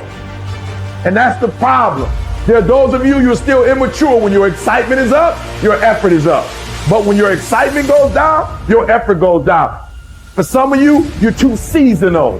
When you're excited, man, you coming to work the first week, the first month, the first 3 months when you got that job, you were excited, and so you was putting forth effort. You on blaze, now you got comfortable. And you're not excited no more. And guess what happened? Your effort has gone down. So do me a favor, get off of that feeling stuff. Get off your excitement. We're not dealing with feelings, because feelings go up and down. You don't have to be excited. You made a commitment to that job. Didn't nobody force you to take that job. You signed your name on the dotted line. And commitment said, I don't care how I feel. I don't care if I'm excited. I don't care if I'm pumped up. I don't care if I'm fired up. You made a commitment. Now it's time to put up. Lazy people do a little work and think they should be winning, but winners work as hard as possible and still worry if they're being lazy. So if you're a winner, you ain't comfortable. Every day I get up and give everything I got to everything I'm a part of simply because this is who I am. Like the only thing I need every day of my life is 86,400 seconds. That's it. Like I don't need some reward. Like the only thing I need is breath in my body, and I'm flat out going get it. A person with passion always stands out. The world is so full of average that once you have passion and a sense of energy in your life, it distinguishes you. When you're passionate about something, it isn't reasonable, but you do it anyway. Passion will take you where nothing else will ever take you. It'll give you that decided edge. It'll help you to stand out. When you want to become a diamond, your whole attitude change, your whole mindset, your thinking, your relationships, the decisions that you make, how you spend your time, your energy, all of it changes. See, this is something that you can't be in this business. This business has to be in you. You take advantage of this opportunity. You let everything else go. You eat different. You study different. You practice different. You don't belong at the bottom, and it's time for you to get your butt from down there. It's time for you to stop being comfortable at the bottom. Get your butt up and get to where you're supposed to be. You are royal priesthood. Get where you belong. Do what you're supposed to do. Live like you're supposed to live. Get better every day. Socrates didn't know much. There wasn't much he held for certain. But he was sure, he said, that we cannot remain as we are. It doesn't matter who you are. It doesn't matter what you've done. Nobody is as good as they could be. Nobody is perfect. Everybody can improve. There are few self-fulfilling prophecies more important or more dangerous than this. If you think you have room to grow, you do, and you will. If you think you're as good as you can be, you're right. You won't get any better. It has been said that Tom Brady, the greatest quarterback in history, the youngest and the oldest to win a Super Bowl, isn't obsessed with winning. That's not what he focuses on. He's obsessed with improving the accuracy of his touchdown passes in the fourth quarter. He's obsessed with getting a little bit faster at releasing the football. He's not willing to stay the same, even though that same is very consistently the best in the league. The process of getting better, that's his drug. That's the dragon he chases. That's how he is able to defy aging and all expectations. The Japanese word for this is kaizen, continual improvement. Always finding something to work on, to make a little progress on. Never being satisfied, always looking to grow. Revolution, transformation, that's what amateurs chase. The pros are after evolution. If the first step is just showing up, committing to doing something each day, then the next step is finding something to focus on getting better at each day. And in this, where cumulative improvement meets compounding returns, we can harness one of the most powerful forces on earth. Think about it. Most people don't even show up. Of the people who do, most don't really push themselves. So to show up and be disciplined about daily improvement. You are the rarest of the rare, and if improvement sounds difficult, how about just making fewer mistakes? This is what Gehrig's manager said about him. The secret to Gehrig's incredible trajectory as an athlete wasn't just his commitment. It was that he never made the same mistake twice. The guy who began his career blowing at least one play per inning improved to one mistake per game, to one per week, to one per month. To err is human, but to err is each day is to become closer to the divine. We not only hold ourselves to a standard, but we ratchet the standard up as we go. Just as with weight training, what we're lifting should be steadily increasing with each subsequent workout. Our unwillingness to be satisfied with our performance, to be done with our progress, is what keeps us from plateauing. It drives us forward. Is it a little discouraging that we never seem to arrive? That our standards rise just out of reach of our abilities? Absolutely not. We move the goalposts so the game doesn't get boring, and more important, so it never ends. Ultimately, this brings us more pleasure and more satisfaction. We reach heights we'd never have been able to see otherwise. Do you want to be rotting or ripening? Are you getting better? Because if you're not, then you're probably getting worse. Anyone, whether they're a professional athlete or a house cleaner, can get better at their job. You can get better at being a person, a citizen, a son or a daughter. You can get better at how you think, how you focus, what you think about.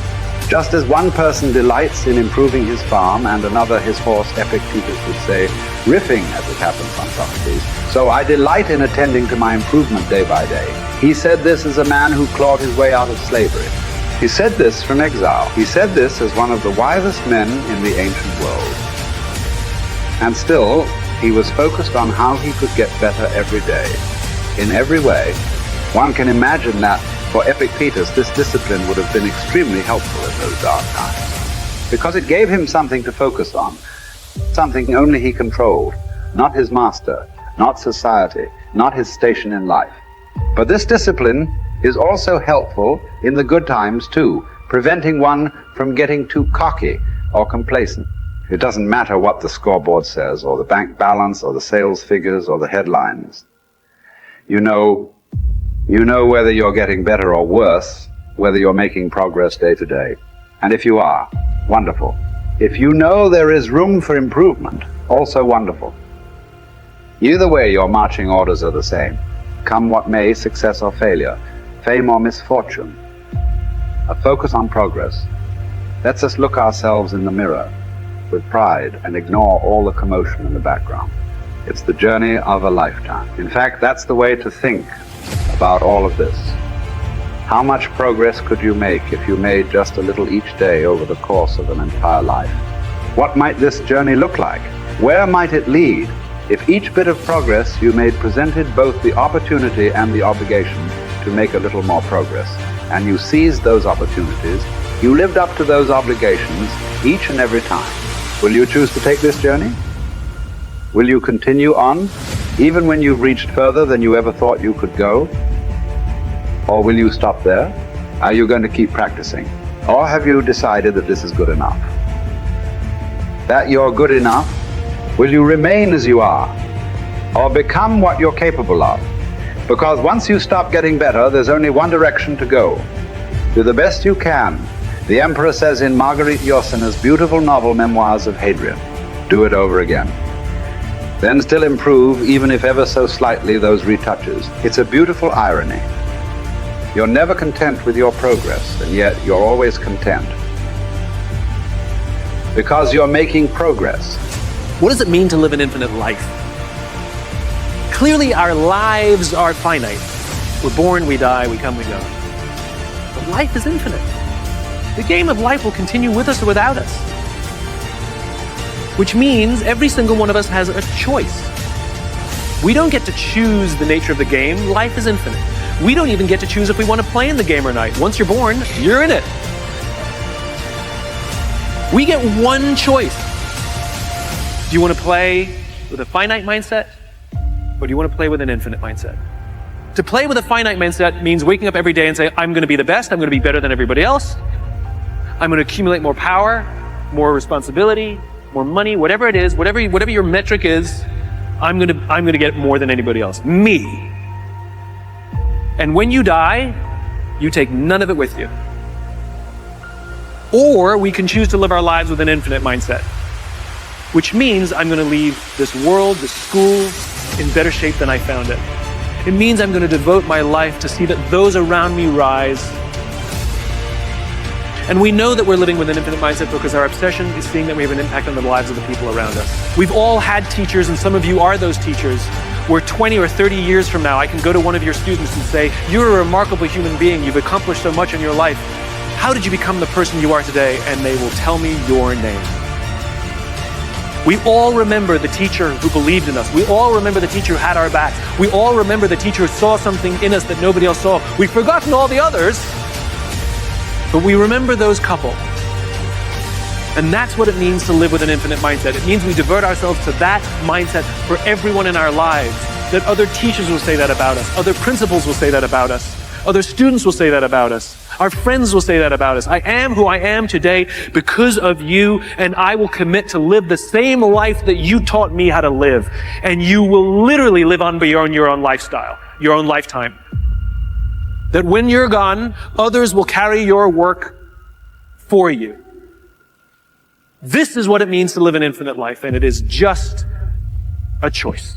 Nobody changes until they change their energy. When you change your energy, you change your life. It's the way it is. When you stop using your enemy to reaffirm your addiction to hatred, when you stop using your best friend to reaffirm your addiction to suffering, when you stop using your Facebook to reaffirm your addiction to insecurity, when you stop that whole process and you start going inward and you're no longer relying on those outer things to create those emotions, and you start creating those inner emotional states, you start changing your energy. Now, whatever is no longer a vibrational match between you and that past, present reality is going to fall away. Right. They're just going to spiral out. You're no longer putting your attention on them. In other words, the stronger the emotion you feel with some problem in your life, the more you give it your attention. Where you place your attention is where you place your energy. You're giving your power away, your life force. Yeah. Lower the volumes of that emotion, you take your attention off that person, you're calling energy back to you. Yeah. And you're building your own electromagnetic field. We've seen the evidence of that in many events, because when people start overcoming themselves, the first day, not always, but the energy of the room will drop. Why? Why? Because they're drawing from the field to build their own field. Now when they build their own field the next day and the fields start interfering with the people next to them,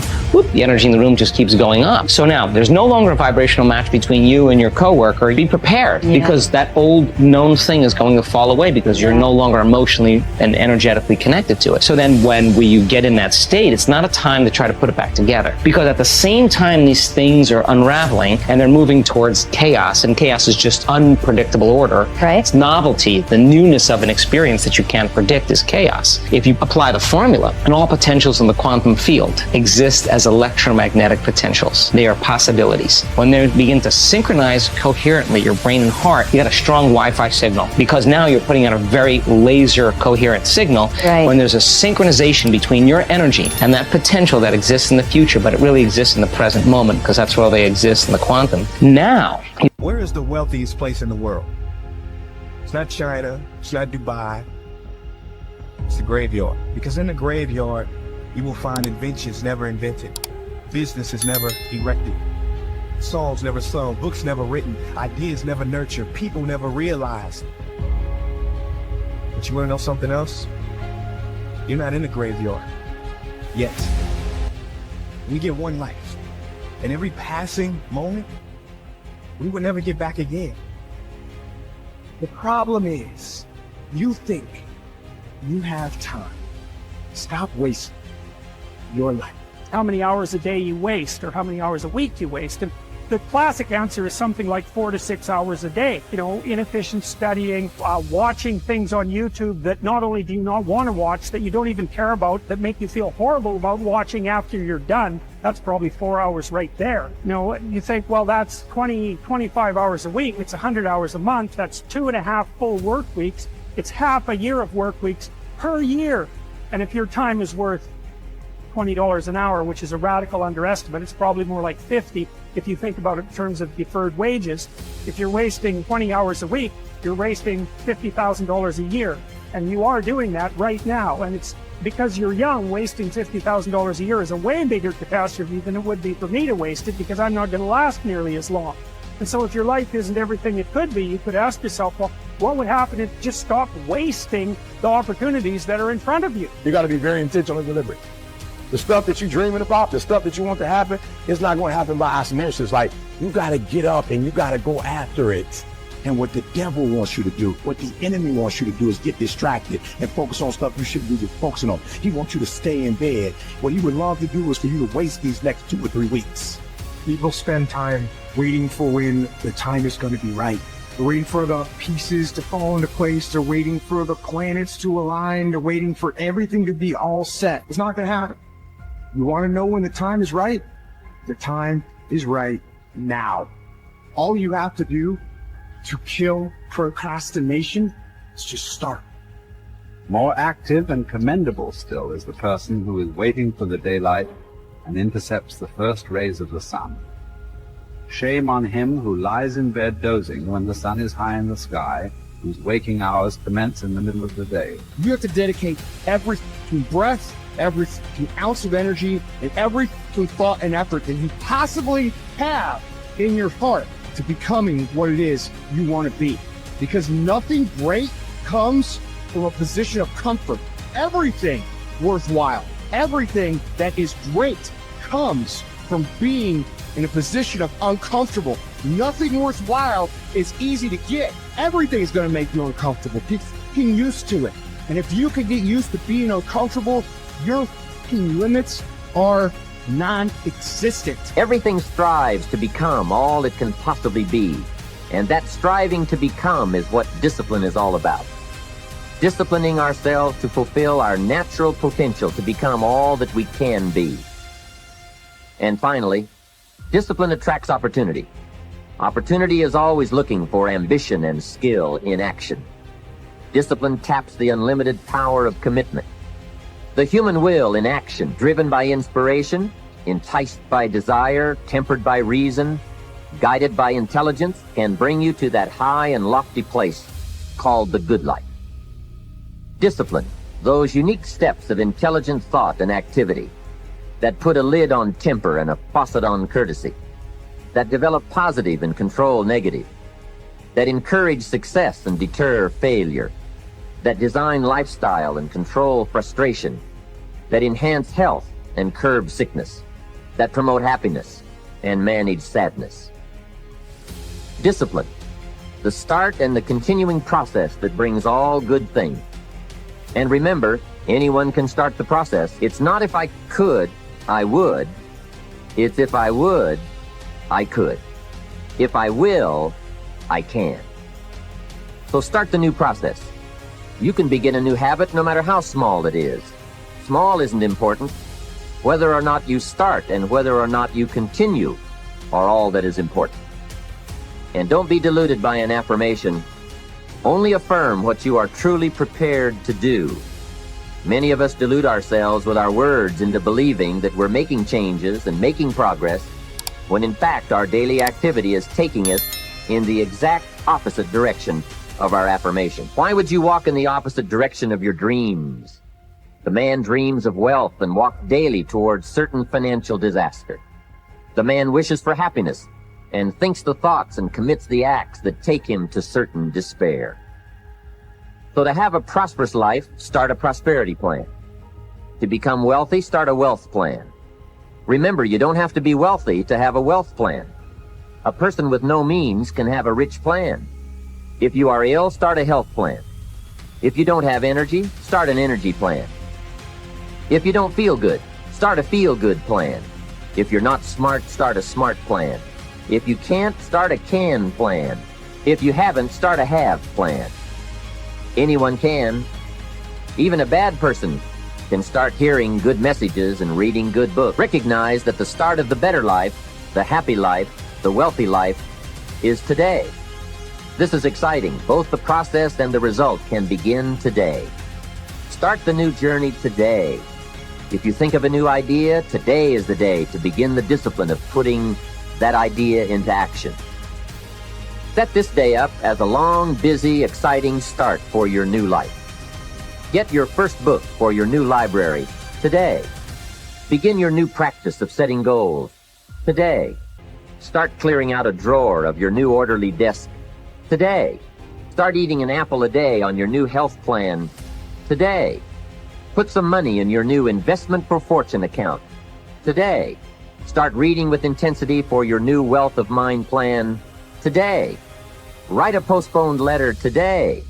Make a delayed telephone call today. Pick up your camera and take a picture of something to start your new treasury of photographs today. Get some momentum going on your new commitment to the better life. See how many activities you can pile on in this first day. Go all out. Break away from the negative downward pull of gravity. Start the thrusters going. Prove to yourself that waiting is over, hoping is past, and that faith and action have now taken charge. It's a new day, a new beginning for your new life. With discipline, you can't believe the list of positive moves you can make in the first day of your new beginning. What have you got to lose? Only the despair and fear and guilt of the past. Only the dissatisfaction and unhappiness and lack of fulfillment of the past. Only the frustration and low self-esteem of the past. Don't let yourself forget how many doctors have died, furrowing their brows over how many deathbeds, how many astrologers after pompous forecasts about others' ends, how many philosophers after endless disquisitions on death and immortality, how many warriors after inflicting thousands of casualties themselves, how many tyrants after abusing the power of life and death atrociously, as if they were themselves immortal. How many whole cities have met their end? Haile, Pompeii, Herculaneum, and countless others. And all the ones you know yourself, one after another. One who laid out another for burial and was buried himself, and then the man who buried him, all in the same short space of time. In short, know this. Human lives are brief and trivial. Yesterday, a blob of semen. Tomorrow, embalming fluid, ash. To pass through this brief life as nature demands. To give it up without complaint.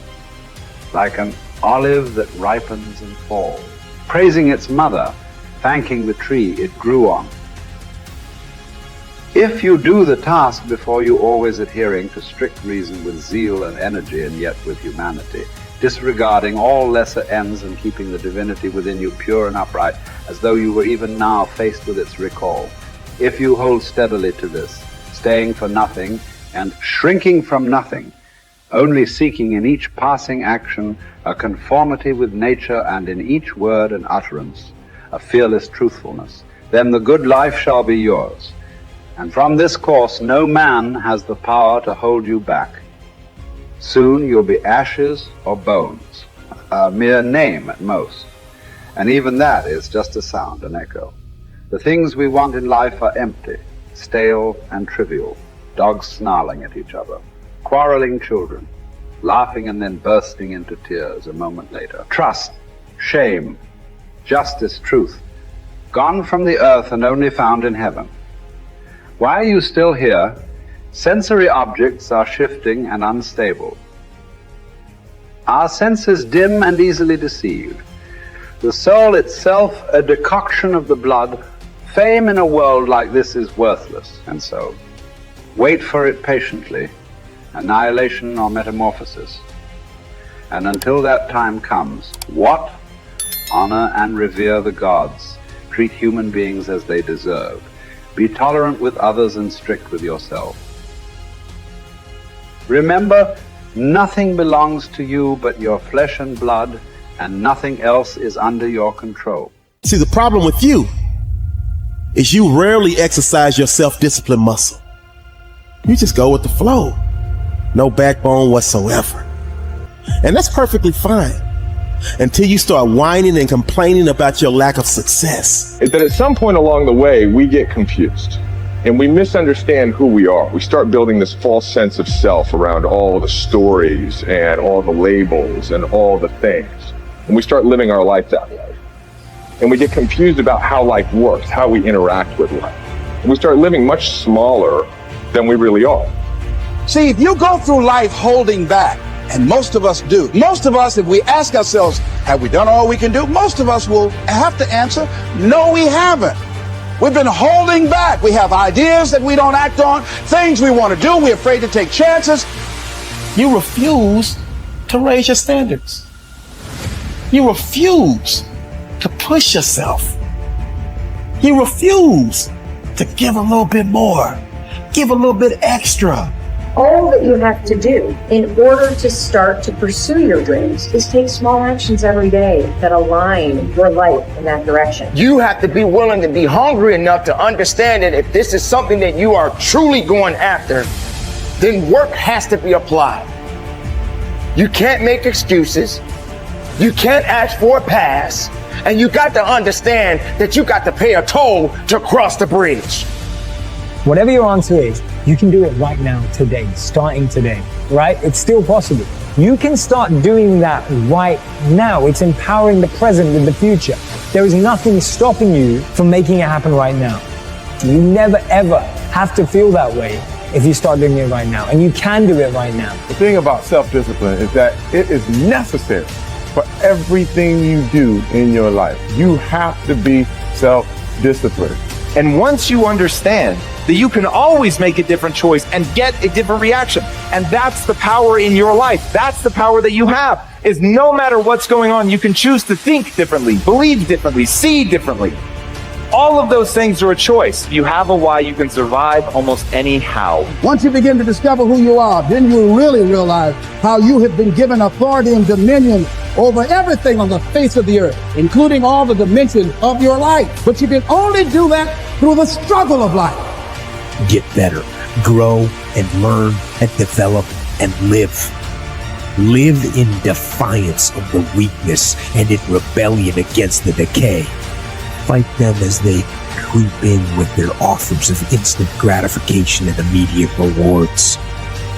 Fight them for every inch they try to take.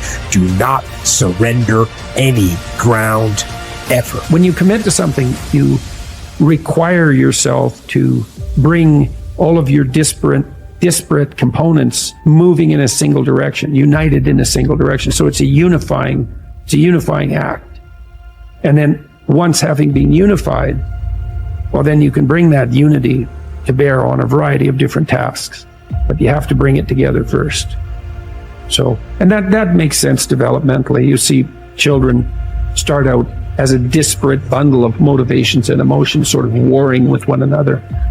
And then they can integrate that into single games that they can play with themselves. And then they integrate that with games they start to play with other people. And all of that is integration. It's not subjugation. It's not repression. Not if it's a good game. It's integration. You want to get integrated because then you have all the horses that are pulling your chariot pulling in the same direction. And you're much more likely to get to where you want to go then. And also much more likely to specify a good place to go. So that's that's something else conservatives have to teach young people, which is, well, get yourself disciplined. Well, why? Well, not so you're a slave, but so that you could be a master.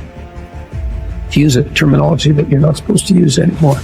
But, this is in relationship to yourself, not to others.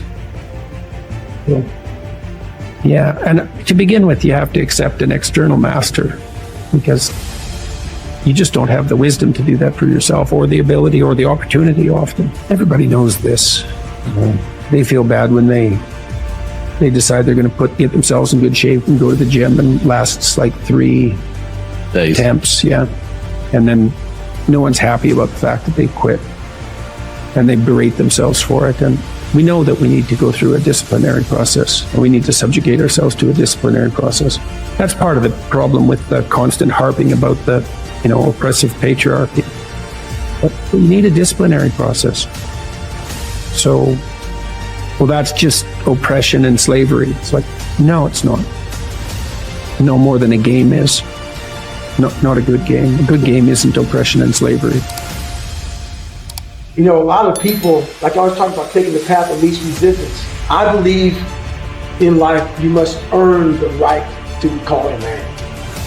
And a lot of people do not think the way I do, and that's fine. I'm not asking you to be David Goggins. Trust me, it's a hard road to hoe.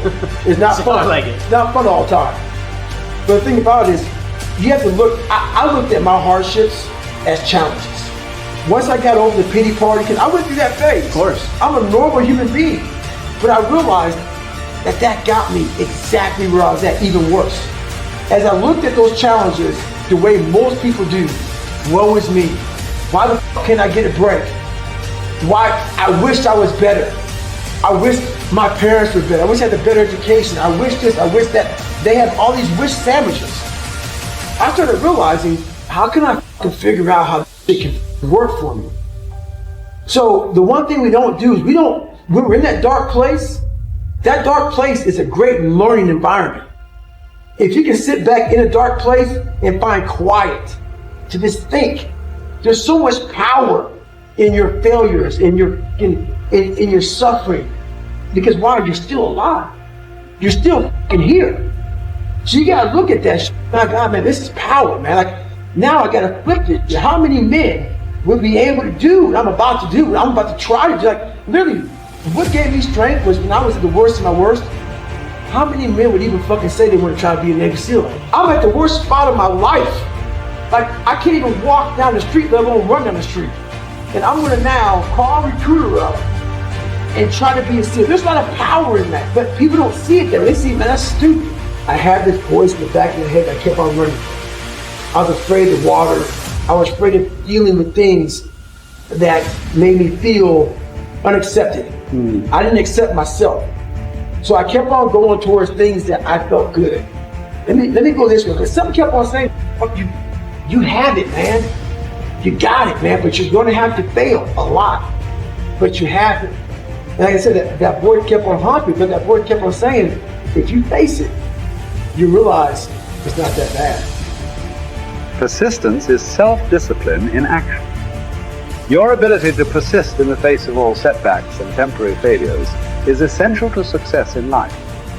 Napoleon Hill said, "Persistence is to the character of man as carbon is to steel." The primary reason for success is persistence, and likewise the primary reason for failure is lack of persistence, quitting too soon. There is a direct link between self-discipline and self-esteem. Each time you discipline yourself to do what you should do, then you should do it. Whether you feel like it or not, your self-esteem increases. This, why there is direct relationship between self-esteem and persistence. Each time you persist and force yourself to continue on, even when you feel like quitting, your self-esteem goes up. Each act of self-discipline strengthens every other act of self-discipline. Every act of persistence strengthens every other act of persistence. When you discipline yourself to persist over and over, you like and respect yourself more and more. You become stronger and more confident. Eventually, you become unstoppable. Persistence is its own reward. Every time you force yourself to persist on a task, whether it is large or small, you feel happier and better about yourself. When you go the extra mile and do more than you are paid for, or more than is expected, your self-esteem goes up. You feel more powerful and in greater control of your life. In your career, when you go the extra mile, you put yourself on the side of the angels. The primary difference between winners and losers in life is simple. Winners never quit, and quitters never win. Your ability to respond effectively to setbacks, your level of response, ability, is the measure of your readiness to succeed. When you experience a major setback or problem, you will feel temporarily stunned. This feeling is very much like a punch in the emotional solar plexus. You will be stopped for a few seconds or a few minutes. During this period, you will often feel discouraged or experience self-pity. You will say, "Why me?" However, it is not how far you fall that counts, but rather how high you bounce. Your aim is to bounce back as quickly as possible. Resilience in the face of unexpected reversals is vital to long-term success. Remember the warrior's creed: I will lay me down to bleed a while and then rise and fight again. Don't be surprised, shocked, or set back when things go wrong. Your best laid plans will often fall apart. Instead, expect disappointments and setbacks as a part of life. Take a deep breath, pick up the pieces, and continue onward. When you're going through hell and everything is going against you, the easiest thing in the world to do is to start thinking negative. It's easy to go through life holding on to things that are weighing us down. Guilt, resentment, doubt, worry. The problem is when we allow these things in, they're taking up space for the good things that should be there. Imagine your life is like a container. You were created to be filled with joy, peace, confidence, creativity. But if you allow worry in, it pushes out the peace. There's not space for both. You can't go above 100%. You have a limited amount of room. If you allow guilt to take up space, that's space that you don't have for the confidence you need. Most people will let their present physical results control their way of thinking. They're emotionally involved in it. They think it's an accident that the same results keep reoccurring. That's no accident. If you've got a financial problem, if you've got a cash flow problem, if you've got a marital problem, that's what most people concentrate on. If a doctor takes a photograph of your body and then tells you you're sick and shows you you're sick, what's the person concentrate on? Sickness. What's the photograph prove? The photograph proves that the person has been concentrating on something wrong to move their body into that vibration. What should they do? They should ask for help. Where does it come from? There's only one source, and they see perfect health, or they see prosperity. But the cynics don't believe this. It's a strange thing. The cynics don't get results either. Quit letting your present results control your thinking. Don't let life change your name. Don't let it change your name. Don't you be nasty just because they're nasty. Don't you be hateful just because they're hateful. Don't you be vengeful just because they're vengeful. Don't lose yourself in your situation. Don't let your situation eat up yourself.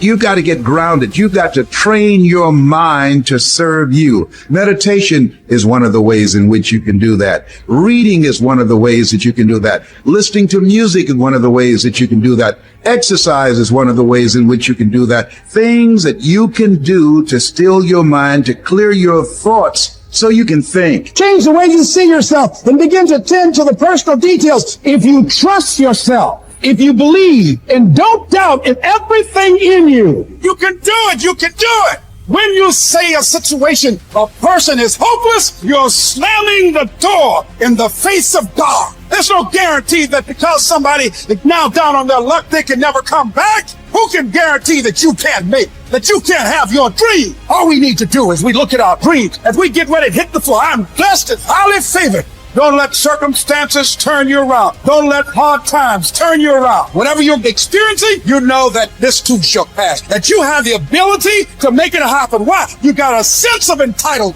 I deserve this, and whatever I have to do, I'm willing to step up and to face life and grab it in a collar and say, give it up, because it's mine. People think there is something called as negative thought and positive thought.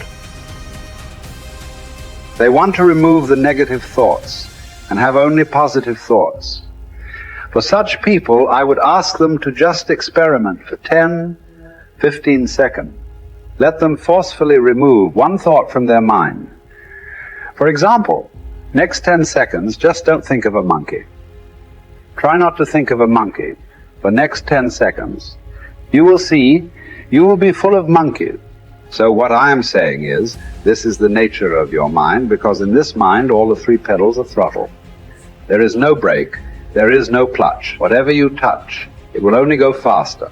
In this kind of mind, people have been taught from moral teachers and religious teachers, do not think about bad things. Well, since then, it's been a full-time job. So there is no way you can handle the mind like this. This doesn't need any great enlightenment. If you spend 2 minutes with your eyes closed, you will realize you cannot do anything forcefully with this mind. So, I want to remove negative thoughts. Do not ever go in this direction, because what you want to remove will become your quality. Always you will be on it. So, what should I do? The thing is this, without understanding the fundamental mechanism of this mind, because our mind, human mind, is the most sophisticated computer on the planet. Even all the supercomputers have come out of this. When this is the case, is it not important that we understand the mechanics of how it functions? One simplistic aspect of how it functions is there are no subtractions and divisions in our mind. There is only addition and multiplication. If you try to do something with it, it will say one more. If you try hard, it will multiply into many more. In this mind, you don't try to identify what is positive, what is negative, and try to remove it. First of all, one needs to understand this mind of yours. This body of yours is supposed to serve you. The life that you are is important. Body and mind are vehicles that must serve us. If you sit in a vehicle, it must go where you want to go. If it goes to its own destination, what is the point of such a vehicle? It's just a nuisance. Right now, most human beings are unfortunately experiencing this fantastic possibility of human mind as a nuisance, as a troublesome thing. Well, this is the most beautiful thing you have. There is something called as you which exists. This is not a composite of all your thoughts and emotions and physiological processes. Beyond that, there is you. If you close your eyes, even if you cannot see anything, you're still there. It is through the window of your eyes that you are looking out. But if you close your eyes, it doesn't mean that you don't exist. You still exist. So, beyond your thought, you still exist. Beyond your emotion, you still exist. So that you, the life that you are, this has to come into your experience. Why is it that you're not allowing that to come into your experience, which is the most significant aspect of who you are? Who you are right now, the most significant aspect is you and me are alive right now. This is it. What I'm thinking, what you're thinking, is not the important thing. We are alive right now. That is the important thing. So it is important that you focus on this fundamental sense of aliveness within you. And then you will see there is a natural distance between you and your thought process. Once there is a distance between your psychological process and your physiological process, this is the end of suffering. Because there are only two kinds of suffering that human beings go through. physical suffering and mental suffering. Once you create a little space between you and your mind, between you and your body, this is the end of suffering. This is something every human being has to experience and know, otherwise thinking, I will just remove negative thoughts and I will have positive thought. All the best, it's not going to work. 100% it's not going to work because nobody can remove it. They can avoid it for some time. So when negative thoughts come, you say whatever you want, but this is just avoiding, it's not gone. The moment you stop that, it will pop back with great force. Otherwise, it will come back in your dreams. So it's very important, first of all, you need to understand your anger, your resentment, your fear, your anxieties, the negativity that you generate. Generally resentment, anger, it is always directed towards somebody. But we need to understand this is poisons that we are drinking and expecting somebody else to die. Fortunately, life doesn't work like that. If I drink poison, I die. If I drink poison, you don't die. So we need to understand this. When I say poison, today you can have yourself chemically analyzed right now. What is your blood work? What it says, 5 minutes of intense anger. Check your blood work and see. There will be lots of negative elements in it. Literally, you're poisoning yourself. So do you want to poison yourself? Definitely not. Now, the very question is coming from certain helplessness. What shall I do? Don't do anything. Just sit back and just concern yourself with something which is the life process. Maybe your heartbeat, maybe your breath, maybe just the sensation of being alive. Depending upon how sensitive or how perceptive you are, accordingly, find something. It could be a sensation in the body, it could be breath, it could be heartbeat, it could be anything, something which indicates life to you. Just pay attention to that for some time. Slowly, you will see there is a distinction between what is you and what you have gathered, which includes both your physiological and psychological possibility or mess, whatever you've made out of it. You're not bright enough. You waited too late. You should have started younger. Those are the kind of voices that we all live with. For me, our ministry was growing. We lived in a nice house we'd ever had. Driving a nice car, living from paycheck to paycheck, making it. Every night, I lay down at night, I hear the voices. Those voices are the kind of voices that stop you from buying into your own life.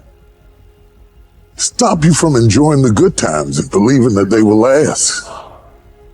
The anxiety and the pressure and the strength that it took to get from where you were to where you are doesn't go away, so you don't really believe it's yours. You're driving it, but you don't really believe it's yours. And you're scared to relax and really rest in whatever it is or whoever it is.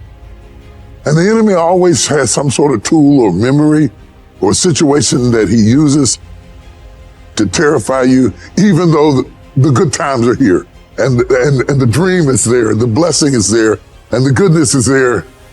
But there's always this haunting, nagging defiance that says, don't you relax. You're not worth it. You don't deserve it. And it's not going to last. Resting in what God has done is often more difficult than receiving what God has done. To rest in it, to believe that it will last, to believe that you will last, that love will last, that life will last, that good times will come, that things will be better. It's difficult because of the voices. And you are what you eat, and the voices are the food that feeds your faith or fear. You see those voices that say what you can't do, what you can't have, what you can't be, what's not going to last, what's not going to work, is how the enemy pulverizes the promises of God in your life. And it takes word to combat word. That's why when Jesus was in the wilderness and Satan was throwing word at him, he was throwing word back. And what we have to do is put word on word. I'm blessed.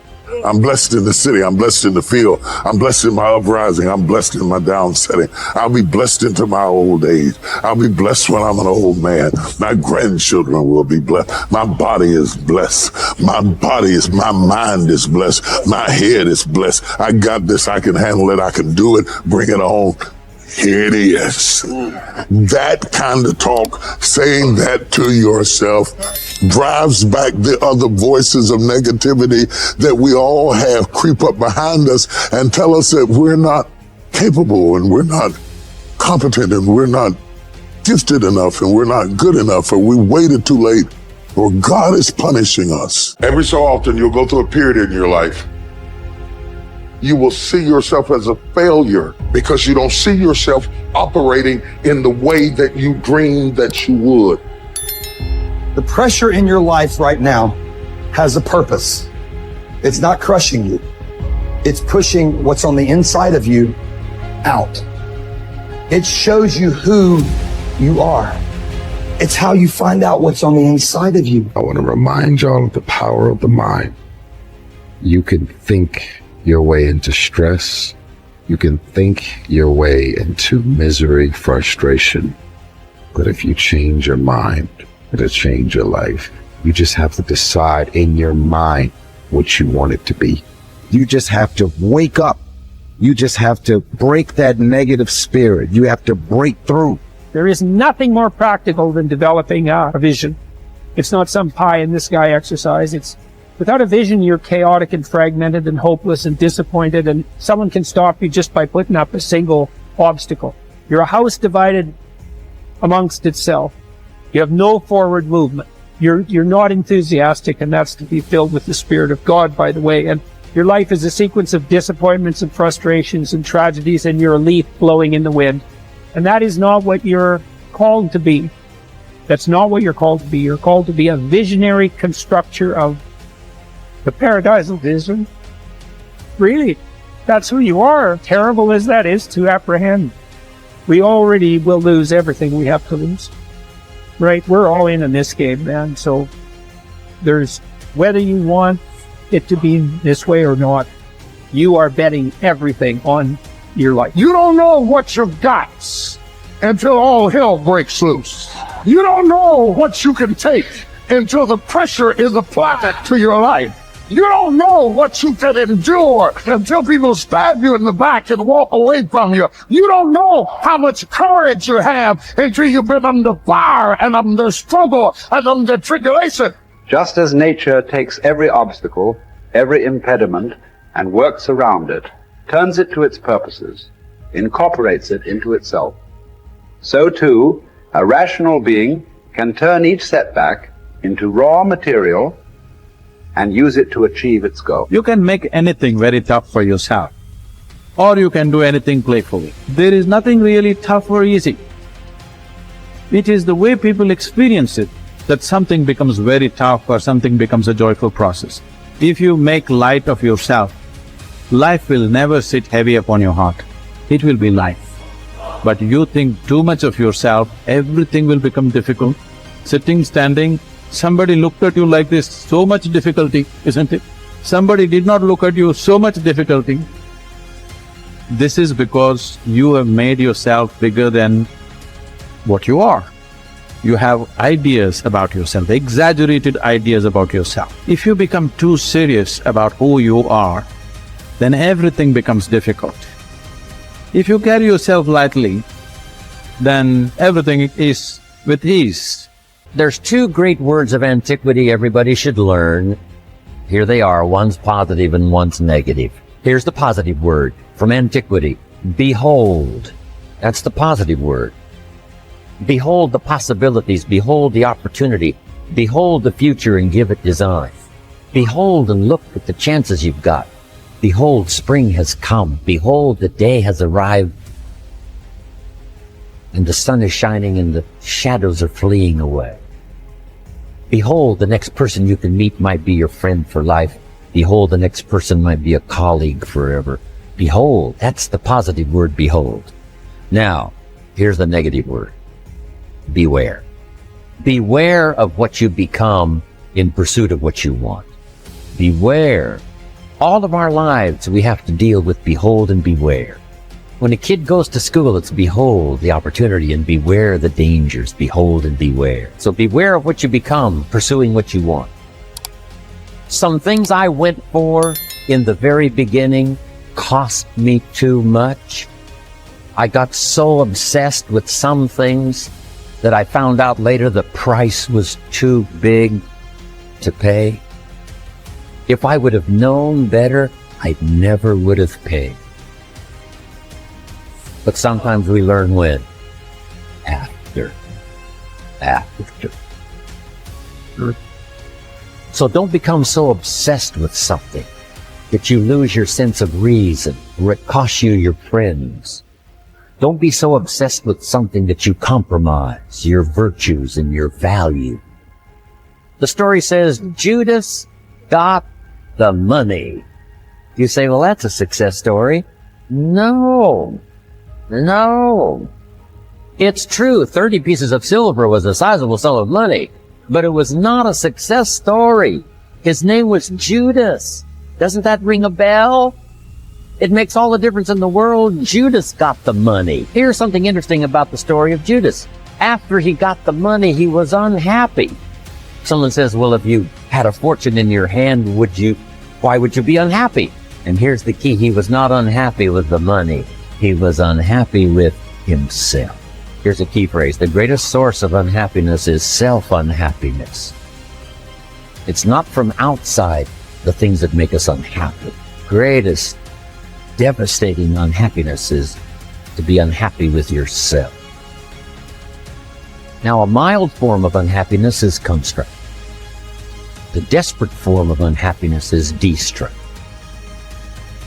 It's like worry. We should all worry a little, but not let it destroy our lives. So it's called caution, but not undue caution. It's called fear and worry, but not the worry that kills you, not the worry that destroys you. It's like hate. You don't need to hate your job. Save your hate for the important things like evil, like the weeds that attack your garden, like the diabolical ideas that try to entice your children. Right? You don't need to hate everything. I hate this, I hate that. That's the misuse of your hate. Save it for the things we really must.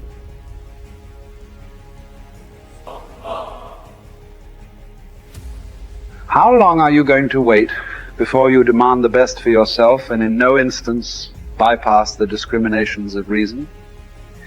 You have been given the principles that you ought to endorse, and you have endorsed them. What kind of teacher, then, are you still waiting for in order to refer your self-improvement to him? You are no longer a boy, but a full-grown man. If you are careless and lazy now and keep putting things off and always deferring the day after which you will attend to yourself, you will not notice that you are making no progress, but you will live and die as someone quite ordinary.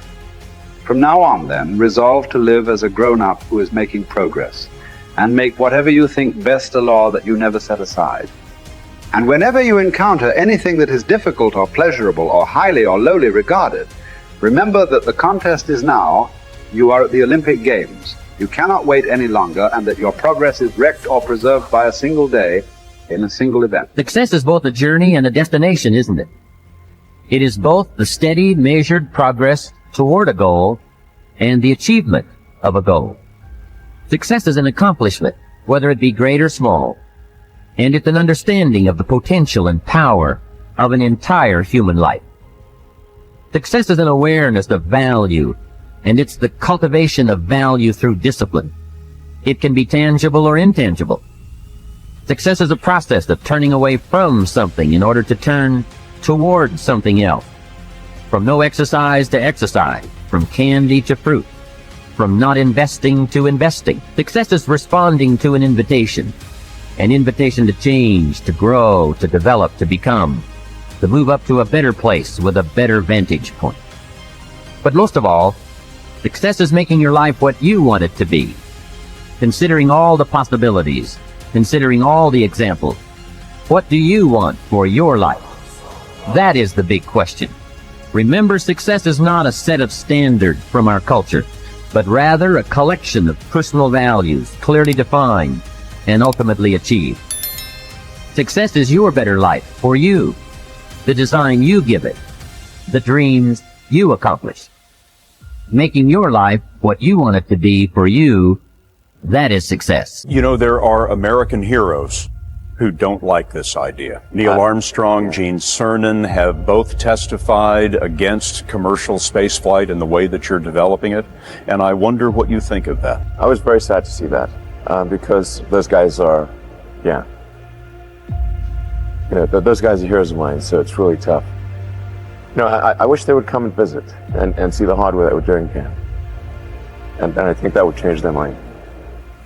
They inspired you to do this, didn't they? Yes. And to see them casting stones in your direction. It's difficult. Did you expect them to cheer you on? So they're hoping they would. What are you trying to prove to them? What I'm trying to do is to make a significant difference in spaceflight and help make spaceflight accessible to almost anyone. One of the most difficult choices I've ever faced in life was in 2008. I think I had maybe $30 million left, or $30 or $40 million left in 2008. And I had two choices. I could put it all into one company, and then the other company would definitely die, or split it between the two companies. But if I split it between the two companies, then both might die. When you put your blood, sweat, and tears into creating something, or building something, it's like a child. And so it's like, which one am I going to let one starve to death? I couldn't bring myself to do it, so I split the money between the two. Fortunately, thank goodness, they both came through. What was your biggest failure, and how did that change you? Well, there's a ton of failures along the way, that's for sure. As I said, for SpaceX, the first 3 launches failed, and we actually were just barely able to scrape together enough parts and money to do the 4th launch. If that 4th launch had failed, we would have been dead. So multiple failures along the way. I tried very hard to get the right expertise in for SpaceX. I tried hard to find a great chief engineer for the rocket, but the good chief engineers wouldn't join, and the bad ones, well, there was no point in hiring them. So I ended up being chief engineer of the rocket. So if I could have found somebody better, then we would have maybe had less than 3 failures. That 3rd failure in a row, did you think, I need to pack this in? Never. Why not? I don't ever give up. So many people tried to talk me out of starting a rocket company. It was crazy. One good friend of mine collected a whole series of videos of rockets blowing up and made me watch those. He just didn't want me to lose all my money. We're doing these things that seem unlikely to succeed, and we've been fortunate, and at least thus far they have succeeded. Now is the time to take risk. You don't have kids. As you get older, your obligations increase. And once you have a family, you start taking risk not just for yourself, but for your family as well. It gets much harder to do things that might not work out. So now is the time to do that before you have those obligations. So I would encourage you to take risks now. Do something bold. You won't regret it. How did you figure you were going to start a car company and be successful at it? Well, I didn't really think Tesla would be successful. I thought we would most likely fail. But I thought that we at least could address the false perception that people had that an electric car had to be ugly and slow and boring like a golf cart. But you say you didn't expect the company to be successful, then why try? If something's important enough, you should try, even if the probable outcome is failure. Or how do you think about making a decision when everyone tells you this is a crazy idea? Or where do you get the internal strength to do that? Well, first of all, I'd say I actually think I feel fear quite strongly. So it's not as though I just have the absence of fear. I feel it quite strongly. But there are just times when something is important enough, that you believe in it enough, that you do it in spite of the fear. I think about what technology solution is necessary in order to achieve the particular goal, and then try to make as much progress in that direction as possible. I think being a multi-planet species and being out there among the stars is important for the long-term survival of humanity, and that's one reason. But then the part that I find personally most motivating is that it creates a sense of adventure, and it makes people excited about the future.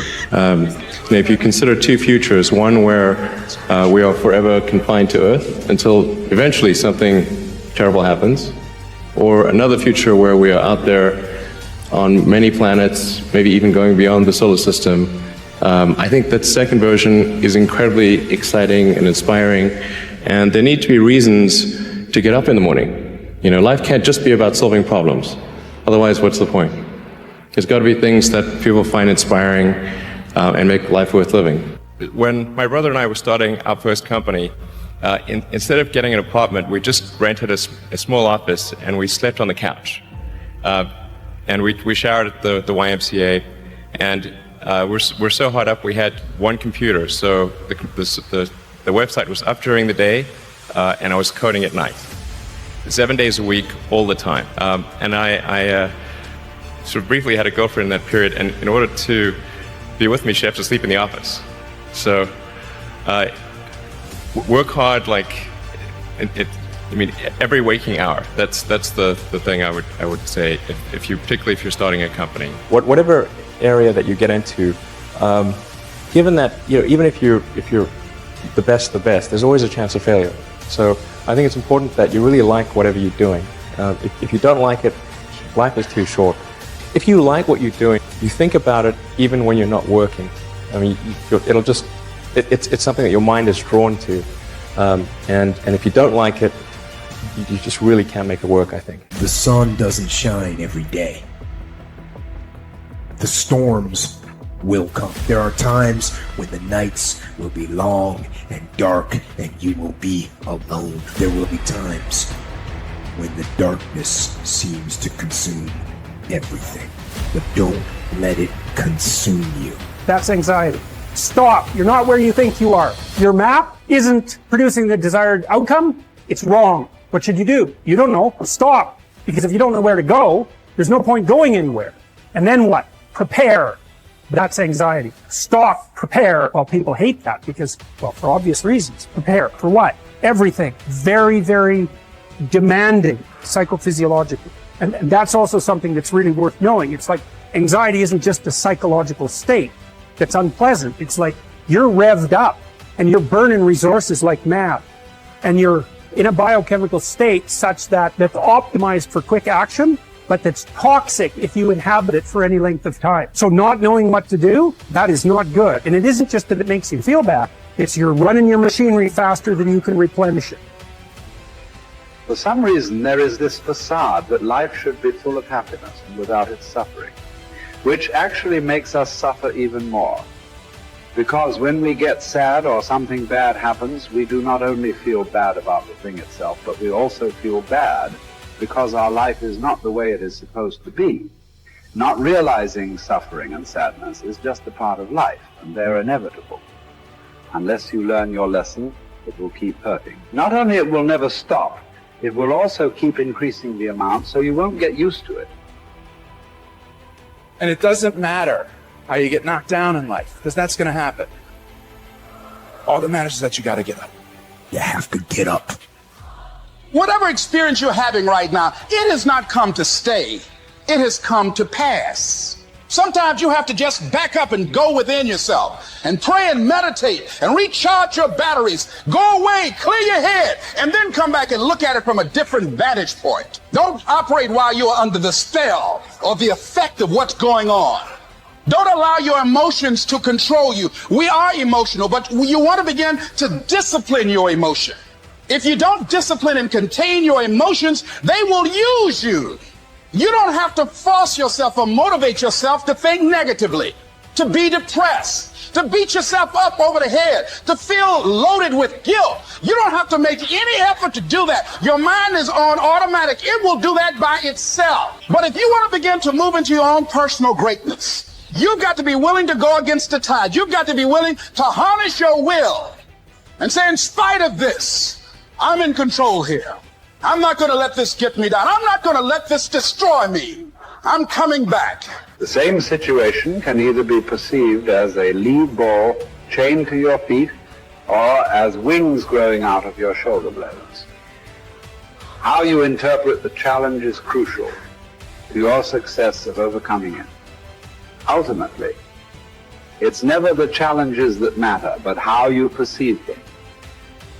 If you work at that which is before you, following right reason seriously, vigorously, calmly, without allowing anything else to distract you, but keeping your divine part pure, as if you should be bound to give it back immediately. If you hold to this, expecting nothing, fearing nothing, but satisfied with your present activity according to nature, and with heroic truth in every word and sound which you utter, you will live happy. And there is no one who is able to prevent this. We are all bound by this oath to bear the ills of mortal life and to submit with a good grace to what we cannot avoid. So the spirit must be trained to a realization and an acceptance of its lot. It must come to see that there is nothing fortune will shrink from. There's no ground for resentment in all this. We've entered into a world in which these are the terms life is lived on. If you're satisfied with that, submit to them. If you're not, get out, whatever way you please. The happy man, therefore, is he who can make a right judgment in all things. He is happy who, in his present circumstances, whatever they may be, is satisfied and on friendly terms with the conditions of his life. That man is happy, whose reason recommends to him the whole posture of his affairs. How do you bear the suffering that is at the crux of life without becoming tempted and embittered? That's really, really difficult. Now, someone might point out, go ahead and be bitter, see where that gets you. And if you have any sense, and generally people have at least some, they know that being sick and bitter is worse than just being sick. And that being right, it's worse, but it's very hard temptation to avoid. Sometimes you want to be bitter just out of spite, in some sense, because things are so terrible. All you've got left is your willingness to shake your fist, and say, well, really? Is this like this many poisonous snakes? Really? That's like, maybe I could have learned with just one or two, not 100. So, but we're all stuck with that. And I think we're stuck with it at every level of our life in some senses. How do we maintain a high order moral orientation in spite of suffering and malevolence? Do you think that the man has any thought of mending his ways who counts over his vices as if they were virtues? Therefore, as far as possible, prove yourself guilty, hunt up charges against yourself, play the part first of accuser, then of judge, last of intercessor. At times be harsh with yourself. Set yourself free for your own sake. Gather and save your time, which till lately has been forced from you or filched away, or has merely slipped from your hands. Make yourself believe the truth of my word, that certain moments are torn from us, that some are gently removed, and that others glide beyond our reach. The most disgraceful kind of loss, however, is that due to carelessness. Furthermore, if you will pay close heed to the problem, you will find that the largest portion of our life passes while we are doing ill, a goodly share while we are doing nothing, and the whole while we are doing that which is not to the purpose. What man can you show me who places any value on his time, who reckons the worth of each day, who understands that he is dying daily? We are mistaken when we look forward to death. The major portion of death has already passed. Whatever years be behind us are in death's hands. We should not manifest surprise at any sort of condition into which we are born, and which should be lamented by no one simply because it is equally ordained for all. Yes, I say equally ordained, for a man might have experienced even that which he has escaped. And an equal law consists not of that which all have experienced, but of that which is laid down for all. Be sure to prescribe for your mind this sense of equity. We should pay without complaint the tax of our mortality. If you're looking for certainty, the reality of suffering is certain. I mean, what do you accept as evidence above all else? That's a good question. That's a hard question. But I would say pain is up there. It's very difficult not to believe in the reality of your own pain. It's somewhat easier not to believe in the reality of other people's pain. That's not so easy either, you know. But it's, your pain seems to be undeniably real. And so it does beg a question, which is, you know, if pain is undeniably real, is that which overcomes pain even more real? And I think that's, in some sense, that's the idea that lurks behind the idea of the resurrection. Weakness. Do I have weakness? I am nothing but weakness. I'm not naturally strong or fast or flexible. I'm certainly not the smartest person in the world. I get emotional over stupid things. I eat the wrong foods. I don't sleep enough. I procrastinate and I waste time. I care too much about meaningless things and not enough about important things. My ego is too big. My mind is too small, often trapped inside itself. Now, all that being said, I have to say, a person's strength is often their biggest weakness, but their weaknesses can become strengths. Success, guys, a very, very lonely road, man. Along that road, you're not going to see too many friends. You see your shadow most often. You got to trust in the heart of hearts. Inside what you're doing, what you believe in is a worthy cause, a winnable fight. I wish I could tell you you're tired, go take a break. I wish I could tell you you're tired, rest for a year. I wish I could tell you that it's going to get easier. I wish I could tell you it's going to get easier. I wish I could tell you that if you just keep going, it's going to get lighter. I dare you to take a stand today to say no more. I will no longer accept this for my life. I dare you to take action today. I dare you to write your goals down and get someone to hold you accountable. I dare you to hold yourself accountable. I dare you to give up everything that is keeping you from your dream, to say no to all the negative influences. I dare you to pick up a book instead of a drink. I dare you to work harder than you think you did yesterday. I dare you to prove them wrong. I dare you to prove yourself right. I dare you to stand up as a man or as a strong woman, as whoever you are, and declare that you are going to claim a bigger and better life for yourself. When you get to the point where enough is enough, when you get to the point where it hurt real bad, when you get to the point when it's over, when they're tired, when they're frustrated, when they're ready to give up, when they spent their last dime, that's when they get started. But what you cannot do is you cannot quit during the process. You cannot give up because it ain't what you see. You cannot give up. Pain is there to make you better. Without struggle, there can be no victory. And let me tell you, when you've been through pain, when you've fought for where you are, you ain't gonna let anyone take away what you got. When you've earned it and paid your dues and suffered and failed, been hurt and been down, and you get back up, when pain and struggle comes to face you again, you look it in the face and stand it down. Because you've been through too much. You're too strong now. Everything that has happened to you up until this point has made you who you are. And it will continue to mold you into who you will be.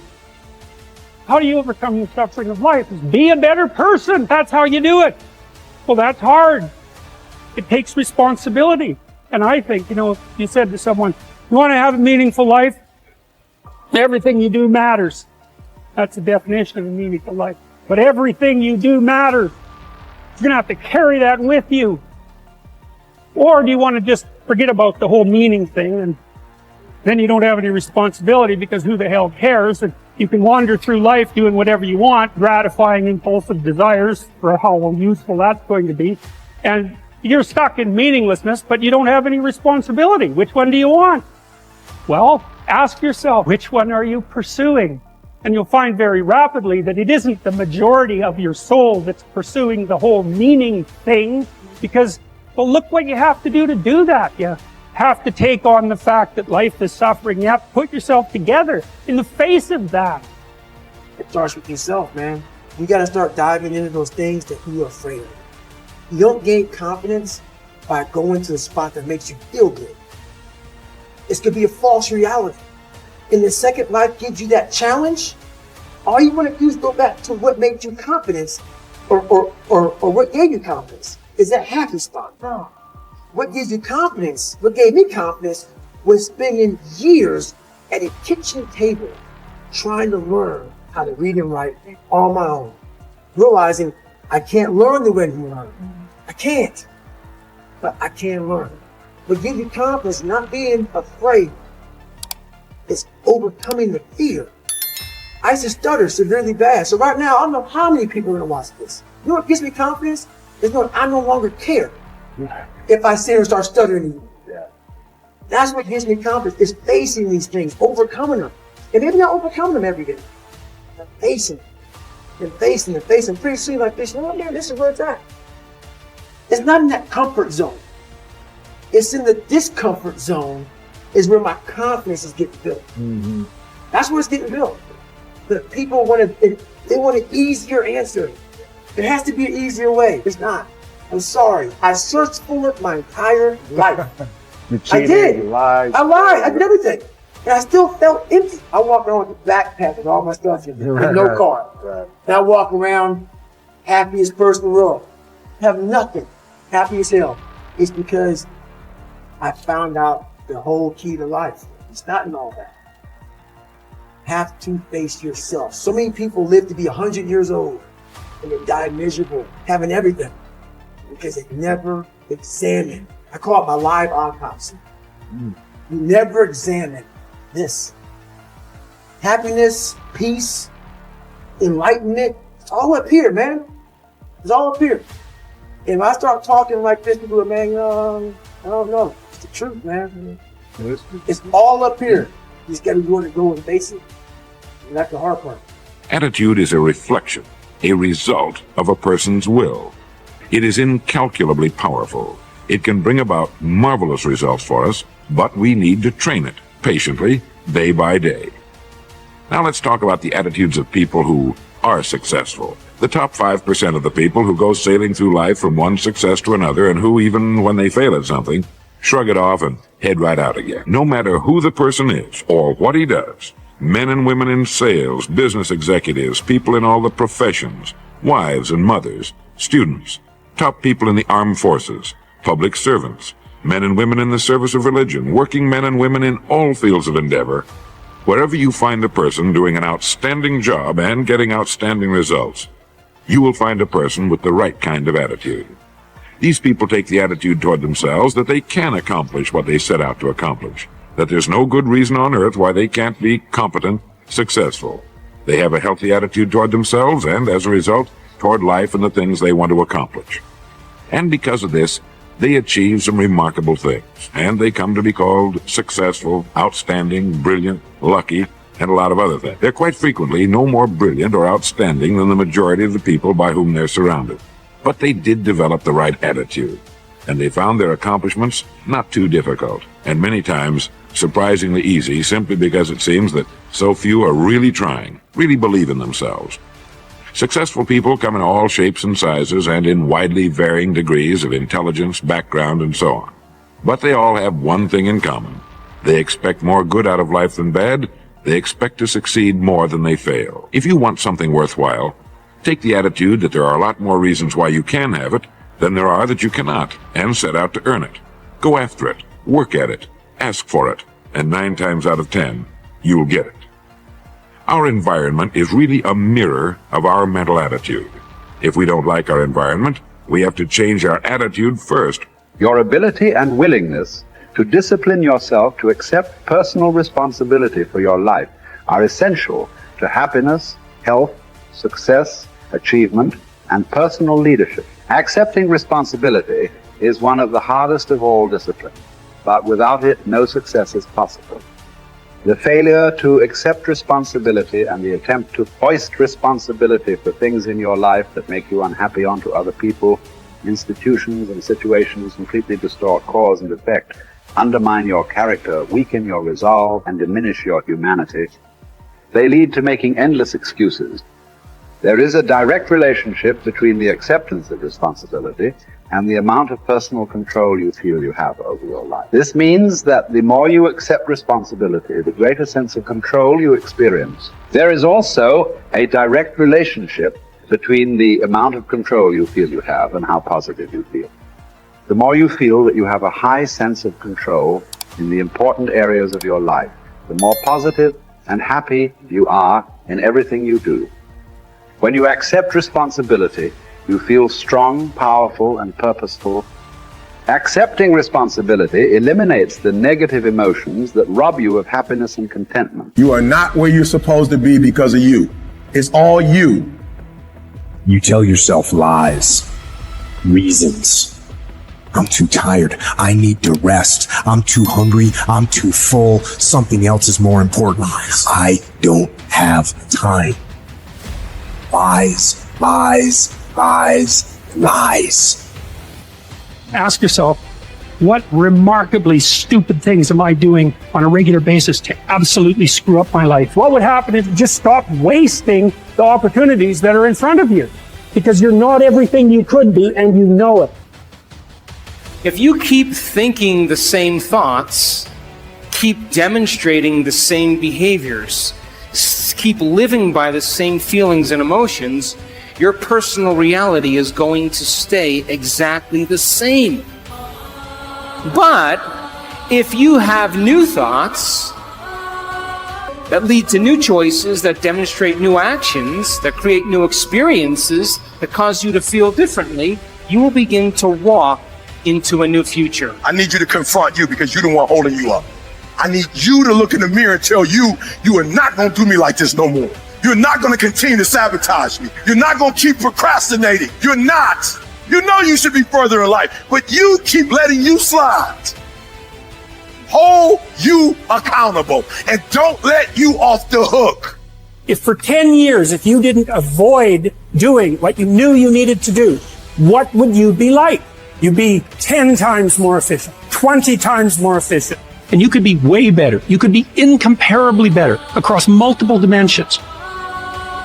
Do something away from the normality of what you've been doing. Why not try it, man? Shock the system. Get up at 4 in the morning one day, just one day, and go for a run. Commit to one day and see how you feel. As you're jogging it back in around 5 or something, as your neighbors are still asleep, or your day's already provided something for you. Mentally, you'll feel like, wow, man, that was a lie. And say, I've got to do this. This is my stuff. This is why I showed up. It's not going to be easy when you want to change. It's not easy. If it were in fact easy, everybody would do it. But if you're serious, you'll go all out. Yes, I'm going to do something about this situation. You do what it is you're supposed to. You're supposed to build something. You're supposed to create something. I don't know how to do it. Learn. The question is not, is it possible for you to be a millionaire? Is it possible for you to have all your dreams become a reality in your lifetime? Yes, it is possible. But the real question is, have you made the decision? Once you make a decision and you go all in and you say, I ain't quitting until I get there. I ain't giving up. I ain't giving in. I'll do whatever it takes to be successful. And when you make that decision, when you look you in the mirror, when you tell yourself that, look, I'm through, I'll do whatever it takes, I guarantee you, that's the day your dream begins to happen.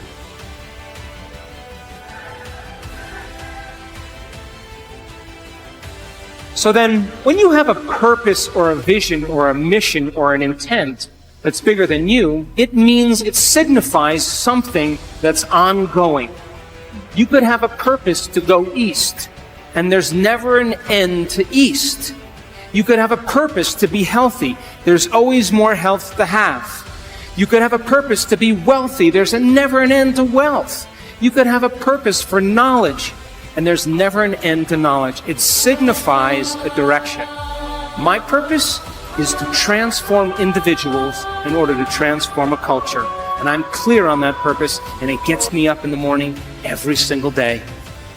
So then, how do you bring a vision from the world of possibility into the world of reality? From thought all the way down into matter. From what we say in quantum physics, from the wave of possibilities all the way down into the particle. From the immaterial, something that doesn't exist yet, into the material. From the world beyond the senses to the world of the senses. How do we do that? Well, it requires then setting up goals in alignment with your purpose. So let's just say you have a purpose to go in a certain direction. Your purpose signifies a direction, but your goals should always be in alignment with your purpose. And people who have goals in alignment with their purpose, their goals are a natural side effect of them being on purpose.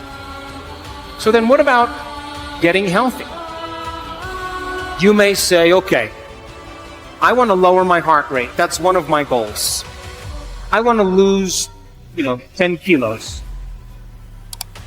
I want to have more energy. I want to wear a new wardrobe and have a new relationship. This is the short-term goal at the beginning, and the long-term goal is at the end.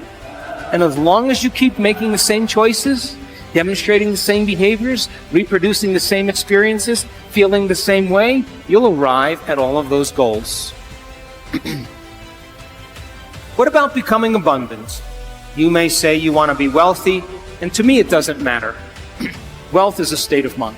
You may want to start a new business. Once you start that new business, you may want to hire 2 new staff employees in 6 months. Then you may say you want to buy a company vehicle. And of course, then the next one is buy a new house. And then ultimately what? Make $1 million? Why not? If that's your goal, to reflect your purpose, then you should arrive at it. Are you still with me? How about learning knowledge? Is there ever an end to knowledge? You may want to get an associate's degree. And then you may want to get a bachelor's degree. And then you may want to get a master's degree. You may want to get a doctorate degree. And then you may want to finally do research. But all of those things are in alignment with your purpose, is it not? Now, I want you to understand that there is a very specific formula for excellence. And the formula requires a person who has a clear purpose.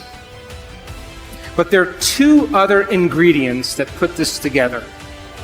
The first thing is called competence. You know what competence is?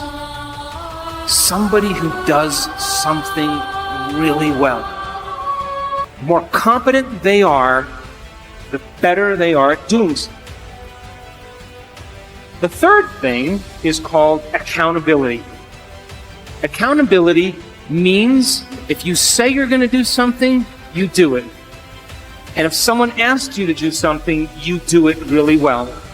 And if you combine a person who's on purpose with a high level of competence and accountability, you have excellence in an individual. I run 3 companies, and all 3 companies, my teams are very high on their purpose scale. They better align with my purpose. They have very high level of competence, and they are very high on the accountability scale. And I don't even bother them. I never even manage them. Because if they're not competent, accountable, and on purpose, they're going to stand out with the rest of the culture, and other people are going to be doing their job, and they are not going to keep up. And I say to my staff, I run an Olympic-level team. You have to be able to play at an Olympic level. If you can't be competent and accountable on purpose, there's nothing personal. We just have to cut you because we're moving at a fast pace. Be someone who is cool under pressure. Value serenity instead of outrage. It seems that our culture is moving in the wrong direction here.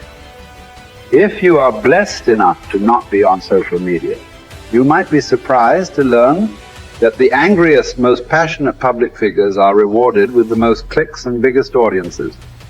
Our culture has begun to confuse passion with substance, reward the loudest and angriest voices, and thus incentivize behavior wholly at odds with stoic wisdom. The number of decibels your voice hits as you scream about how right you are is not necessarily an indicator of how much sense you are making. As a society founded on reason and Western Enlightenment ideals, We must hold ourselves to a higher standard. We have to collectively stop allowing emotion and passion to pass for reason and factual debate. The media's goal is to literally challenge your ability to be still. A tough American, intent on improving upon their current self, is not tricked into an emotional reaction by these headlines. You do not write an angry tweet. You do not hurl an insult. You are cool and measured and skeptical. You are curious what the agenda of the journalist might be and what facts or context they might be leaving out. You seek out a different story on the same topic from an opposing view, and you find out that many of the claims made in the original story were convincingly debunked. And just like that, you are a Zen master of stillness and stoicism. I will not quit in the face of danger or pain or self-doubt. I will not justify the easier path before me. I decide that all my actions, not just some, matter. Every small task is a contribution toward a higher purpose. Every day is undertaken with a sense of duty to be better than I was yesterday, even in the smallest of ways. I seek out hardship. I do not run from pain, but embrace it, because I derive strength from my suffering. I confront the inevitable trials of life with a smile. I plan to keep my head to be still when chaos overwhelms. I will tell the story of my failures and hardships as a victor, not a victim. I will be grateful. Millions who have gone before me have suffered too much, fought too hard, and been blessed with far too little for me to squander this life. So I will. My purpose will be to uphold and protect the spirit of our great republic, knowing that the values we hold dear can be preserved only by a strong people. I will do my part. I will live with fortitude. You have brain, if you have heart, you can make everything possible. From my understanding, brain is the place where you hold the knowledge, education, training.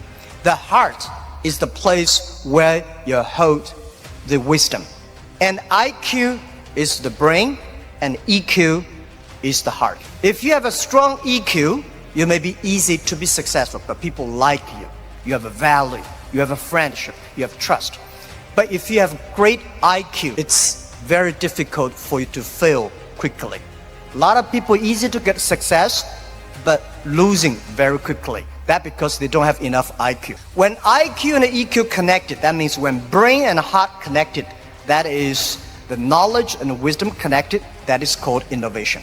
And I believe that if you want to be successful, you should have the good EQ. If you don't want to fail quickly, you should have IQ. But if you want to be respected, you should have LQ, the Q of love.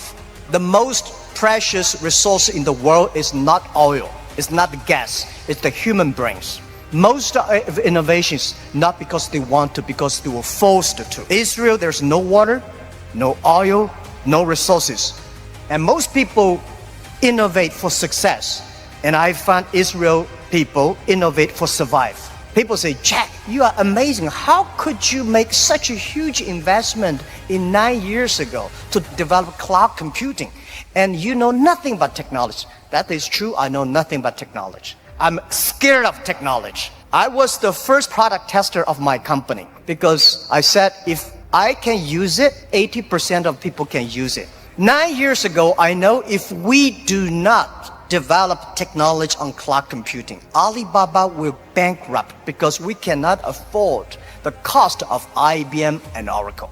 The cost of using this IT too expensive for us. So we have to innovate. We have to design a technology that is simple enough. If we can using that technology simple and cost effective, not only for Alibaba, it's also going to support millions of small business. We were forced. And the other thing is that, we have 11/11. November 11 is the largest shopping day of China. Last year, for the first minute of November 11, we had 18 million people came in first and second. With that good technology, our company will bankrupt immediately. We sold more than $24 billion last year for one day. This year, we don't know how much we will sell for one night. It's the technology behind it. So we were forced to do that. And today, a lot of people say, oh, young people have no opportunities. I think that thing I've heard for 40 years. When I was young, I hated Bill Gates because I think Microsoft take all the opportunity. IBM, Oracle, they take all the opportunity. But later I found, when people start to complain, that is the opportunity. Most people keep on complaining. If you can solve the complaining, if you solve the problems, and that is the opportunity. Innovation is the way to solve anxiety, worries, unsatisfaction. Innovation is for happier life. We believe through the innovation, you can grasp the opportunity for success. The first technology revolution released the physical power of human beings. The second technology revolution released the distance. And this is the third technology revolution, release the human brains. We never satisfied with today. And the way to change yourself, to embrace this challenge, is called innovation. And I would like to say, who are those kind of innovative people? Who are these kind of people? I would say those innovators, they look like crazy, stupid, lazy, and even liars. When we started Alibaba, I tell the story about I went to Silicon Valley raising funds. I talked to over 30 venture capitalists. They say, crazy, Alibaba, stupid, crazy name, and e-commerce in China won't work because China has no internet, China has a censorship, no credit card, no deliver, nothing else. So they think it's impossible to make. They think, Jack, you're coming here to tell a lie. But we believe China has the future. We believe internet is going to change the China. And at that time, e-commerce in American style is only supported big companies. We believe small business. And people say, small business, they don't make money. How could you make money from them? They're right. We say, if small business in America, e-commerce for big companies, helping big company to cut the cost. We think helping small companies not to teach them how to cut the cost because they know better than you do. You should help them how to make the money. And washing machine. A lot of things are designed for lazy people. People don't want to wash, they have a washing machine. People don't want to climb, they have the elevators. So innovation, innovative people are believers. Most people seeing is believing. People like us, we believe and we seal it. Innovators, they are not one person. They are a group of people. So when you invest in money in somebody, you should see, does this guy have followers? If you have a group of people who are crazy like him, that would be great. I remember early 2000, I went to the United States to talk about, make my speech about internet in the future in China. I believe internet population in China will be bigger than the USA. People say, that is not true. My reason was very simple. China have 1.4 billion people. USA have only 300 million people. Make everybody online, 300 million, right? So China has a huge potential for that. One of the guys said, Jack, what you're talking about, internet companies should have values and mission. That is crazy. And I say, sir, please come to my company. So I came to Hangzhou, my company, spent 1 week, and the day he left, he said, Jack, I know you're crazy, but I found 100 people in your companies, they're all crazy. Crazy people don't think they're crazy. They think people outside they're crazy. So, and most of the innovators are not very successful people because successful people, very difficult to change. I never try to convince successful people. They will tell you how they succeed. They will continue to do this. Those people who don't succeed, they always want to succeed. So one of the reasons why Alibaba succeed 20 years ago, we never try to convince those people who are successful. We try to spend time on the people who are 18 years old, 20 years old. They are not successful. So 20 years later, they become successful, we become successful. That is how we did it. Now, most of the people who buy online, they are 35 to 40. 20 years ago, they only spent $2. Now they spend $3,000. That is the difference. Innovation has nothing to do with the technology. When we talk about innovation, everybody thinks, high technology. It's not about that. Innovation, everybody can do it. Those people who do not know anything like technology, like me, we can find those people, rely on these people, try those people who have the technology. In our site, our Alibaba site, there's one guy selling shoes 48 inches only. And I say, how can this guy sell shoes for 48 inches? And we find out he's very innovative because people with 48 inches feet Difficult for him to buy shoes in the shops. There's only one on the online. And there are a lot of innovative ways. Those guys design, lazy guys, they watch TV lying on the sofa. So they design a specific glass that you can lie on the sofa, watch on TV. They sell perfectly. And there are also some guys, there are a lot of crazy, interesting ideas. They are all wonderful sellers. And most of the innovations today are only talk. Innovation, they think it's an idea.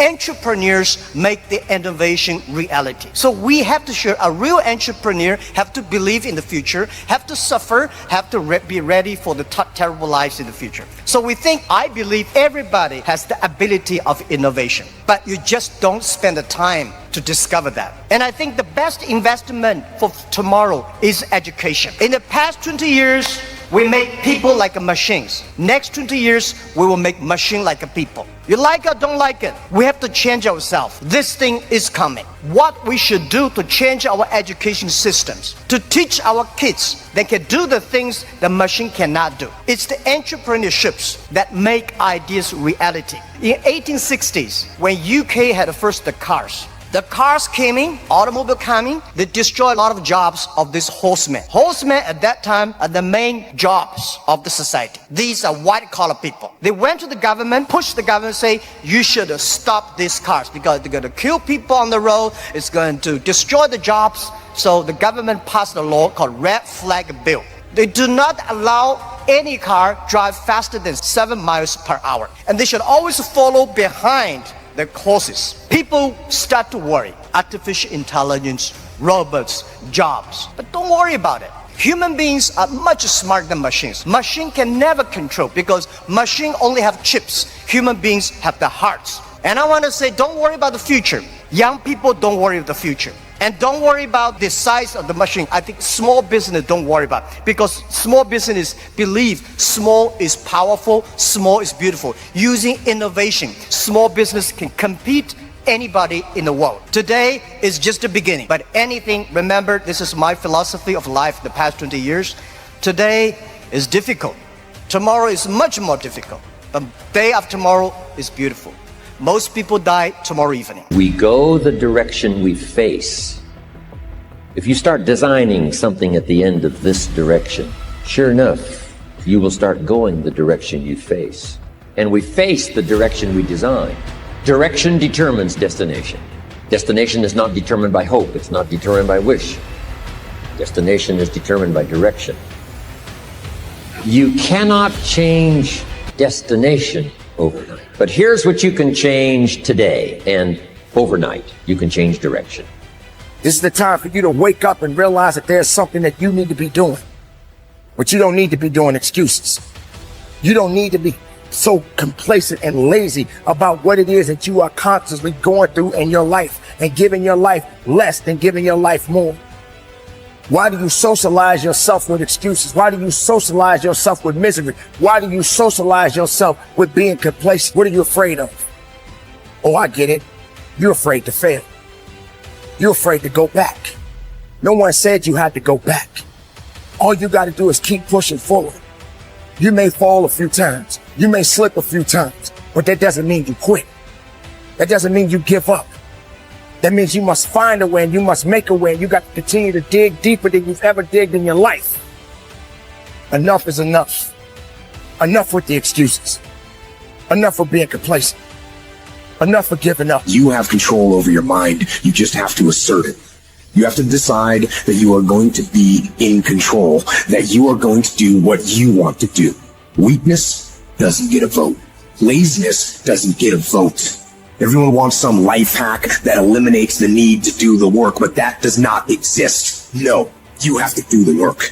You've got to hold the line. You've got to make it happen. Successful people love the experience of not feeling like doing but then going and kicking ass anyway. They understand that those are the real victories in life. They understand that it's easy to do when you feel like doing, but they also understand that the real magic, the real glory is earned when your heart is not into something, but your mind tells you, I'm going to do that anyway, and does it. It's you. You've got to take personal responsibility. You've got to make it your personal business to make it happen. And you've got to resolve within yourself that I can do this, that it's hard. But you've got to say, I'm the one. I'm the one to make this happen. I'm the one to become successful in this business. As you work to help other people to become successful, that feeds your success. But you know it's going to be hard, but find out what will make it worth it for you. Most people go through life never discovering what their talents are. Most people never develop their talents. They have skills and abilities, but if you don't nurture them, if you don't develop them, they will never serve you. Your gifts can take you many places if you develop your gifts. Most of us don't like to do those things that come easy to us. I've always loved to talk to people. I decided, taking this advice, to develop my skills as a speaker. And my gift has developed and it's taken me many places.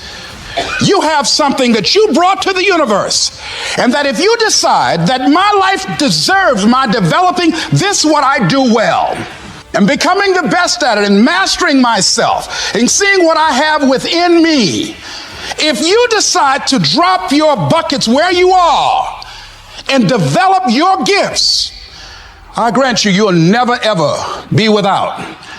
I grant you that your gifts will take you places that will literally amaze you. I grant you that if you begin to work to develop your gifts, you'll develop a strong sense of happiness. You'll get a larger vision of yourself, because part of beginning to get a larger vision of yourself, all of us need some area of our lives where we can have a feeling of competence. You have to have just one thing in mind: keeping on track. Closing out all the noise and the clutter that gets in your way. You've got to identify your target. Let nothing stand in your way. You've got to keep your eye on the target until you've released the arrow. Let nothing capture your attention unless it's in the best interest of your ambition. If you don't keep your mind on what you're doing, if you don't keep focused on the task at hand, it could slip right on by you. Wherever you are, be there. Whatever you're supposed to be doing for the moment, do it. You can't be thinking of everything you have to do at one time, all the time. You have to concentrate on just one thing at a time, one project, one job. You have to take it one task at a time and complete it. Do what you've set out to do. Keep your mind only on that one task. Why? If you don't, you won't accomplish anything. Concentration takes a lot of discipline. It takes a lot of discipline to demand privacy, to keep the do not disturb sign on your door while you're in the middle of an important job. It takes a lot of discipline not to answer the phone every time it rings at home. That's why they make voicemail and answering machines, so you don't have to answer the phone every time it rings. Your family will appreciate an uninterrupted dinner hour. Your night work will get done a whole lot faster. Concentrate on the work at hand and demand of yourself the discipline to stay focused. If you have a long list of things to get done within a day, do the toughest ones while your concentration is at its peak. When you're at work, be at work. When you're in a conference, be in that conference. When you're at your kid's school play or soccer game or dance recital, be there. Don't let your mind wander. Stay focused. Stay focused on the task at hand or the company you're with.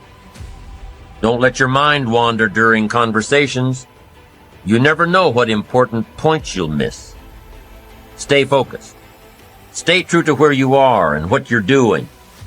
Use your discipline to keep your mind in line. When you recognize the need to concentrate more, when you recognize this need, and when you discipline yourself to stay focused, it will come easier and easier.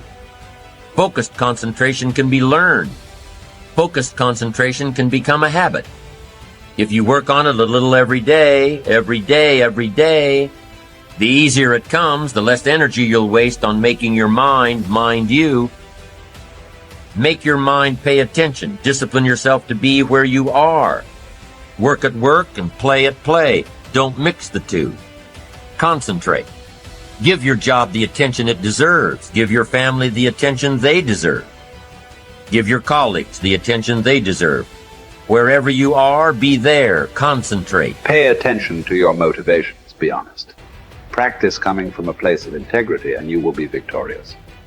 Always do your best. There's no faster way to fall prey to outside input than when you're feeling insecure. And there's no better way to feel insecure than knowing you half-assed something or don't really believe in what you're doing. No matter what it is, raising your prices or raising your children, if you do the absolute best you possibly can and come from a place of integrity, then you can be proud of yourself and not give a damn what anyone else thinks. Find a temporary role model, find a mentor or a hero or a role model. Get clear on why this person is impressive and inspiring to you. And when faced with a challenge that leaves you guessing how to react, ask yourself, what would my hero do? Not caring what others think is a muscle that can take some time to build up. So use this trick while you're still getting strong, and before you know it, you'll be able to ditch your hero and start asking yourself, what would I do? Take the first right step instead of wasting hours and days and years trying to figure out your perfect next move. Just do something already. All the time we waste rolling ideas around in our heads, imagining what if, coming up with perfect reasons why, and then perfect reasons why not. Tearing at our cuticles, making our friends and family carefully screen their calls in case it's us again. Wanting to go over some idea. Get out of your head and take action. You don't have to know exactly where it's going to take you. You just need to start with one thing that feels right and keep following right, feeling things and see where they lead. Most answers reveal themselves through doing, not thinking. Nobody's journey is seamless or smooth. We all stumble, we all have setbacks. If things go wrong, you hit a dead end, as you will. It's just life's way of saying, time to change course. So ask every failure. This is what I do. Every failure, every crisis, every difficult time, I say, what is this here to teach me? You're never just a victim of circumstances. No matter what happens, you're never without options that can get you back on the track. It takes courage to recognize that, because it means accepting responsibility for your own future. But I would suggest that we should accept that responsibility because no one is really going to accept it for us, no matter what we may have been led to believe. Instead of focusing on how unfair your situation is, I'm challenging you to use your frustration to push you harder. I want you to know that you are not finished. In fact, you are just getting started. If you don't learn how to master the breaking point, you may have many ventures, but you will not accrue massive success in any area because you have not mastered the breaking point. It takes courage to act. Part of being hungry when you've been defeated, it takes courage to start over again. Yes, we have those ups and downs. But in the end, your success, your happiness, your greatness comes from within. This is it right here. This is that moment that you got to work. This is that moment when you got to push. There is no weakness in the place of business. There is no time to be wasting in the place of business. I wanted to be somebody so bad, it just ate me up inside. It was in my bones. It was in my blood. It was in my heart. I want to be somebody. You've got to have standards in your life. You've got to have rules you live by. Discipline, the definition, is doing what you're supposed to do when you're supposed to do it. Begin to know that whatever it takes for you to create that, you've got that in you. You've got that. You've got genius in you. You've got goodness in you. You've got creativeness in you. If you decide to take the initiative to change the current quality of your life, I say to you that you will find that the universe is on your side. Take the first step. Get some momentum. Don't ever stop working for your dream. If you really want it, you will plan for it. If you really want it, you will work for it. If you really want it, you will sacrifice for it. So when you say to yourself, support, there's no fucking coach, there's no trainer to keep you going. It's only you. The whole thing is this. Don't say a word. Stay uncommon amongst uncommon people. You're never done. Don't stop when you're tired. Stop when you're done. Stay hard. Professionals don't need recognition for their freaking work. Stop walking around thinking that you deserve a pat on your back. Whatever it is you've been called to do, it has to become literally ingrained into the fibers of your being to the point that you couldn't possibly do anything else. You couldn't possibly do anything else. And when it becomes who you are, you don't care about recognition. Somebody tells you good job, you say, what the crap you talking about, man? It's just what I do. I just got up and did what I do, man. That's it. This is what I do. I will serve with honor. Who knows what honor is? Honor is the adherence to what is right. I will serve with honor on and off the battlefield of life. That means at work and at home. I will do what is right. I will have honor, whether I'm at home or whether I'm here. The ability to control my emotions and my actions, regardless of circumstances, what sets me apart. Uncompromising integrity is my standard. What is integrity? It's having honor when no one's looking.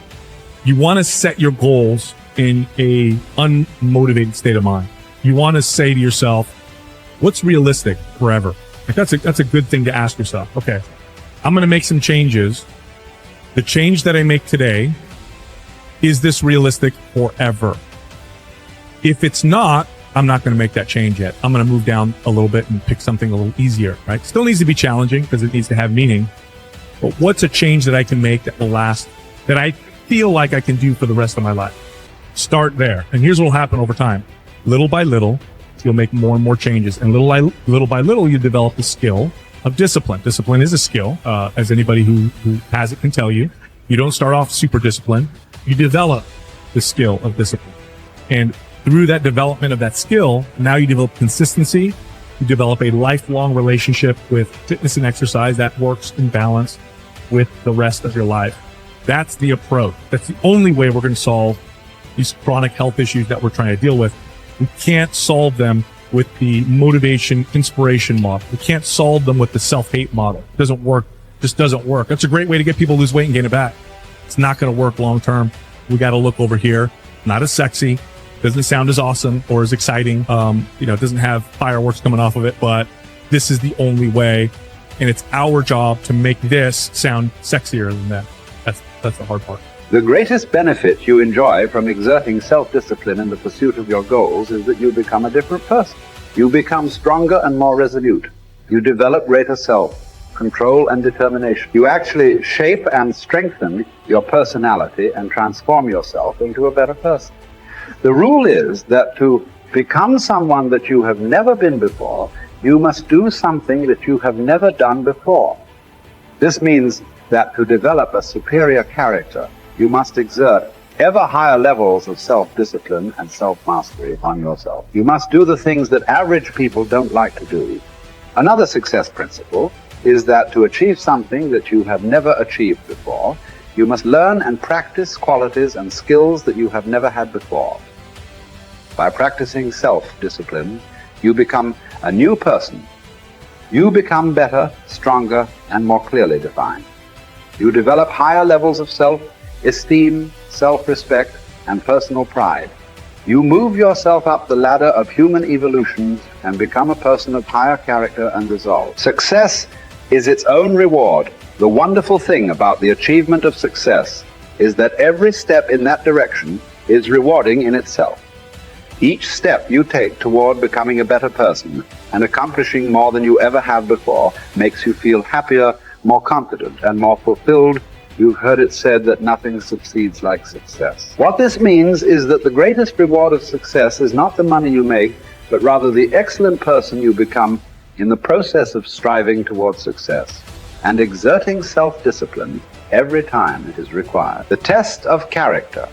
It is only when you are under pressure, when you are forced to choose one way or another, to either live consistently with a value or to compromise it, that you demonstrate your true character. Emerson also said, guard your integrity as a sacred thing. Nothing at last is sacred except the integrity of your own mind. You are a choosing organism. You are constantly making choices, one way or the other. Every choice you make is a statement about your true values and priorities. At each moment, you choose what is more important or of higher value to you over what is less important or of lesser value. The only bulwark against temptation, the path of least resistance in the expediency factor is character. The only way that you can develop your full character is by exerting your willpower in every situation when you are tempted to do what is easy and expedient rather than what is correct and necessary.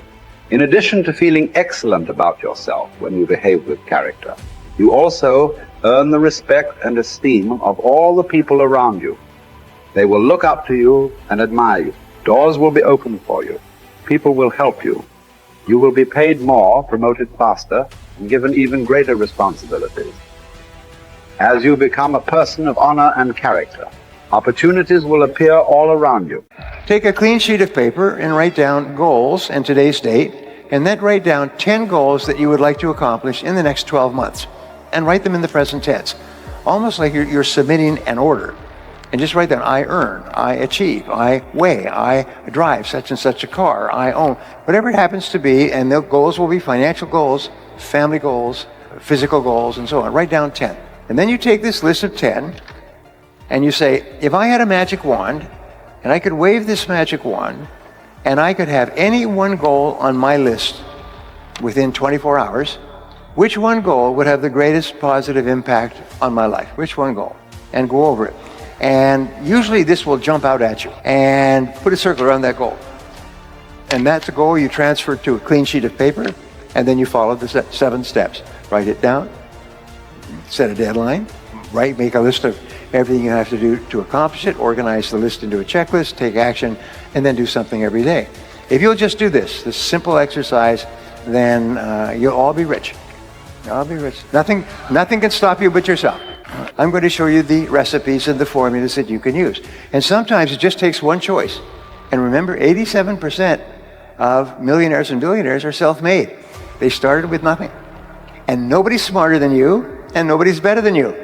If somebody else can do it, especially with all the disadvantages that many people start off with, if someone else can do it, you can do it as well. That's the proof. Abraham Lincoln once said that some become wealthy is proof that all can become wealthy. So I wanted to share with you what I call the 7 C's. So the first C is the C of clarity. Clarity is my favorite word in success. It's my favorite word in business.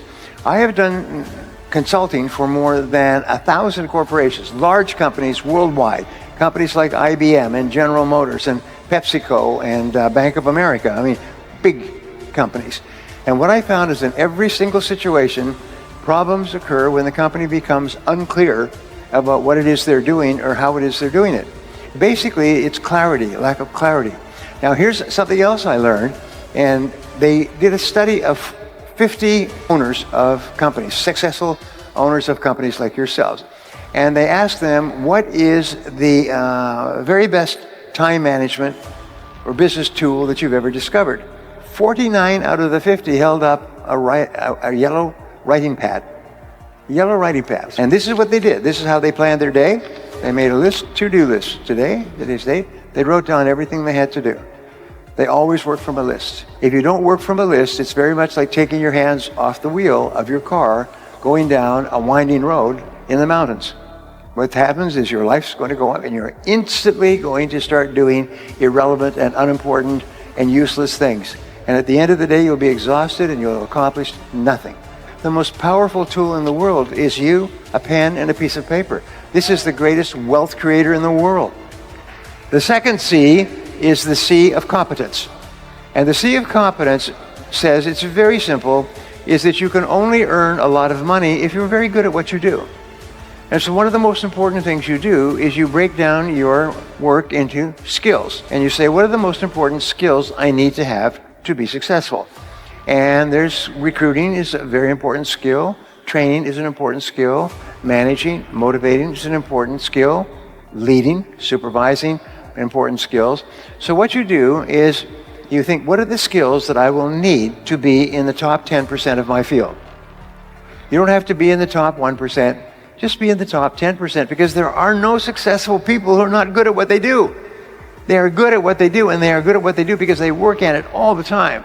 Whether you're in sports or whether you're in music or chess or anything else, there's a wonderful study. Basically what it said was, studying the most successful people is that these people spend far more hours becoming good at what they do than average people. The other people don't do it. And that everybody has natural abilities, but the ones who use those abilities transform themselves by really, really working hard at becoming good, one skill at a time. This is another thing that's really important. Don't try to be good at everything, because what happens is you just break down. You just overwhelm yourself and you'll just give up. And you say, oh, I tried that before. I had an experience, which I'll pass on to you. When I was a young man, I was in my 20s, and I was in sales, and I was in cold calling sales, knocking on doors every day. And I was making 1 or 2 sales a week. I was living in a little rooming house with a bed and a floor and a little bathroom, and I was struggling. I could tell you within $1 how much money I had in my world at that time, because it was less than $1. And I worked, get up at 5 or 6 o'clock in the morning. I'd be waiting at 8 o'clock in the morning when people came to work. I would knock on doors, office doors and business doors all day long, and then in the evenings I'd go out and knock on homes and apartments. And I would make call after call after call. I made hundreds of calls and with no sales. The first year I made more than 20,000 calls and only made a few sales, just enough to survive. And then one day I asked a question, which I'm going to help you with. As I said, of all the skills, what's holding me back more than anything else? And the answer was closing the sale, is that I couldn't get people to make a decision. So I made a decision. I still remember the time, date, place, sitting in my little rooming house when I decided I was going to learn how to become very good at closing sales.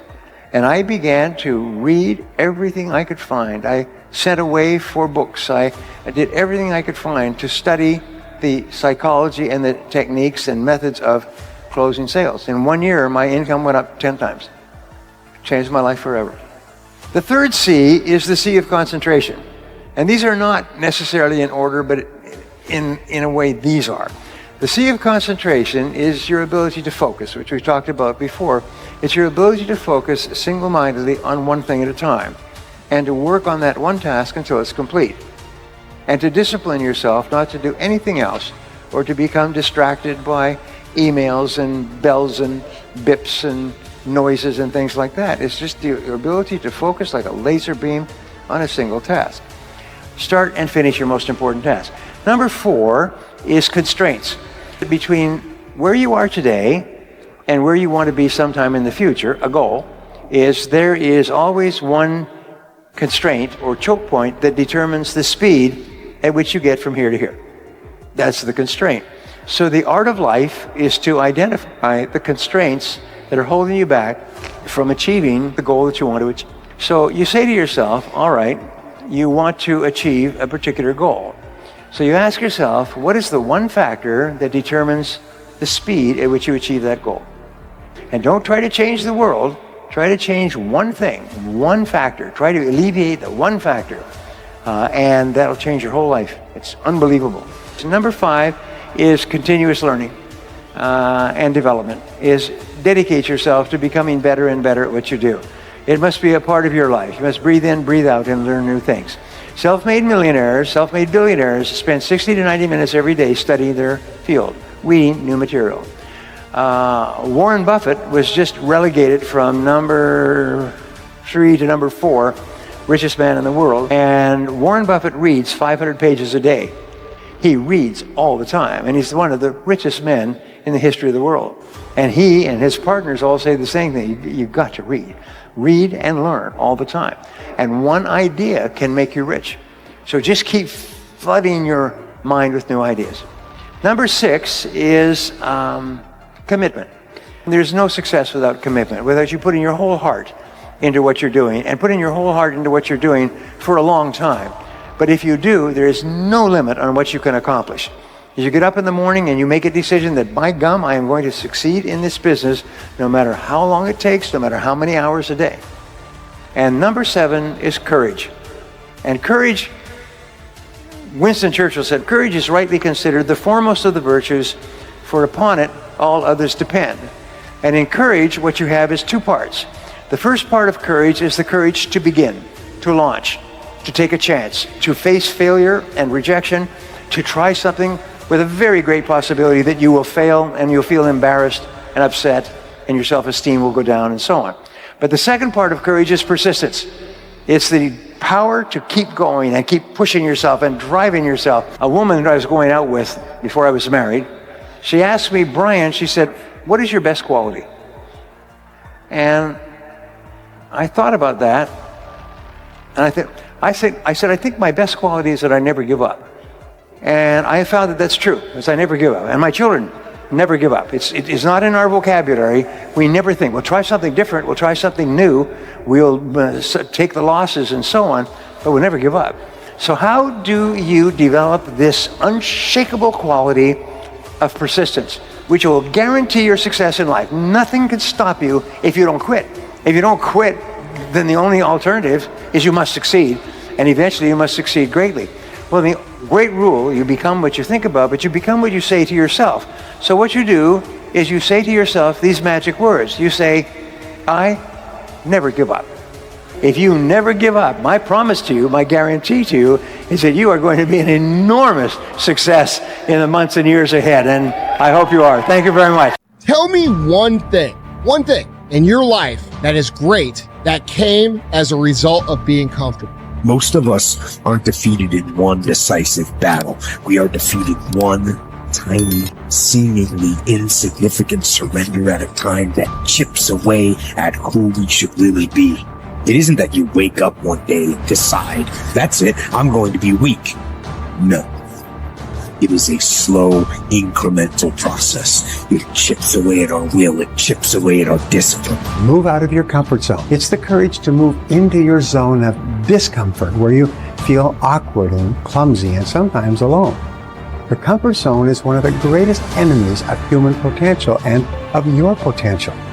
The people that are really successful, they're not looking for comfort. They're looking for excitement. They're looking for potential. Give up this old idea, I just want to be comfortable. Quit lying to yourself. You know you seek more than comfort. So understand that when you're trying to avoid the pain, when you're trying to avoid the struggle, when you're trying to avoid the hard things in life, you are actively choosing to be average. Start putting some pressure on.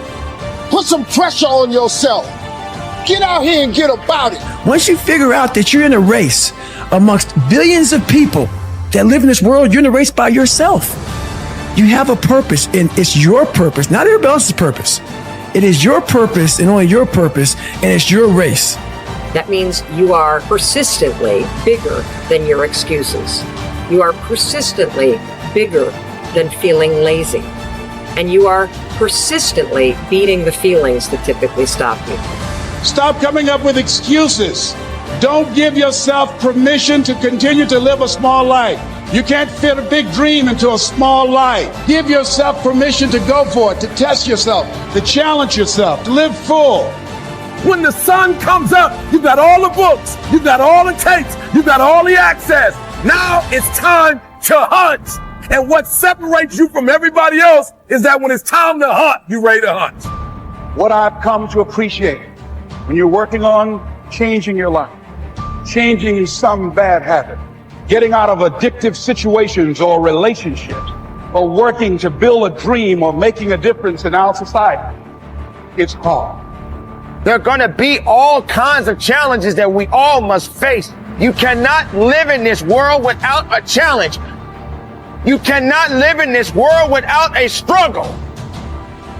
Greatness is right on the other side of pain. So what are you running from it for? You say you want to be successful, then push through it. Stop making excuses and go get it. The lack of self-discipline is the major cause of failure, frustration, underachievement, and unhappiness in life. It causes us to make excuses and sell ourselves short. Perhaps the two biggest enemies of success, happiness, and personal fulfillment are first the path of least resistance and second, the expediency factor. The path of least resistance is what causes people to take the easy way in almost every situation. They seek shortcuts to everything. They arrive at work at the last minute and leave at the first opportunity. They look for get rich, quick schemes and easy money. Over time, they develop the habit of always seeking an easier, faster way to get the things they want, rather than doing what is hard but necessary to achieve real success. The expediency factor, which is an extension of the law of least resistance, is even worse when leading people to failure and underachievement. This principle says people invariably seek the fastest and easiest way to get the things they want, right now, with little or no concern for the long-term consequences of their behavior. In other words, most people do what is expedient, what is fun and easy, rather than what is necessary for success. Every day, and every minute of every day, there is a battle going on inside of you between doing what is right, hard, and necessary, like the angel on one shoulder, or doing what is fun, easy, and of little or no value, like the devil on your other shoulder. Every minute of every day, you must fight and win this battle with the expediency factor and resist the pull of the path of least resistance, if you truly desire to become everything you are capable of becoming. And then when you see people take on more responsibility and decide that they're going to aim up and confront their suffering honestly and forthrightly, that their lives get better and the lives of people around them get better too. And so that's very strange as well, because it also means that the pathway to less suffering is through suffering, right? And that would be hopeful if the world was constituted that way. It's like, well, there's suffering. How do you make it worse? Run away. How do you make it better? Confront it. Yeah, but it's suffering. It's like, yeah, but it's there. There it is. It's right there. It's a precondition for existence or something like that. And it's like you have something important to do as well. And you confront it, and that's the pathway to transcending it. We need to figure out, like, now, today, what is, the best way to live your life? What is the, there's got to be ways where you can be putting forth the most positive energy. I mean, we know objectively what's causing pollution. We know objectively what's causing birth defects, and we're taking in too much chemicals and not enough vitamins. We know objectively all this stuff. We know how to organize our world, and yet we don't do it. We know how to organize our health, and yet very few people do it. We know all these things. The right path to being a happy, healthy person is to do all the shit that we already know you're supposed to do. Take care of your body, take care of your health, take care of your mind, your stress, meditate, be kind to people. We all know that. I mean, you ask anybody, they know how to get by and to be the most evolved version of you that you can be. I mean, it's not like a magical checklist. If you talk to people about it, you said, okay, here you got a person, you want to improve them. What are the things you're going to do to them? Okay, well, if I was a life coach, the first thing I would say is this guy's got to get on a diet that makes him healthy. I don't mean a diet just to lose weight. I mean just healthy foods in your body. Many, many vegetables. Start working out your body and get a better sense of how this machine feels when it's moving, it's flowing better, there's less tension in it, your mind feels relaxed and you enjoy every single moment of the day better. Step one, everybody knows that step, right? What's step two? Be cool to people. Be nice to as many people as you can. Smile at as many people as you can. Have them smile back at you. Tip well when you go to restaurants. Just do the most you can. Be as nice as you can and just still manage to not have people walk all over you. Just get through this life as nice as you can. The average human is capable of unbelievable improvement. That's the thing that's my superpower. I don't think I'm special.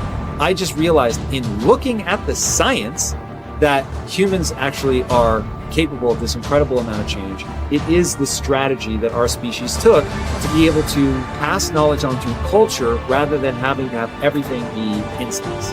And in having that layer where we can drink in the culture and read books and learn from other people, and even now we're all learning from things that people thought thousands of years ago and wrote down. It's insane.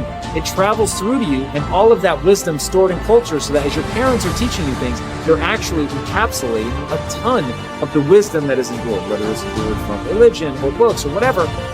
You're bathed in a culture that is giving you all of this incredible information. And so recognizing how powerful and potent that is incredibly meaningful. But you have to understand that you have to allow yourself to believe that you can learn from that culture in the same way that everybody else can. And that's what you're designed to do. Now, for me, that completely gave me the confidence, and I put confidence in air quotes because it's not like I believe something specific about myself. I just believed that the human animal is capable of this extraordinary change. And so now I just needed to point myself in that direction. Now, this is the key.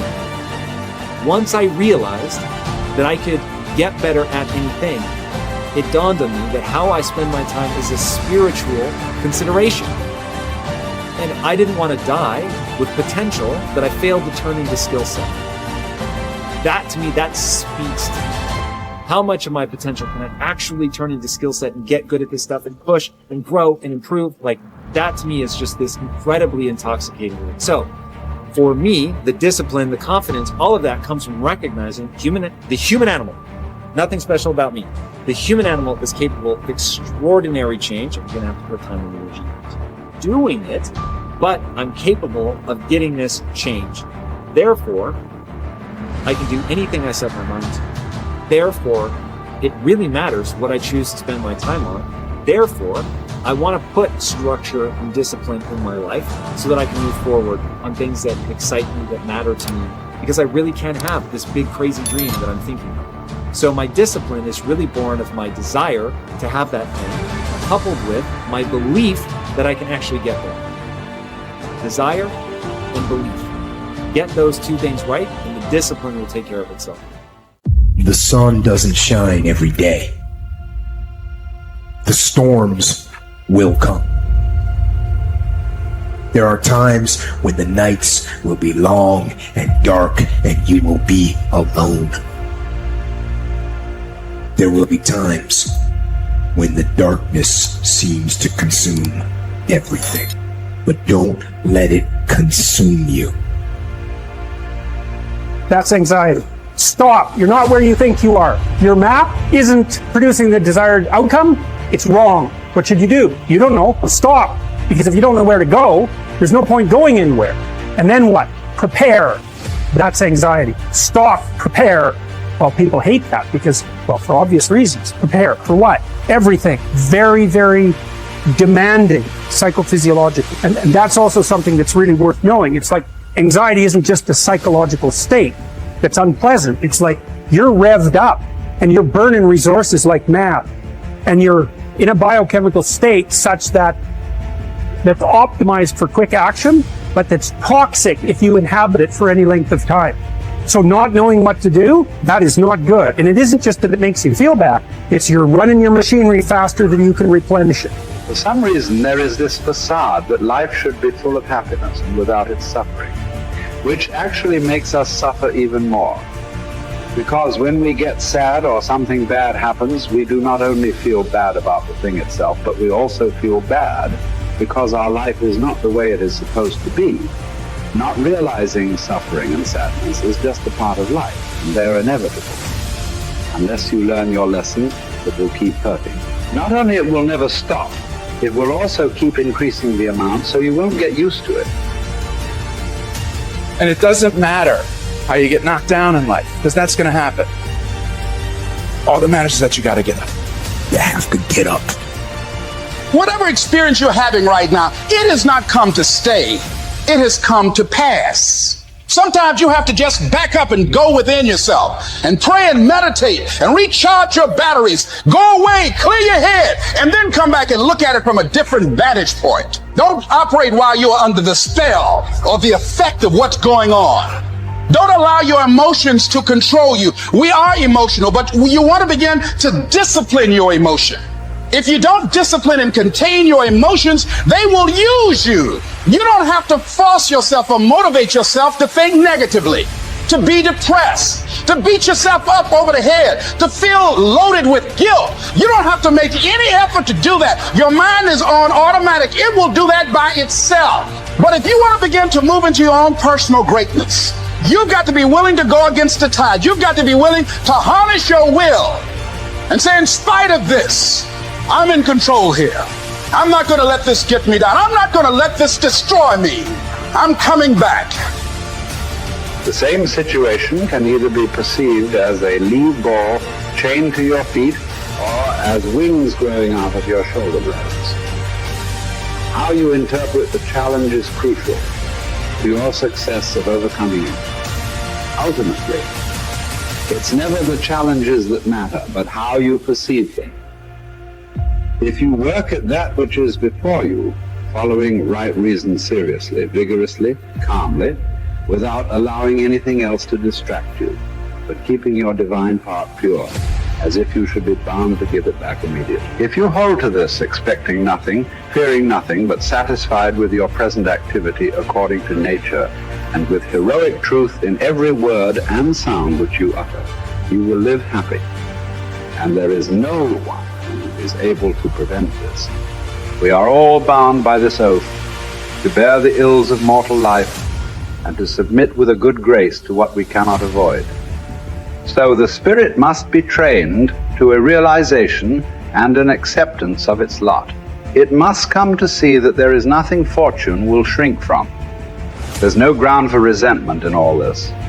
We've entered into a world in which these are the terms life is lived on. If you're satisfied with that, submit to them. If you're not, get out, whatever way you please. The happy man, therefore, is he who can make a right judgment in all things. He is happy who, in his present circumstances, whatever they may be, is satisfied and on friendly terms with the conditions of his life. That man is happy whose reason recommends to him the whole posture of his affairs. How do you bear the suffering that is at the crux of life without becoming tempted and embittered?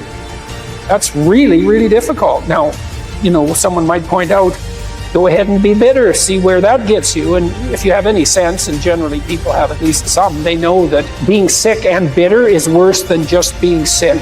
And that being right, it's worse, but it's very hard temptation to avoid. Sometimes you want to be bitter just out of spite, in some sense, because things are so terrible. All you've got left is your willingness to shake your fist, and say, well, really?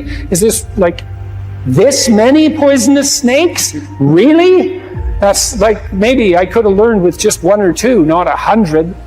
And so, but we're all stuck with that. And I think we're stuck with it at every level of our life, in some senses. How do we maintain a high order moral orientation in spite of suffering and malevolence? Do you think that the man has any thought of mending his ways who counts over his vices as if they were virtues? Therefore, as far as possible, prove yourself guilty, hunt up charges against yourself, play the part first of accuser, then of judge, last of intercessor. At times be harsh with yourself. Set yourself free for your own sake. Gather and save your time, which till lately has been forced from you or filched away, or has merely slipped from your hands. Make yourself believe the truth of my words, that certain moments are torn from us, that some are gently removed, and that others glide beyond our reach. The most disgraceful kind of loss, however, is that due to carelessness. Furthermore, if you will pay close heed to the problem, you will find that the largest portion of our life passes while we are doing ill, a goodly share while we are doing nothing, and the whole while we are doing that which is not to the purpose. What man can you show me who places any value on his time, who reckons the worth of each day, who understands that he is dying daily? We are mistaken when we look forward to death. The major portion of death has already passed. Whatever years be behind us are in death's hands. We should not manifest surprise at any sort of condition into which we are born, and which should be lamented by no one simply because it is equally ordained for all. Yes, I say equally ordained. For a man might have experienced even that which he has escaped. And an equal law consists not of that which all have experienced, but of that which is laid down for all. Be sure to prescribe for your mind this sense of equity. We should pay without complaint the tax of our mortality. If you're looking for certainty, the reality of suffering is certain. I mean, what do you accept as evidence above all else? That's a good question. That's a hard question. But I would say pain is up there. It's very difficult not to believe in the reality of your own pain. It's somewhat easier not to believe in the reality of other people's pain. That's not so easy either, you know. But it's your pain seems to be undeniably real. And so it does beg a question, which is, you know, if pain is undeniably real, is that which overcomes pain even more real? And I think that's, in some sense, that's the idea that lurks behind the idea of the resurrection. You feel so lost. You feel alone. You feel ashamed. You're concerned about what people are thinking about you right now. You feel that you have no way out. You feel that you can't go on. This idea that you have of yourself makes you feel that you're not alive anymore. It's like walking the earth with no sense of knowing your truth. The mistakes that you've made in your life, you feel that you can't come back from it. But I'm here to let you know, it's just not your time yet to get to the best level in your life. It's not your time yet to have that success story. Who says that you can't struggle a little bit? Who says that you can't stumble? Do you realize your best stories are the ones that you triumph from? Do you realize that the times that you're falling down and having the ability to get up is the best time to celebrate? Because that's when you know there is something good about you. There's something special about you. There's something unique about you. I'm gonna lose some battles, but I'm not done. I'm gonna get pushed back a few times, but I'm not done.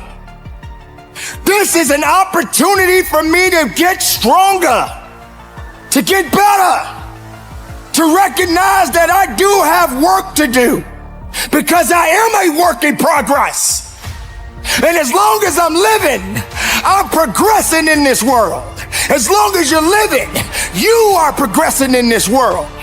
So struggle as much as you need to, but keep working through your struggles. Don't have regrets, because the regrets are only gonna make you feel less of who you are. We're not meant to always have a good day, but this is a day to celebrate breathing, to celebrate life, to celebrate another day, to carry on the good fight. And that's what we're doing, ladies and gentlemen. We are fighting every day of our lives. So don't feel that you have to feel regret because things are not going the way you want them to go. Sometimes what you want ain't gonna always be what you need. We have to realize that it's just not your season. And we all got a season. We all gonna live. And someday, physically, we're gonna leave here. But while you're alive, just keep living your life. Start understanding that these things that you are dealing with are necessary, because we have to go through it. Sometimes those things that you're trying to build up, they can crumble right before you. Many opportunities will be given, and many of them will be taken away. Sometimes being different can be very difficult. And that's when you got to dig in a little bit deeper in yourself. That's when you got to open up your eyes and open up your heart and have an open mind that you are unique, that you are special, that you do make a difference, that you are touching somebody's life.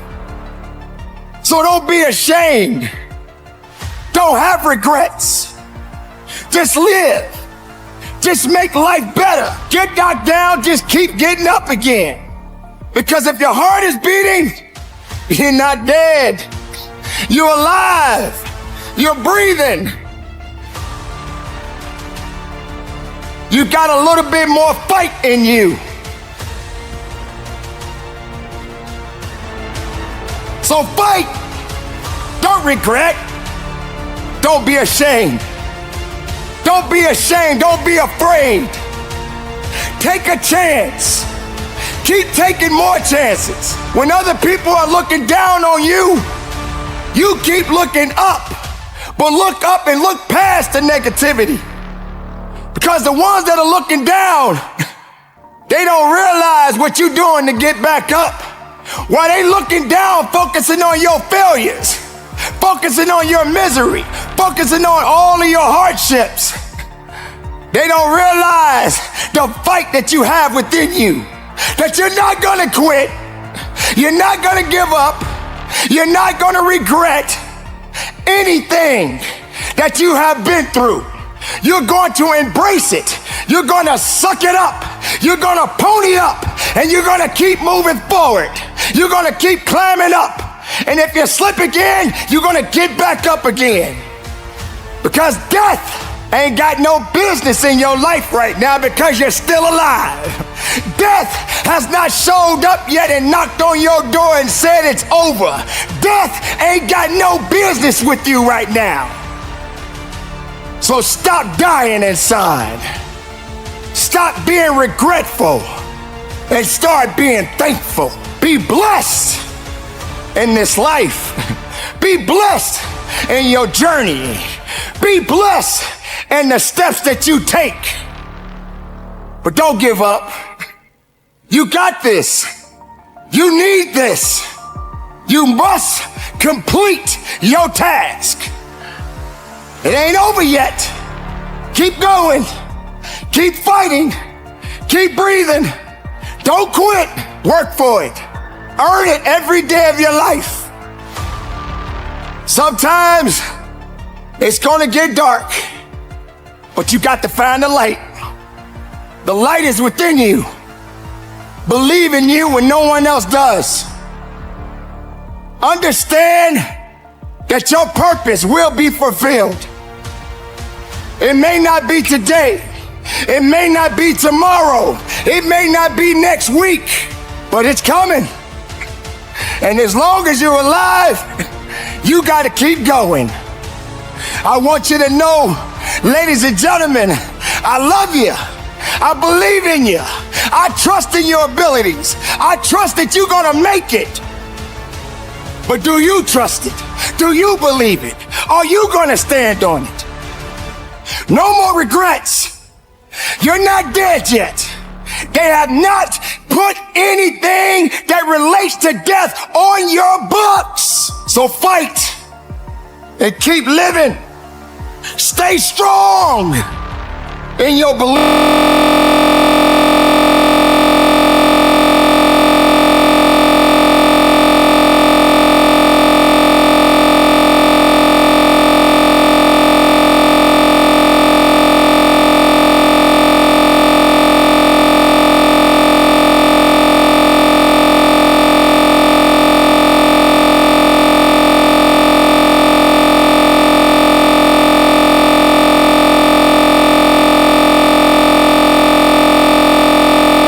You can think intellectually in a no-think way. That's the art. It doesn't mean not to have any thoughts at all. It means not to be fooled by thoughts, not to be hypnotized by the forms of speech and images that we have for the world, not to be hypnotized by them into thinking that that is the way the world really is. Don't let words limit the possibilities of life. The easiest thing I've done was to get out from under the labels and to live the life that I live. The most difficult thing I've ever done was to believe that I can do it. When you don't know what's impacting you, and it's something that that's holding you down and you're not aware of it. You live in a dominant culture that is designed to destroy your sense of self and your belief in yourself. And you have to learn ways in which you can begin to connect with this power that you have within yourself to handle where you are. The key is to be constantly in a perpetual process of discovering the truth of who you are and fighting constantly to look for ways in which you can escape the inner conversation. Now it's the mental game. And that's where people get lost in life, get lost in that next level. You must get your fucking self out of the fucking sewer. No one's coming in the fucking sewer to get you. It's dark, it's nasty, there's rats down there. It's your brain. You are the only person that can pull yourself out. The easiest thing in the world to do is to complain. The easiest thing in the world to do is to be negative. It takes work to have a perspective that see things on the right side of the coin. You gotta fight for that. It takes work to show up every single day, and when things are not playing in our favor, to say, you know what, man, I'm gonna still show up, and I'm gonna give everything I got to it because I value what I'm a part of. It takes work to have the right perspective. Turn off things that can contribute to your fear. Turn a deaf ear to people that all they can do is talk about how negative things are because they have bought into the consciousness of the world. Start attending workshops, seminars, listening to tapes on a daily basis to begin to recondition your mind, to retrain your thinking. Faith comes by hearing and hearing and hearing. Listen to things that can empower you, that can enable you to create a new reality for yourself and a new life for yourself. Develop the interior core where it doesn't matter if people call you crazy. One of the things limiting you from your income, your impact, a world-class life. You care too much about what people think about you. Everyone has an opinion. Why let the opinions of other people deny you from a life that will make history? If you are distressed by anything external, the pain is not due to the thing itself, but to your estimate of it. And this you have the power to revoke at any moment. To Epictetus, all external events are determined by fate, and are thus beyond our control, but we can accept whatever happens calmly and dispassionately. Individuals, however, are responsible for their own actions, which they can examine and control through rigorous self-discipline. Suffering arises from trying to control what is uncontrollable or from neglecting what is within our power. As part of the universal city that is the universe, human beings have a duty of care to all fellow humans. The person who followed these precepts would achieve happiness. If you choose, you are free. If you choose, you need blame no man, accuse no man. All things will be at once according to your mind and according to the mind of God. Richard Wright said it best. He said, the impulse to dream has slowly been beaten out of me through the experiences of life. So when you live in a culture that is designed to destroy your sense of self, where you are marginalized, where you have a feeling of being hopeless and powerless, and you're terrorized.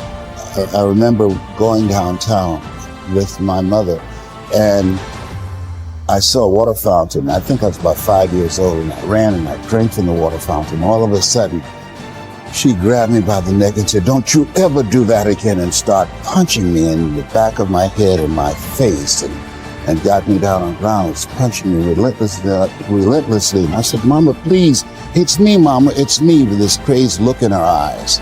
And then a white policeman came, and he had a nightstick in his hand. He was hitting it in his left hand. Oh. He said, "Okay, all right. You beat that little nigger boy enough. Now, I won't have to beat him with this next." And he walked away laughing. And my mother broke down and started crying and saying, "Leslie, I'm so sorry. I'm so sorry." I said, "Mama, why'd you beat me like that?" He said, "These water fountains are for white only, son.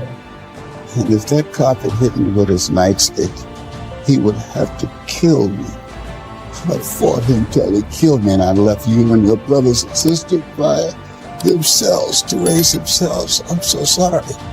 And the book called Learned Optimism, Seligman talk about the fact that between ages 0 and 5, we determine what's available to us and what's not available to us. And so that was a defining moment. I knew there are certain things I could not do, certain places I could not go.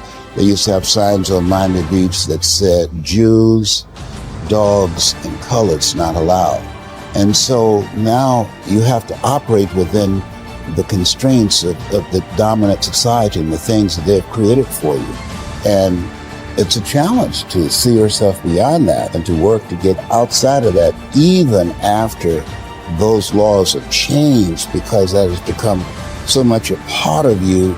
You unconsciously operate within the parameters of what has been put in place. Like you're driving on the expressway, the 405, and you'll get off on an exit that you weren't going in that direction, but you unconsciously did it because you've done it so many times that many people, because they're not making a conscious, deliberate, determined effort to think outside of what life has thrown at them, they end up doing the same thing over and over and over again. Einstein said that thinking that has brought me this far has created some problems that this thinking can't solve.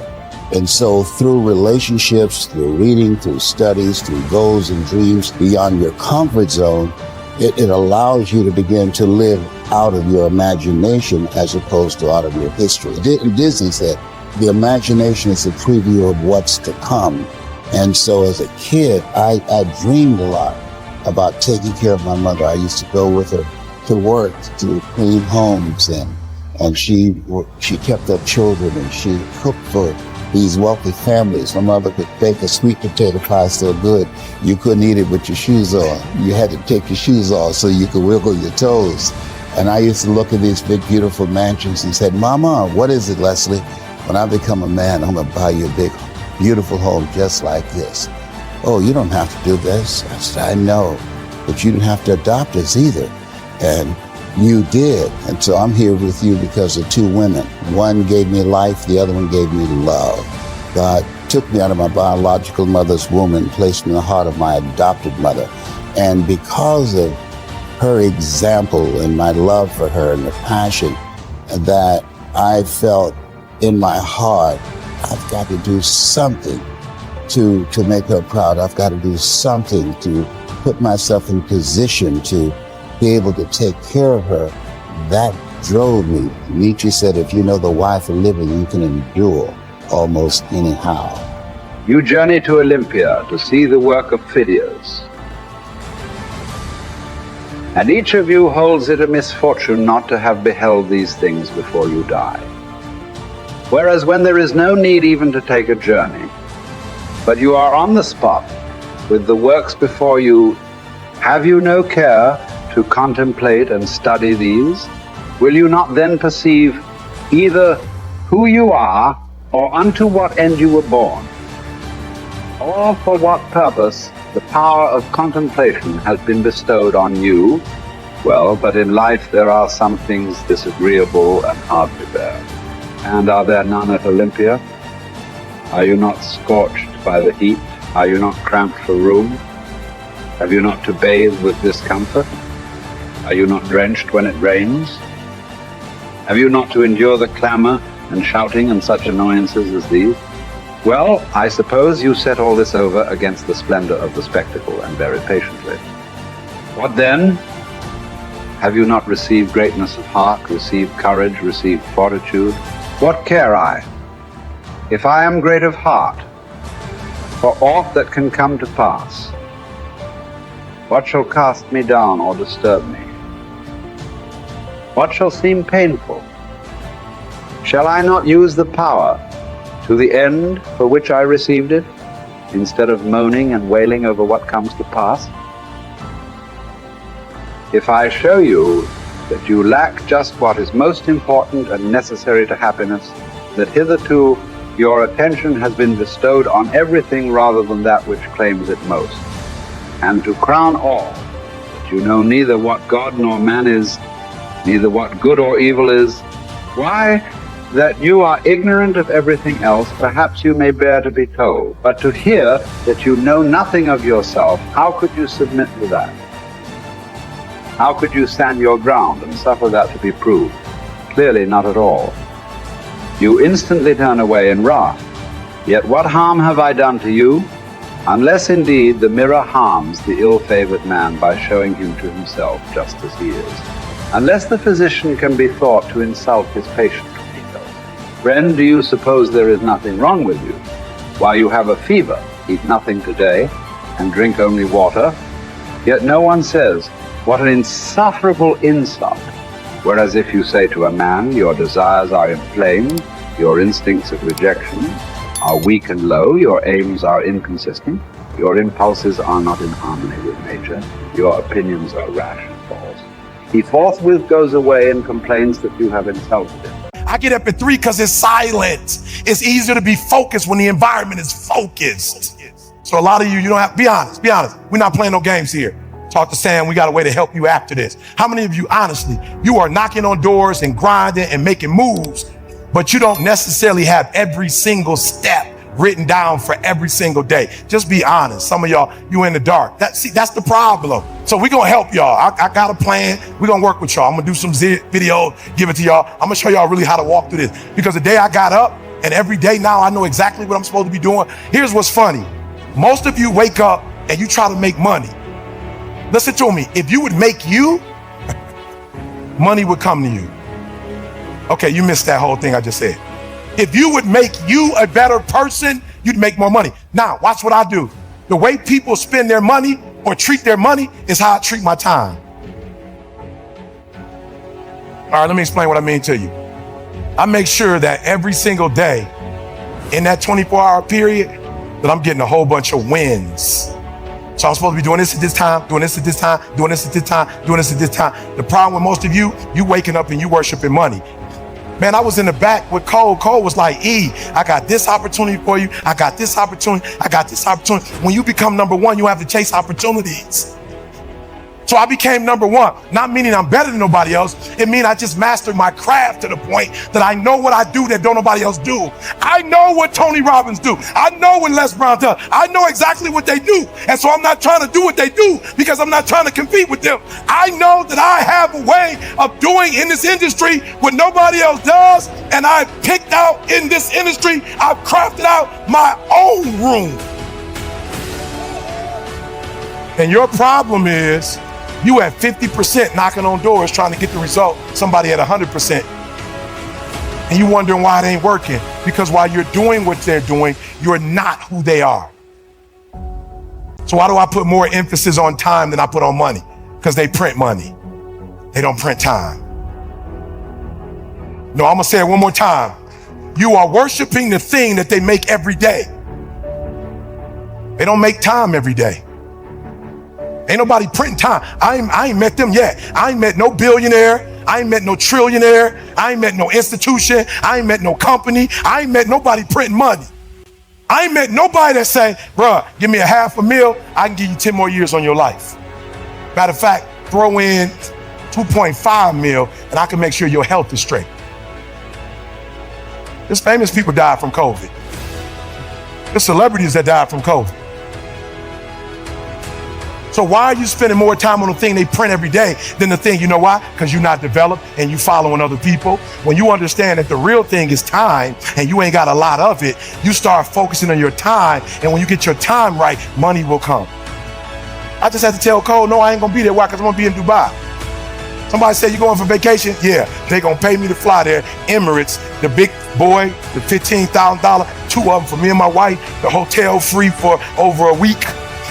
And so, yep, I'm gonna speak one day and then the rest of the time is me and my wife. I just left in November. Some people go to Dubai once every 10 years. I'm going every other month. Why? When you master yourself, you put yourself in a position that a lot of people can't do what you do, and then you become rare. And diamonds are rare. That's why they cost so much. If you would become rare, you just like everybody else. You look just like, you act just like everybody else. When you become you and you become rare, you become a... Those who have a why can bear almost any how. How did I become number one in the world? Found out my wife had multiple sclerosis. And they told my wife, listen to me, y'all. My wife's so beast mode. They told my wife she had MS and she's like, bet. Then they told her she had to quit her job and tear came out of her eye. The doctor said, you don't have insurance? And she said, yeah, I got insurance. She looking at her like, why are you crying if you got insurance? Because my wife's identity is in her waking up and working every day. She went to school to be a registered nurse. She went to school to do breast and cervical cancer. She didn't want to be at home. She didn't want to be no home wife. She literally went to school to be a nurse. She loves her job. But when they told her she had to quit, my wife was like, I don't know what I'm gonna do. I said, how much you make? She told me 5,000. I said, 5,000 times 12 is how much? 60 times 30 years, how much? 1.8 million. I woke up every day hunting 1.8 million. I'm number one in the world, not because I'm a better speaker. I'm not number one in the world because I look the best, because I dress the best. I'm not number one because my enunciation is the best, because I use the best words, because I got the best sentence structure, because I come from the best background. I became number one because I woke up and I hunted down the 1.8 mil so my wife would never have to work again. If you waking up every day and you want a Rolls Royce, you ain't about to beat me. If you waking up for a Bentley, you ain't about to beat me. If you waking up for a gold chain, you ain't about to beat me. If you woke up for a Rollie, you ain't about to beat me, because you going after material stuff. I'm going after my boo. I'm going after my baby. I'm going after my high school sweetheart. I'm going after my kids so they can see their mom and their mama don't die. I'm making sure their mama don't get in a wheelchair if I can help it. If their mama don't lose her sight, if I can help it. If her mama don't lose her memory. So I started studying MS like I had it. I started studying MS. Your problem is you're not studying this product like your life count on it, like your life depend on it. You playing with this product. You know what? You like the people that work for me that want to check and they never end up getting it. But the people who work for my company act like they own it. Wake up every single day making sure she don't have to go back to work. So watch this. I started studying and I found out two things. One is stress. So I had to take her out of a stressful situation. And then the other thing was vitamin D. And people say, bro, why you moved to Southern California? Because my wife got MS. I literally typed, what's the best place in the world for vitamin D? Southern California. What's the best temperature in the world in the United States of America? San Diego, California. It don't go 99, 100, and then back down. It's right there. I said, San Diego, I'm hunting you down. We're moving to San Diego. Why? I don't care about San Diego. My wife, in the first year, last year, we were in San Diego. My wife said to me when we went back to Michigan, when the summer came, my wife said, you know something? I said, what? She said, I never took a nap in California. I said, what you mean by that? She said, the sun energized me and I never needed to take a nap. You gonna come after me. The reason why most of you can't do what you do, you keep getting knocked down, you keep quitting, because whatever your why is, it ain't stronger than the beat down you take it.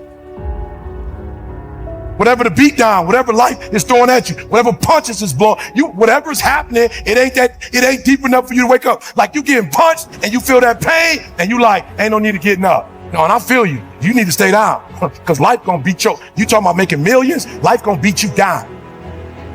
You talking about making millions, multi-millions, billions, life gonna beat you down. So when you feel the pain and you get knocked down, stay down. But if you got a why that's deeper than your pain, y'all, this is a little too young. Y'all look too young. But when I was a kid, they used to buy this little bag for it and it would weeble wobble, but it won't fall down. You can hit that thing and it'll go and she'll come right back up. When I think about my wife in MS, my man called, hey, E, can you do the gig? I'm like, yeah, when is it, what time? All I thought about was Didi's MS. Put that in the bank. We might not even need that in our lifetime. Our kids might need it. Or because my wife got MS, my grandkid might end up getting MS. Put that in the bank. Put that in investment for my I'm on my great-great-grandkids right now. That's where I'm at financially. Are you hearing what I'm saying? All right, let's go. I'm sorry. Sam, don't kill me. Without a vision, there's no direction. Without direction, there's no progress.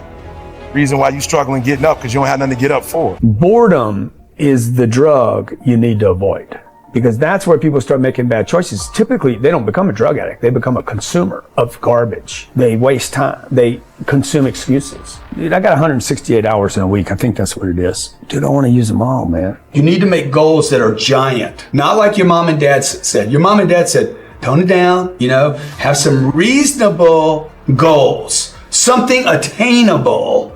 And that what happens is when the goal is attainable, it's no longer exciting. Because if you can go get it easily, you're going to take it for granted. I could be perfect for everybody in the room. half the people are still going to be like, he's too cocky, he's too this, he's too that. I'm 57 years old. I spent 30 years trying to please people. I ended up with nothing, man. When I finally said, you know what, I'm done, dude. The more energy I spent trying to please people, make you happy, them happy, mom happy, daddy happy, I still couldn't make everybody happy. I'm like, you know what, I'm done, dude. I'm gonna make me happy. I'm gonna run my gig. This is my life. I wanna create the life I want for me. And if you don't like that life, you probably don't even like your life, because that's the people that end up criticizing me. So the game is, how do I get it? How do I keep it? How do I fortify it? How do I support it? How do you keep making this thing bigger and bigger and protecting it?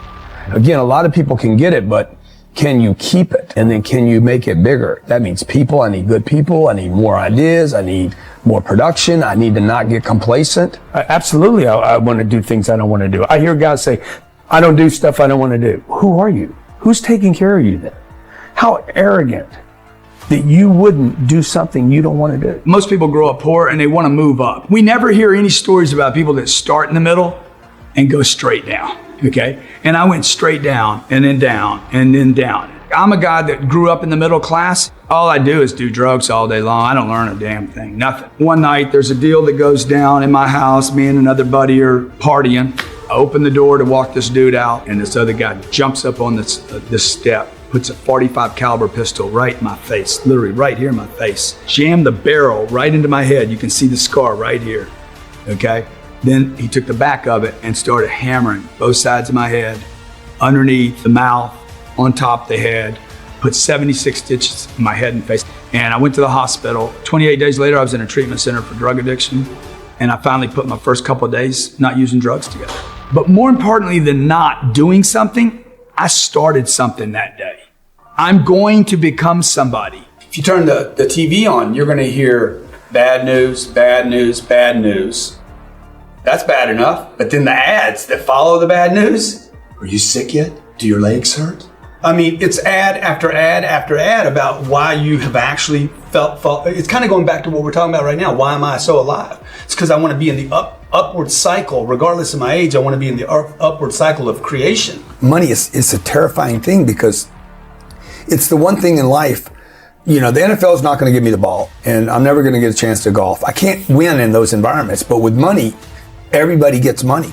It's the one place where everybody gets it, and now what do I do? And I can lose it now. So it's a terrifying concept. You know, very few of us ever get any kind of influence or power, right? Once you get it, you're like, hey, what do I do with this? Am I going to do the right things with it? And so I think people withhold themselves because we're not educated about money. We don't know where it comes from. We have a lot of misinformation about it. Our parents terrified us. You know, money doesn't grow on trees. Save your money, it'll save you. All these things our parents told us because they were encumbered with the same kind of liabilities around money. Right. I don't know how to get it. I don't know how to keep it. And the worst part that we're all at is I don't know how to invest it. And this is what our parents didn't understand, okay? So Bob or Betty goes out and they work and they do really well and they make $200,000 a year. Maybe they're online doing online sales. Hustle, sell, trading their most valuable thing. This is what I did for 25 years. From 25 to 51 years old. Spent my most valuable asset, time, to get money, terrified every second of every day. That's really what's driven me the whole time, was terror. Like, when you don't know, you're going to be scared. Yeah. So I'm going out to get money. I won't spend any of it because I'm terrified that if I don't know how to get more. I'm worried I can't keep getting more. And so what do you do with $1,000, right? You know, I think you just got to keep investing in you until like, oh, now I'm making $3,000. Okay, boom, reinvest all that again. But what we do is we start taking it off the table, right? So I think people just need to get on that cycle of like, okay, I'm going to keep repeating this activity. I'm going to reinvest some money in myself, go to the workshop or whatever. Monday, I got to be hustling again. Until, okay, now I got $4,000. Okay, now I got $5,000. Now the income's starting to pick up. Income has to pick up. The income should be an indication that whatever you're learning is helping you. Until one day you're like, okay, I have more money here than I can actually, there's nothing I can go to get rid of this money. You need to get rid of that money though. You shouldn't put money in a house, you should put money in your brand. You should put money in the marketing. You should promote yourself, not put money in where you and the kids live. Because it's dead money. I mean, a house can't make you money. A house does not make you money. The only reason people think a house makes them money is they're comparing it to if I rent, that costs me money. But if you need to go to a hospital, you don't buy the hospital. You rent a bed to get out of there as fast as you can. If you go on a trip, you go to America and you want to go to Disneyland, you don't buy the hotel, you rent a room. And nobody thinks poorly of that. They're like, yeah, I'm gonna go there, use the place and get out. That's what you should be doing with your living. Find a place where you can rent, pay rent monthly. Don't own the house. And take all the money that you would have put in that house purchase, down payment, extra money, fixing it up. Use all that money to improve your business and yourself so that you can get more money. I do stuff constantly I don't want to do. Doesn't matter what I want to do. You know, what's my purpose? What's my potential? And am I willing to work toward that? So an idea that I would work 4 hours, no, well, that's just not real for me. If you told me, hey man, I got this opportunity for you to work part-time, I have zero interest. I want to be great at what I'm doing. And I know without reading any book, I have to dedicate time and energy, effort, and I have to hit. I have to be frequent. I've never gotten good at anything. Everything's it's been a lot of work for me. So everything for me, whether I'm that little uncoordinated kid, it's taken a lot. You know, it's taken me 30 years to find any kind of success or any sense of, okay, I'm starting to find myself. You know, probably 2,000 or 3,000 speaking engagements before I felt like I was comfortable on stage. 3 businesses that were freaking jamming before I said, you know, you might actually be a legitimate businessman. You know, now we're at 7 businesses. We'll do probably $150 million this year. I'll hit $1 billion in real estate probably before the year's over. I'm just starting to feel like, you know what, maybe I'm gonna make it. I find in this world, young people don't worry about the future. Older people worry for the future. Don't worry about the future.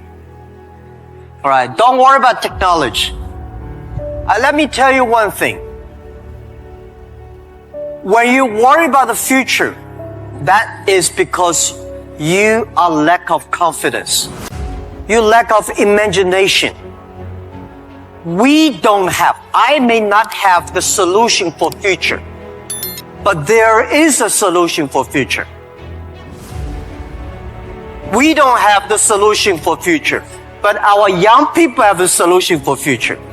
I find in this world, young people don't worry about the future. Older people worry for the future. I found today's successful people, they worry about the future. Let me tell you, future is the opportunity for everybody, especially the opportunity for young people, because we have nothing to lose. Right? This is what I tell myself 18 years ago. 18 years ago, we did not have money, so we have no money to lose. We don't have technology. We have no technology to lose. And then we say, we believe 10, 20 years later, e-commerce, internet will be powerful. If we start to do now, when a lot of successful people don't like technology, don't like internet, we start to do it. 10, 20 years later, we will be the expert. 10, 20 years later, we'll be successful. So I think, don't worry about the future. Prepare for the future. Make your own future. Cloud computing, big data, artificial intelligence, they are new to anybody. You are successful, new to you. You are not successful, new to you. So what do you worry about?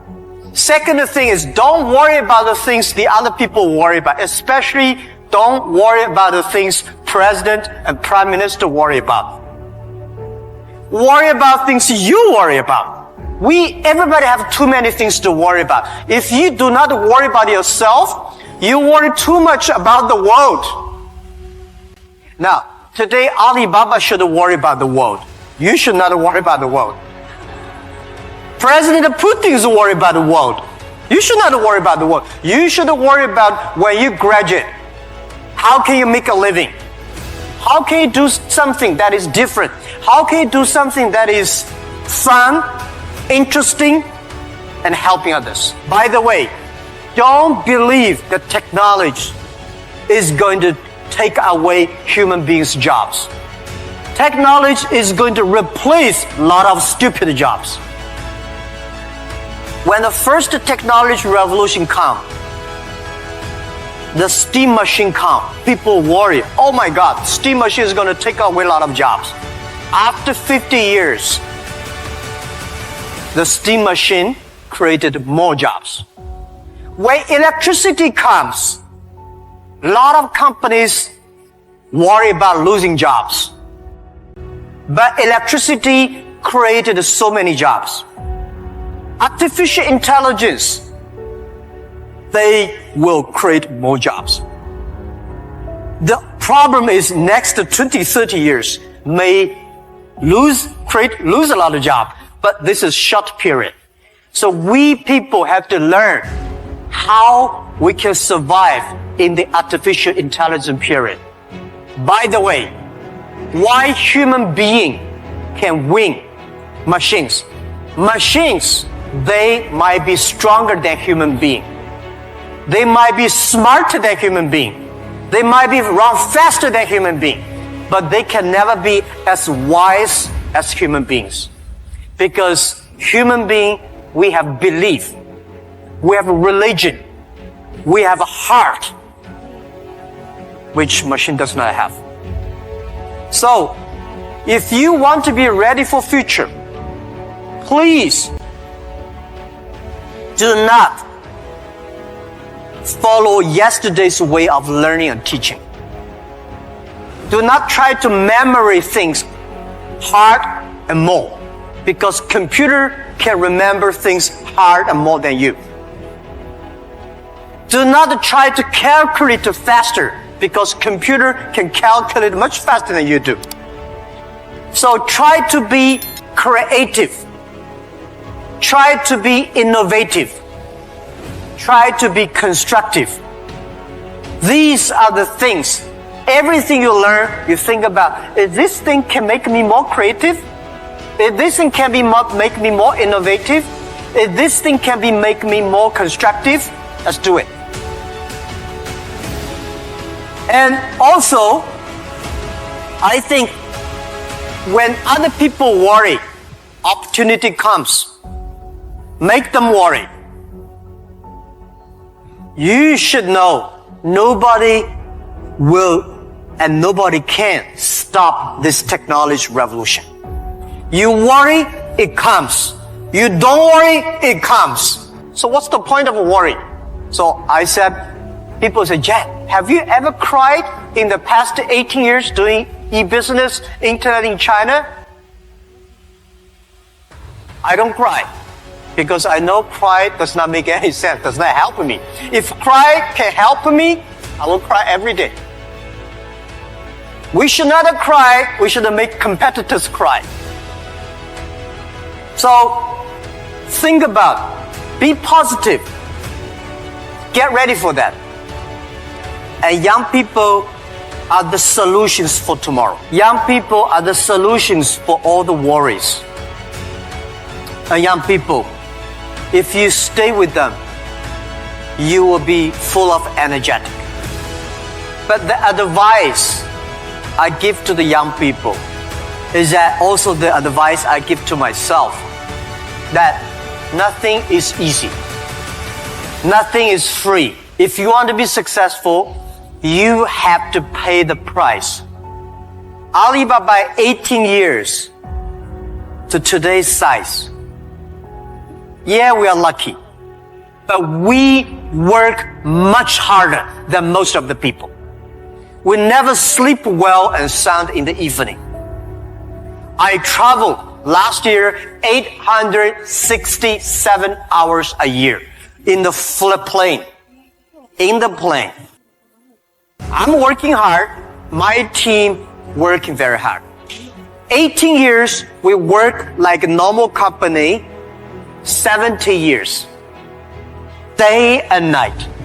Nothing is free. Nothing is easy. Easy means you have to think different. You have to do different. If John said this is right, you follow John. Why you? So you have to think, for example, early days in my company, when some ideas come to my desk, Jack, this is a great idea. And I look at everybody. Everybody say it is a good idea. I normally throw into the rubbish. Because everybody say this is good. Then all the other people think good. If everybody say this is going to be very tough, I'm very interested in that tough question. And I pick up and say, how can we do in a different way? This is to be unique, to be different. And the third, this is my advice, and this is also I'm telling myself every day. Today is very tough. Tomorrow is more tougher. The day after tomorrow is beautiful, but most people die tomorrow evening. You have to work very hard. Every tough days, every tough situations, problems you meet, that is the training of yourself. When you graduate your school, graduate from this school, you just start your career of learning. When you got a PhD diploma or bachelor diploma, this is just a certificate your parents paid the tuition for 4 years. Your real challenge is when you leave the college, the real life starts. The real exam starts. The real test starts. That's life. I don't know what that dream is that you have. I don't care how disappointing it might have been as you've been working toward that dream. That dream that you're holding in your mind, that it's possible. That some of you already know that it's hard. It's not easy. It's hard changing your life. That in the process of working on your dreams, you are going to incur a lot of disappointment, a lot of failure, a lot of pain. There are moments when you're going to doubt yourself and say, God, why is this happening to me? I'm just trying to take care of my children and my mother. I'm not trying to steal or rob from anybody. How did this have to happen to me? For those of you that have experienced some hardships, don't give up on your dream. There are rough times are going to come, but they have not come to stay. They have come to pass. Greatness is not this wonderful, esoteric, elusive, God-like feature that only the special among us will ever taste.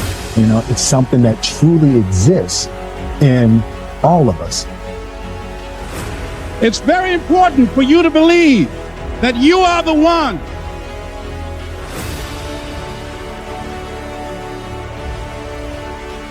Most people, they raise a family, they earn a living, and then they die. They stop growing, they stop working on themselves, they stop stretching, they stop pushing themselves. That a lot of people like to complain, but they don't want to do anything about their situation. And most people don't work on their dreams. Why? One is because of fear. The fear of failure. What if things don't work out?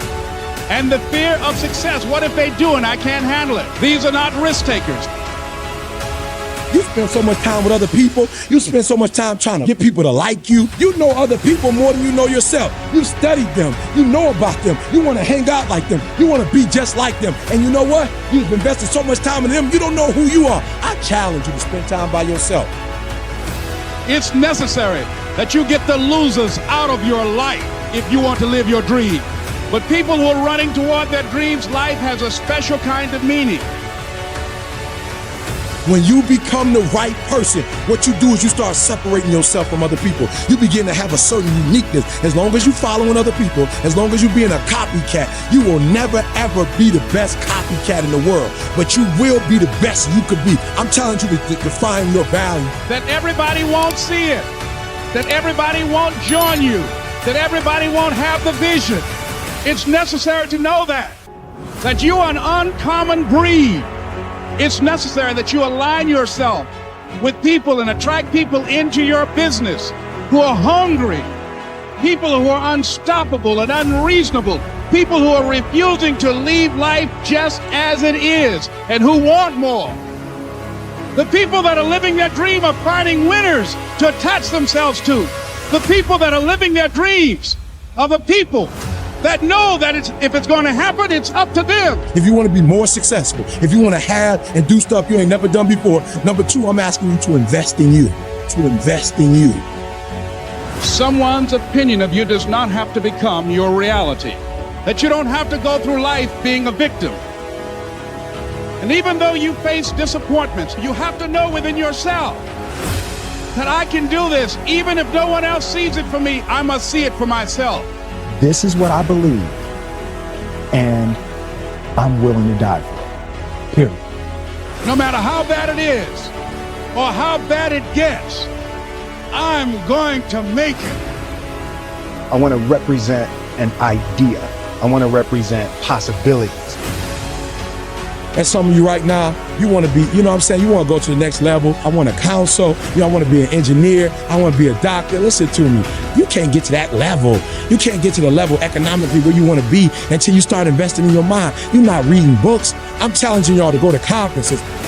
I dare you to invest time. I dare you to be alone. I dare you to spend an hour getting to know yourself. When you become who you are, when you become the person that you were created to be, designed to be who you were designed to be, when you become an individual, what you do is you take yourself and you start separating yourself from other people. I tell you to get to a place when people don't like you, it don't even bother you no more. Why? Because you're not concerned with trying to make them happy, because you're trying to blow up. You're trying to get to the next level. I need you to invest in your mind. Invest in your mind. If you still talk about your dream, if you still talking about your goal, but you have not done anything, just take the first step. That you can make your parents proud, you can make your school proud, you can touch millions of people's lives, and the world will never be the same again because you came this way. Don't let nobody steal your dream. After we face a rejection and a no, or we have a meeting and no one shows up, or somebody say, you can count on me, and they don't come through. What if we have that kind of attitude? The car's repossessed. Nobody believes in you. You've lost again and again and again. The lights are cut off, but you're still looking at your dream, reviewing it every day, and say to yourself, it's not over until I win. You can live your dream. It's a war for the female you want. It's a competition. Every man's trying to get her. It's a war for the car you want. It's a war for the money you want. As a man, you shouldn't be waking up going, how do I get happy? As a man, you wake up and say, okay, how do I perform? Because what we said earlier is absolutely true. It's player versus player, my friend. Unfortunately, and it's an unfortunate reality of the world, is that it's player versus player. Like if you go to a video game, you play Call of Duty, right? There's 20 people in there, and we're all trying to kill each other. And the world is very, very similar financially. I'm not saying we should be out here killing each other, but I'm trying to explain that there's a certain amount of resource and everyone's trying to get it.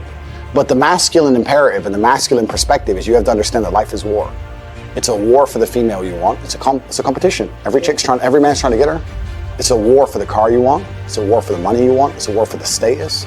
It's a war. Masculine life is war. If you're a man who doesn't view life as war, you're going to lose. So as a man, you have to wake up and think, okay, everything I want, other men want. I have to outcompete every other man to get it. So how am I going to do that? Am I going to do that by living in the moment, ignoring my phone, having a fun picnic? If I'm stressed or I'm frustrated, then I understand it's my time to perform. And I agree that society puts huge pressure on men, and it's time for men to perform. As a man, you either perform or you don't. And it's player versus player. The man who goes to the gym every single day, regardless of how he feels, will always beat the man who goes to the gym when he feels like going to the gym. And it's player versus player. And let me tell you something. As much as you want to sit here and disagree with me, it's women who decide who the winner is. Females will choose the man who's in fantastic shape. Females will choose the man who's got his money right. Females will choose the man who can fix any problem. Females will choose the man when they can go to him and say, can you fix this? And he says yes without panicking. That's who women want. I say that life as a man is exceptionally difficult. I say the most beautiful and the most terrifying thing about being a man is you're born without value. Society doesn't care about you. You're only going to be cared about based on how useful you are. You have the chance to build yourself up and become a superhero if you're prepared to do the hard work and be indefatigable enough to never quit. But if you're going to stand around and wait for a handout, nobody's going to ever respect you. And I think that a lot of people have forgotten about how difficult and how competitive it is as a man. We're always in constant competition with each other. And it's your duty as a man to stand up and say, I want to be as important and strong and good-hearted and God-fearing as possible. And I need to work hard to achieve those things. And the dangerous thing about overly emotional men is that they're dangerous. They're genuinely dangerous. This is what's crazy. All these people who talk about toxic masculinity and how bad it is for men to be traditionally masculine. A traditionally masculine man does things he doesn't feel like doing because it is his duty to do them. He charges into the building because it is his duty. Not because he feels like it, because it is his duty. We're now teaching the new generation of men that they don't have duty and they can just act on their feelings and act how they feel, and they don't have to act as a man should. Do you know what happens when you get men who just act how they feel? You get school shooters, you get violence, you get rapists. Men who do not control their emotions are dangerous. If you find a man who is stoic, he's not going to hurt people. He's going to sit and think about his actions very carefully, and he's going to be a good man who protects and provides for his family. If you find a man who just acts out on impulse and does whatever he feels like, you're going to find a dangerous man. Sitting here telling men to cry more and act with their feelings, and it's okay to feel this way, that way, etc., and have no self-control. That is why we have the problems we have in the world. Absolutely not wrong. So when they talk about toxic masculinity, they have it completely inversed on its head, completely not wrong. We need to be teaching stoicism. We need to be teaching young men to understand that the world is very, very difficult. It's hard to be a man. You're going to feel bad sometimes. You just suck it up and perform anyway. Depression is the ultimate motivation. Oh, you're depressed. Okay, so if you come along to me and you tell me you're depressed, I expect to see a huge list of what you're achieving per day. If you're unhappy with your life, but you're depressed, I don't expect you to be popping pills and sitting laying in bed. I expect you to give me a huge list of everything you're achieving per day. Depression's a fantastic motivation, but people are told the opposite. No, you should feel depressed. That's wrong. You should be happy anyway. Take the pills, stay home, take some time off. Complete garbage. You're depressed? Okay, get up, go for a run, lift more weights, make more money, get a second job, get more girls. Like, you can outrun depression. I'm a man who's always believed, and I think every man understands this, action over inaction. And I think it was General Patton who said, a good plan today is better than a perfect plan tomorrow. You got to do something, and you got to do something fast. Yeah. You're just sitting around talking about it and hoping for things to get better. Has never, I don't know about you gentlemen, but every time I ran out of money in my bank and I thought I'm going to sit around and hope for something to come, it never really worked out. Right. It never worked out. It's like you can't be sitting around waiting for things to happen to you. Also, I think, especially in the West, a lot of people's problems are all in their mind. And I'm not saying that mental conditions aren't real, because absolutely some are. But I try and explain to people, look, the only thing on the planet you have genuine control over is your state of mind. Like, you can't even control your health. You might get hit by lightning. You can't control other people. You can't control the weather. You can't control anything. The only thing you can affect in genuine real time is how you feel in your head. Oh, I get really shy and anxious. I'll say, so? Right. Not, oh, okay, that must be horrible. No, so? Do it anyway. Yeah, but I'm shy. I don't care. No one cares. The whole world doesn't care. Nobody cares. Go. If you could drop dead tomorrow, the world wouldn't care. The sun's still going to rise. People are still going to go to work. So you're going to sit there and worry about speaking? When people come to me and say, I'm not happy, I say, why should you be happy? And we're all adults here. This infantile mindset that we're all supposed to be like we were when we were 3 years old, and something shiny, laugh all the time, run around in circles. We're grown-ups, and we have responsibilities, and we have problems, and we have pressure, and you don't necessarily have to be happy to perform, especially if you're a man. Like women have this, I guess to a degree, they're born lucky. Women have this mindset where people expect women to be happy. Women need to be happy. But as a man, you have a burden of performance. As a man, you shouldn't be waking up going, how do I get happy? As a man, you wake up and say, okay, how do I perform? And happiness will come at the end of the performance anyway. But if your number one goal as a man, if your number one mission in life is just to be happy, that's going to be an extremely vaporous existence, and you're not going to be a man of substance. The men of substance out there are not necessarily happy people. Mike Tyson wasn't happy when he was smashing people's faces in. That's not how you get there. You don't get there being happy. It's just a complete, the whole mindset, the whole idea that, we all need to be happy all the time is the reason you have men on the streets taking drugs, looking for a quick fix. They don't want to do any real work to get any genuine fulfillment. So they end up shooting drugs, running around being fools. Motivation isn't real. Everyone says motivation is not real, discipline is real. I do not feel like training, but I still train because I'm a disciplined individual. You don't get to go through life only doing the things you feel like doing. Do you know who gets to do that? Beautiful women. Beautiful women get to do what they feel like doing. As a man, you have to do the things you're supposed to do, because what we said earlier is absolutely true. It's player versus player, my friend. And I wake up and I decide, even though I don't feel like working, I'm going to work my ass off. And you wake up way down there, a peon, and you can't be bothered to work. What chance do you have against men like us? You don't stand a chance. How to become the best versions of yourself.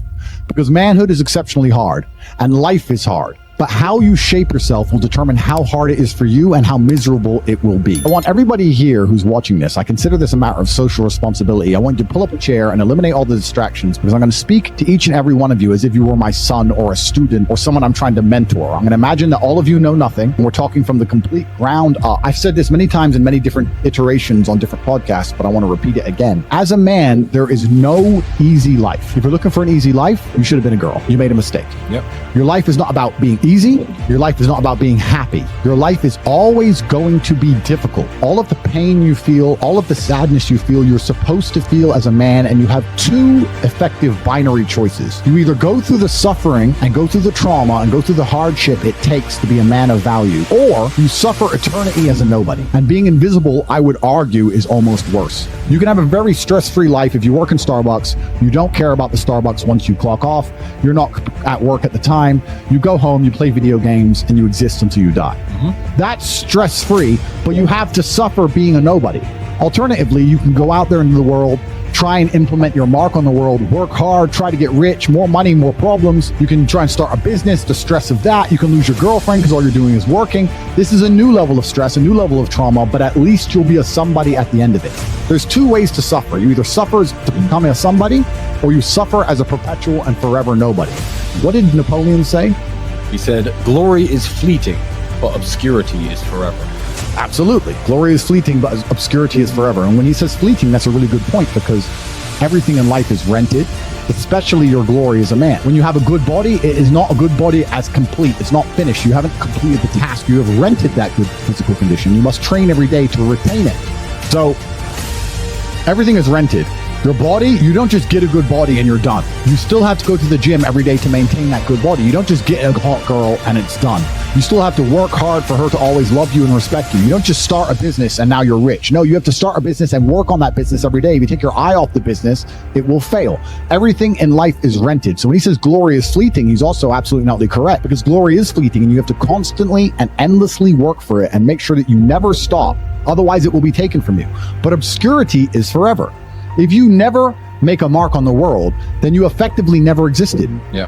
And when you're gone, nobody will care. The reason our Father is discussed at length is because of who me and Tristan are, and the reason we will be discussed forever is because who our sons will become. And that's very important, because you have a duty to your ancestors and you have a duty to God. So you must make a choice. And this is genuine choice to you people at home. Do you want to live in obscurity forever and be invisible and not matter and have an easier life? I would argue that it's not easier, because in your heart and in your soul, you're going to feel guilty knowing you could have been something you're not, and you have a duty to your ancestors and to God to be the best version of yourself. Or do you want to try your absolute best and struggle and suffer every day of your life, paying the rent for all of the amazing things around you? We pay endless rent. We pay rent for our bodies. We pay rent for our relationships. We pay rent to keep our kids. We pay rent to keep our business. We pay rent to keep our freedom. Every single day is work to pay the rent. Absolutely never ending. And you have to make that choice. So if you have a pen and paper in front of you, you need to decide. Do you want to be invisible with a lower rent bill? Or do you want to be important and work hard and suffer to make sure that the rent is paid? It's a choice you must make, and it's binary, and you must be extremely dedicated towards the decision you finally make. So as you're just finding yourselves as men, I understand I have a huge responsibility because of the massive platform I have.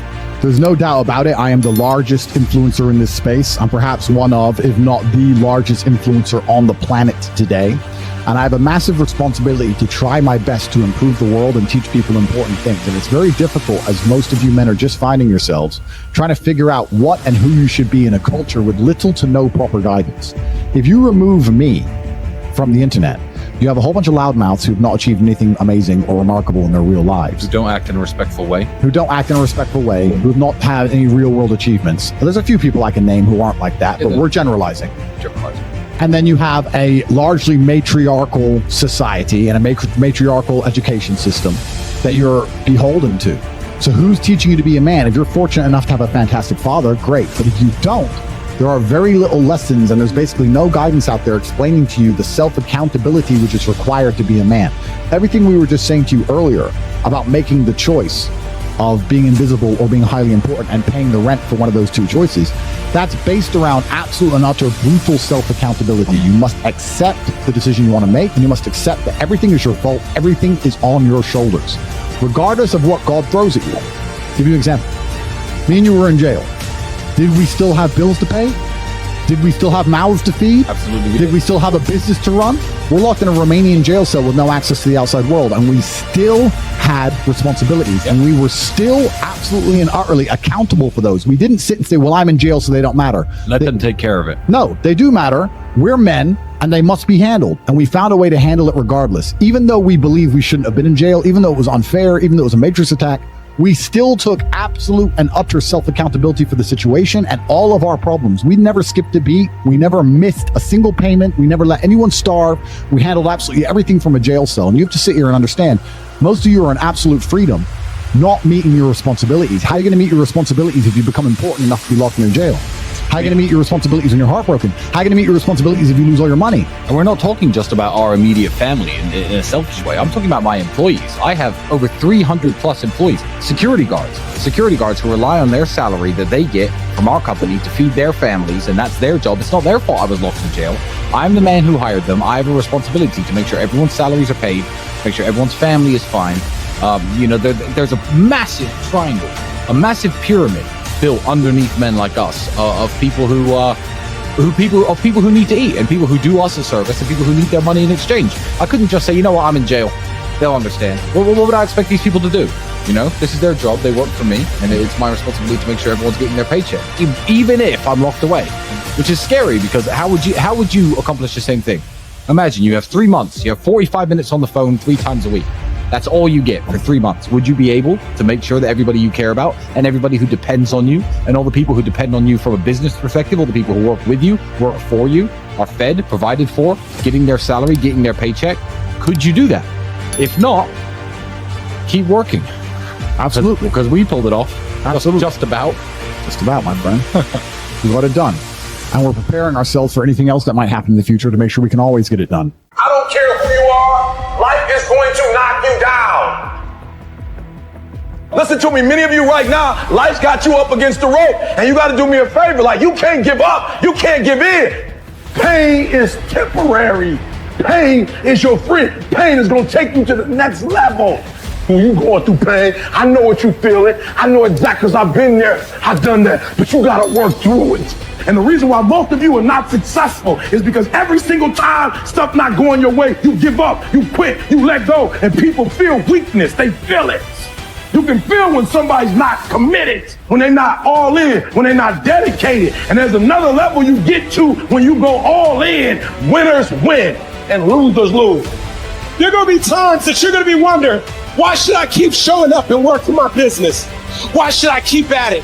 Why should I keep showing up to the conventions? Why should I keep picking up the phones and making the phone calls? Why should I keep fighting for my goals and fighting for my dreams?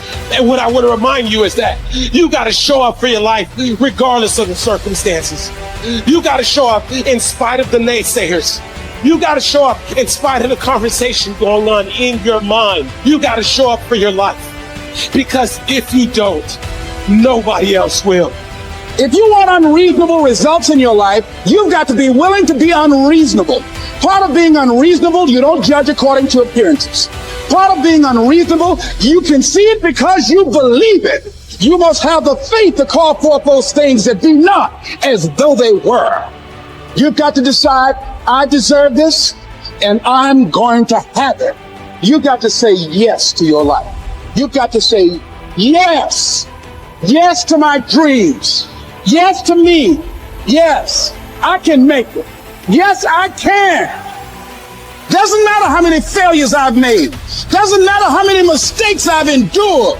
Doesn't matter about my defeats. Doesn't matter about what I've done. Yes, yes. I don't care about the fact I'm in a hole now. Doesn't matter about where I am. The last chapter to my life has not been written yet. If you judge me now, you'll judge me prematurely.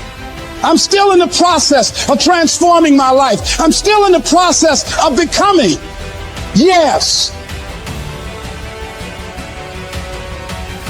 The brilliance of Thomas Edison was not in his mind. It was something much more ordinary and often much less respected. I've got no imagination, he once said. I never dream. I've created nothing. If you're someone who doesn't like Edison, you might think that this is Edison admitting to stealing his inventions from other, more brilliant inventors like Nikola Tesla. Not quite, but he did readily concede that most of the credit belonged to something other than his brain. The genius hangs around his laboratory day and night, Edison said. If anything happens, he's there to catch it. If he wasn't, it might happen just the same. Only it would never be his. What he's talking about is showing up. The incredible, underrated power of clocking in every day, putting your ass in the seat. And the luck this seems to inevitably produce. Edison lived in his laboratory and never missed a day.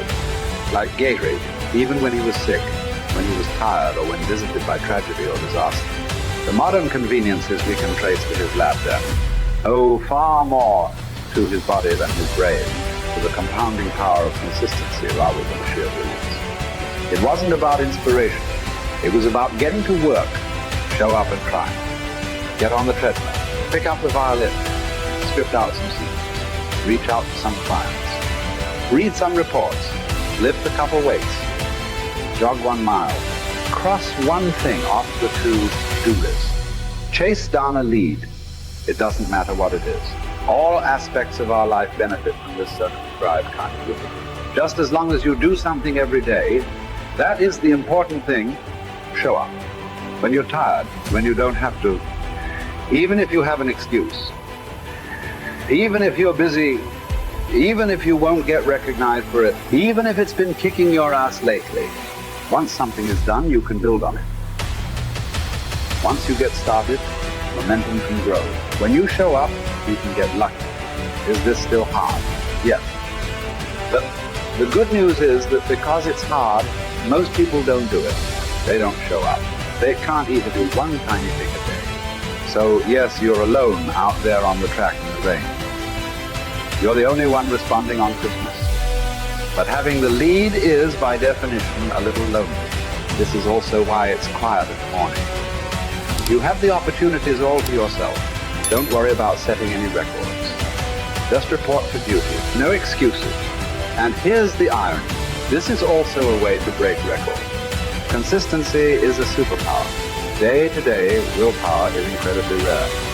Lowell Gehrig was a solid position player and a good hitter. But his success really was rooted in the fact that he didn't miss many days of work. It's quite likely that had he continued at his normal pace and not been stricken with ALS, that he would have put up career numbers that surpassed Babe Ruth. Gehrig wasn't just able to show up despite injury and fatigue. He also had to push through ennui, doubt, and just plain not feeling it. He had slumps like we all do, but he also understood what they meant. As a minor leaguer, he had struggled at the plate and thought about quitting. The Yankees' owner sent down a scout to walk Gehrig through the very basic math of a batting average.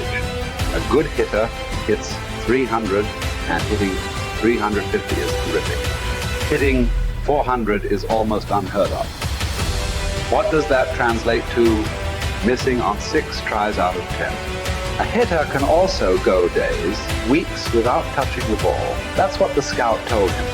The most important thing a young ball player can learn is that he can't be good every day. You don't have to always be amazing. You do always have to show up. What matters is sticking around for the next at-bat. The ability to do that, coupled with the ability to endure what John Steinbeck called dawdly days while writing East of Eden.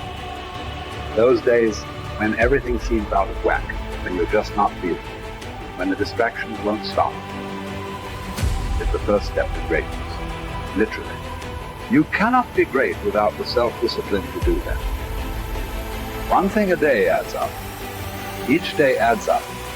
But the numbers are only interesting if they accumulate in large quantities. You guys that are just getting started, you're not going to start right here. You're going to start down there, probably in another city, another town. I grew up in Lake Charles, Louisiana, no money, raised by a single mother. I was in debt at 25 years old. First thing that I had to do in my life was not learn a new skill. First thing I had to do to get my life moving in the right direction was self-development. It is vital. It was vital for me that I improved myself and I could start depending upon me. I had to show up every day with some rituals, some disciplines, and start getting myself to trust me, not trust others, but trust myself to do the right thing every day. One of the things that I started doing was beating the sun up every morning. I'm going to beat that sun up every morning so that I have the discipline and the control over my life. So I knew, hey, before that thing pops, I'm going to pop. I'm going to get out of bed, depend on myself, get up at the same time every day. And for me, that time, regardless of where I was beat that sun up. No matter where I am, I'm going to beat that thing up. So it gives me a sense of control over my own life. Second thing, I had to start cleaning up my life and my friends and my environment. When I was younger, between 15 and 25, I was doing crazy stuff in my life. Wasting my weekends. I had the saying, weekends are for the weak. I was drinking, fooling around with a bunch of bad things, bad people. At 25 years old, I cleaned it all up. Quit going to those places. Quit hanging out with people that did not have ethics and discipline in their life. I wanted to build something in my life. I wanted to become someone. And to do that, to become someone in the eyes of the world, just beating that sun up every morning gives me the sense of accomplishment that I did what I said I was going to do, that I woke up when I said I would wake up, and I start building respect for myself, start believing in myself so that I can go out into the world. And maybe today when I go into this meeting that I'm dressed for, they'll believe in me as much as I believe in me, and that'll show up in a contract, a deal, maybe even some money. How much longer are you going to wait? How much longer? You're going to wait another 30 seconds? You're going to wait another minute? You're going to wait another hour? Maybe we'll start in a couple hours. You know what? How about I just wait till tomorrow? You're going to wait till tomorrow? You're going to wait another week? You're going to wait another month? How much longer are you going to wait? All great people start. They start anywhere, at any place, and at any time. They start whether they're hurting. They start whether they're excited. It does not matter where they are. They just start. Just start. Just do the work. You just go, and procrastination dies. If you can't control your own brain and your brain controls you, you're fucked. You have to train your brain by doing things that make you uncomfortable consistently to build this mindset that when things get hard, which they will be, we don't shy away, we don't quit, we attack. I'm seeing through all those walls. I'm getting to where I want to go. See, I've learned everybody on the face of this planet, they want something. Everybody that comes into this world, they want something. Everybody wants greatness. Everybody wants excellence. But the question is, what are you willing to go through in order to get it? What type of dedication? What type of commitment? What type of sacrifice? I tell people all the time, if this is not your vision, if you don't see this as part of your real contribution, if it doesn't make you fully alive and express, and it's your real goals, bail. Quit sooner than later. But if you know it's right for you, then resilience is everything. The ability to be resilient toward your dreams, to keep marching on, win the struggle, the trial, the chaos, the frustration, the hurt, the anger, the disappointment, the shame, the regret, the embarrassment. When all that is there and you keep marching on, you know you'll be a successful person. It's the ability to be optimistic enough to know this too shall pass. This time shall change. I will find a way. I will honor my truth and keep pursuing my dreams. Thick and thin, storm or night, I will maintain my march. Mental toughness says, not only do I climb that doggone mountain, I enjoy climbing the mountain. I get a kick out the mountain. I get a kick out the weights. I get a kick out of going up against the number one team. I get a kick out of fatigue. I get a kick out of the grind. I get a kick out of it. I hope that you understand that every single person that you look at, every single person that you admire, every single person that you aspire to be like is literally just a regular human fucking being like you that has worked their motherfucking ass off. Now, it's going to be hard. Understand that. It's going to be very hard. But you ain't got nothing else to do, because let me tell you something about being not successful. Being not successful, that's really hard. So you might as well apply yourself to something that has a benefit. And what some of you doing wrong, you play the game, but you not the game. You play football, but you not football. You got to go all in. You take advantage of this opportunity. You let everything else go. You eat different. You study different. You practice different. That is something that is built and ingrained into a successful person, not because they were lucky with it, not because they grew up with it, because they developed it by doing it once, they did it again, they did it again, they did it again. The more bold and courageous you are, the more bold and courageous you'll be in the future. The more you overcome yesterday's struggles today, the more you'll be able to overcome the bigger struggles tomorrow. You have to suffer. You have to make that a tattoo on your brain, so when that hard time comes again, you don't forget it. You have to struggle. The bigger the struggle, the bigger the peace. Expand yourself. Take yourself out your comfort zone. If you stay in your comfort zone, that's where you will fail. You will fail in your comfort zone. Success is not a comfortable procedure. It is a very uncomfortable thing to attempt. So you got to get comfortable being uncomfortable if you ever want to be successful. You have to attack. You have to keep attacking. The enemy has to know he is not going to give up. You must break the soul of whatever the fuck is in front of you. If you keep on attacking something, nothing wants to stand in front of anything that is relentless. But you have to have the will, the heart, the courage to go that distance when you're exactly jacked up. You have nothing left to give and give more. What gets you out of bed? What gets you off the couch? What gets you in the gym? It's not your alarm. It's not your parents. It's not your friends. It's you. The only one that can make it happen for you is you. No one's coming. No one's coming to lift the weights for you. No one's coming to study for you. No one's coming to do the work for you. No one's coming to do any of that for you. You got to do it all yourself. If you're going to get it done, it's up to you to make it happen. Today you have a choice to make. Are you going to be a winner or a loser? Are you going to sit back and chill, let things slide, take the easy way? Or are you going to get up and grind? Are you going to move your life forward? Success is not given, it's earned. And you earn it every single day with the effort you put in. There's going to be more times you don't want to do something than you do want to. You're constantly going to have to do things that you don't want to do. When your mind starts kicking and screaming about having to do these hard things, you must take control. You've got to discipline your emotions. Get control of your feelings. By getting control of your feelings, you gain control of your life. When you do this over and over and over again, you change your brain. You become tougher. You become the one who decides what gets done and the level of success you achieve. And only those who discipline themselves are free in life. Your mind is your strongest weapon, but you must take control of it. You have to tell your brain where you want to go. Don't give in to the easy path, the short-term gratification that's whispering in your ear. Shut that voice down. Do not listen to it. Listen to your will. Listen to your discipline. Listen to the alarm clock that's telling you to get up and get after it. When your brain tells you to give in, you push forward. When it tells you to take the day off, you go harder. Don't allow your weak feelings to dictate where you end up in your life. You stay intensely focused on it.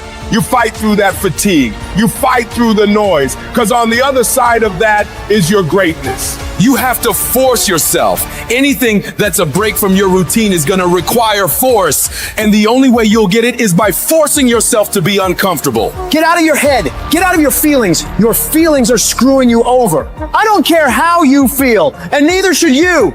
If you listen to how you feel when it comes to what you want, you'll never get it because you'll never feel like doing it. As humans, we are emotional, but you've got to discipline your emotions. You've got to activate the thinker in you. You've got to decide where you want to go and don't allow your feelings to get in the way. Discipline is doing what you said you would do long after the mood you set it in has left. You don't want to get up? You get up. You don't want to go for a run? You go for a run. You don't want to hammer on the project? You hammer on the project. Do things that suck every single day of your life, because that's how you grow. Discipline is the path to freedom. Discipline is the driver of daily execution. Discipline defeats the infinite excuses that hold you back. Make discipline part of your daily life, and your daily life will get better.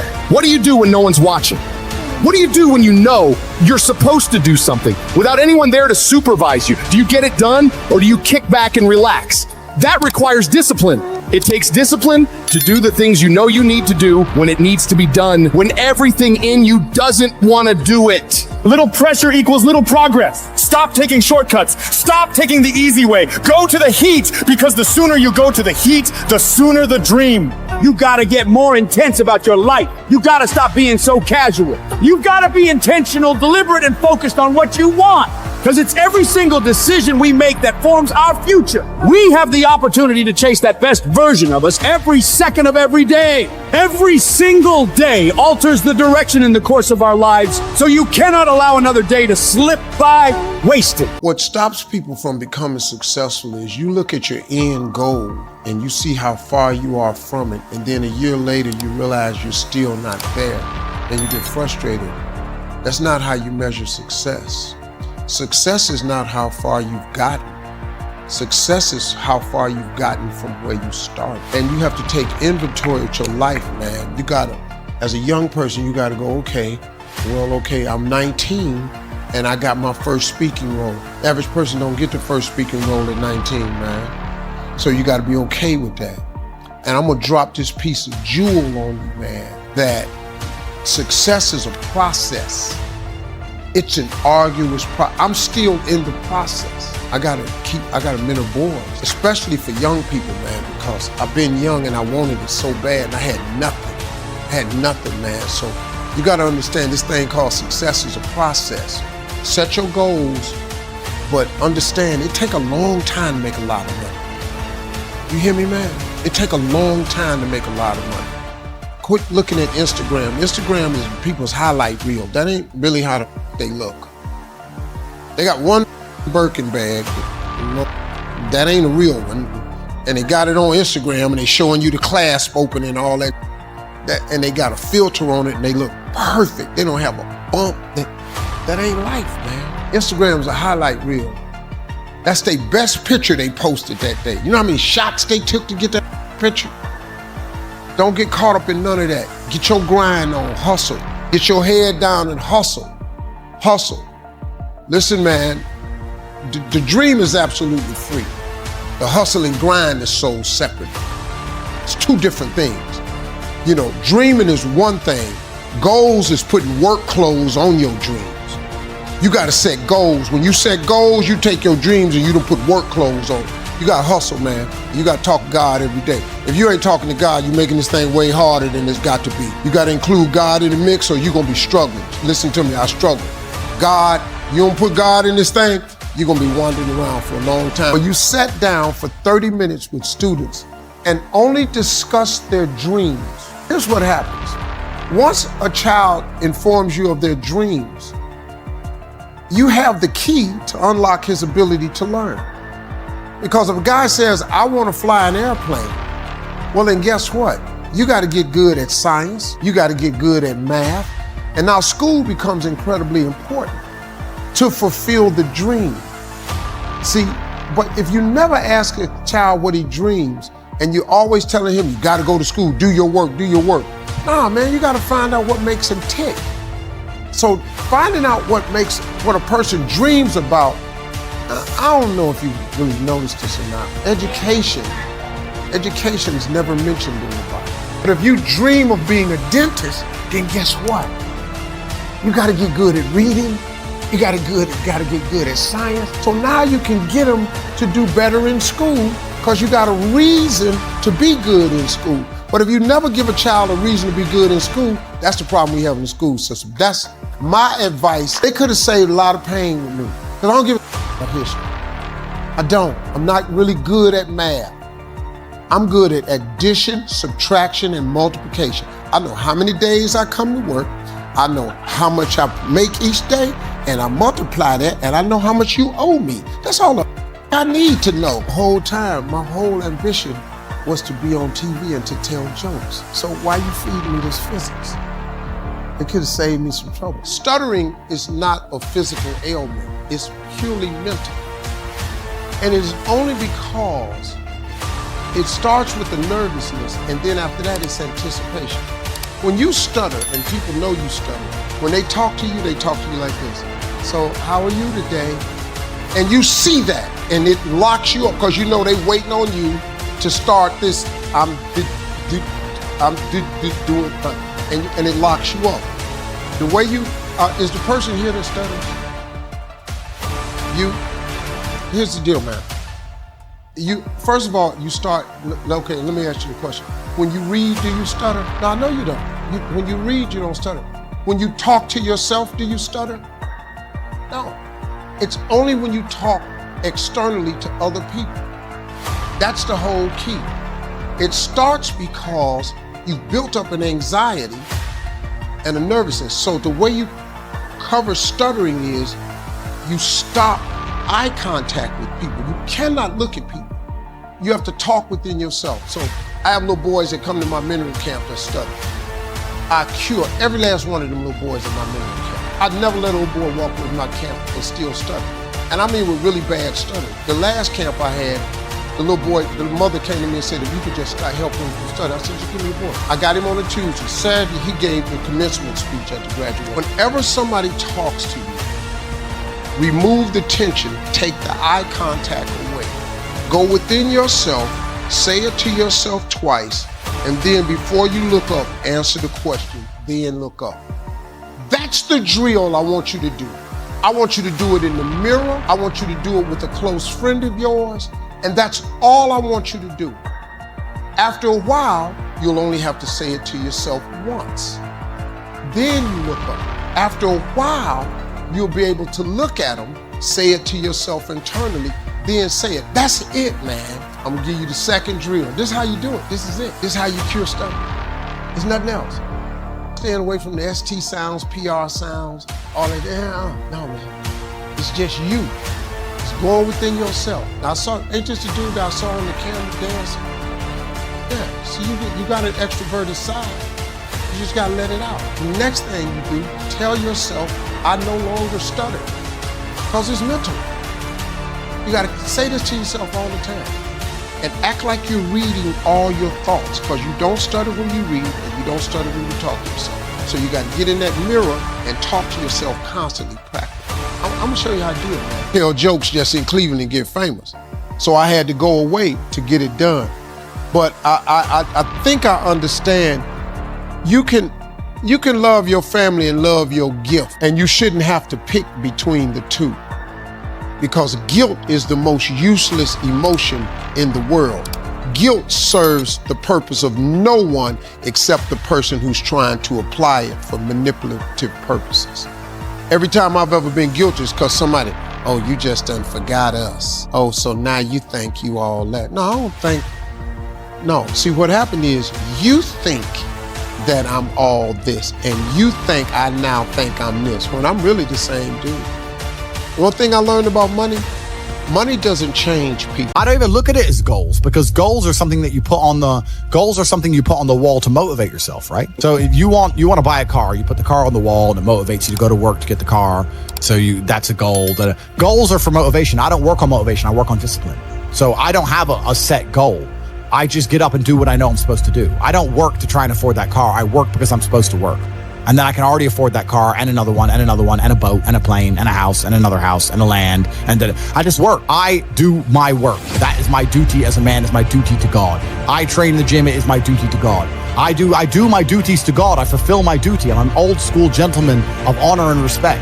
I do what I'm supposed to do. I don't have any particular set goals. Anything I decide to do or want to do, I can do instantly. And if I can't do it instantly, I can do it pretty fucking quickly. I don't need goals in that old traditional sense. I do what I'm supposed to do. It's not a matter of how I feel or how I'm motivated. If I was depressed, it's impossible, but if I was depressed, my life would be, and the day-to-day activities would be exactly the same as if I was ecstatically happy. You wouldn't be able to see a difference. I'd be up at the same time. I'd be in the gym the same. I'd be doing the same shit. Those are my duties my duties to God. How I feel has nothing to do with it. Completely unrelated. How I feel is unrelated to my duties to God. They don't change based on how I feel. They're the same. And they will be completed because I refuse to fail God or my bloodline. That's amazing. I'm telling you. There's how many people in this stream? 188,000, 168,000, whatever. You could take 150,000 of these people and travel back in time and stand them in front of their ancestors. And their ancestors who fought fucking saber-toothed tigers or escaped the Mongol hordes or managed to dodge bombs in the Second World War. All the shit they went through just for this fucking cretin to be born. And to look at him, who he is, listen to his life story, listen to what he does on a day-to-day basis, and they would feel nothing but fucking shame. Your ancestors did all that shit, all that struggling to survive, hunting and gathering, fucking avoiding enemies, anything it took, dying at age 30 from a tooth infection, all the crap they went through just for you to be born so you could smoke weed and jack off. That's what your ancestors died for. That's what they worked so hard for. That's who you are. That's the end of your fucking bloodline. Do you feel no shame? It's fucking shameful. My ancestors will look at me and think everything we went through was fucking worth it. Your ancestors will look at most of these people, their ancestors look at them and feel nothing but fucking disgust. It's fucking true. It's disgusting. And they should look in the mirror, look deep in their own eyes and say, yes, I'm fucking disgusting. I can change this. That's the beauty about being a man. If you're disgusting, you can change it. That's the beauty. There's nothing stopping you changing it. You must accept it first. Most of these people, what they do is they hang around with other disgusting people, and then they're a little group of disgusting people, and they think, well, I'm not disgusting, everyone's disgusting, and this is normal, and it's normal to be a fucking jerk off. Not in my world, it isn't. This is when I was making jokes earlier about predators and prey. In my world, I'm in a world of predators. It's not normal to be a fucking jerk off in my world. There are duties that men must fulfill, whether to God or to your bloodline. But this is a genuine, honest. I'll say this now. Of those 150,000 people, I guarantee even their fucking living relatives, their living parents aren't even proud of them. Like, the fuck? Your own father's ashamed of you, and you don't even feel fucking motivated to do shit. It's a fucking shame. If you were to go and look your father in the eye and said, you know what, I could have been a UFC champion, I could have been a multi-millionaire, I could have been a race car driver, I could have been a fucking nuclear physicist, could have done all these things, but I was busy on Pornhub. You think he's gonna be proud of you? Fuck no. Fuck no. And there's men here who will deny it, right? There's men who will go, no, no, no, no. But those are the ones who are most lost. It's the denial that's going to hold you back the most. The people who go, yes, I'm wasting my potential. Those are the ones who have potential. The ones who stand up and go, I am wasting my potential. I could be anything and I am not that yet. They have a chance. The men who go, well, no, actually, I'm fine. They're fucked. They're inside the matrix, fully slave-minded. They're a waste of time. But if you sit there and go, you know what? Yeah, I am wasting my potential. Yes, I can be more than I am. Even if I'm already great, I can be better. As good as I am, I still push myself to the limit every single fucking day. I have every single thing a man could possibly want. I'm still pushing myself. This is your prerogative as a man. But you need to be instilled with a sense of duty to your bloodline. You must want it. You need to want it deep inside your soul. I can't die as anything less than emperor. It's my destiny. You know what? Tate's right. And then the question is, are you actually going to do something about it? You could take 150,000 of these people and travel back in time and stand them in front of their ancestors, and their ancestors who fought fucking saber-toothed tigers or escaped the Mongol hordes or managed to dodge bombs in the Second World War. All the shit they went through just for this fucking cretin to be born, and to look at him. Look at who he is, listen to his life story, listen to what he does on a day-to-day basis, and they would feel nothing but fucking shame.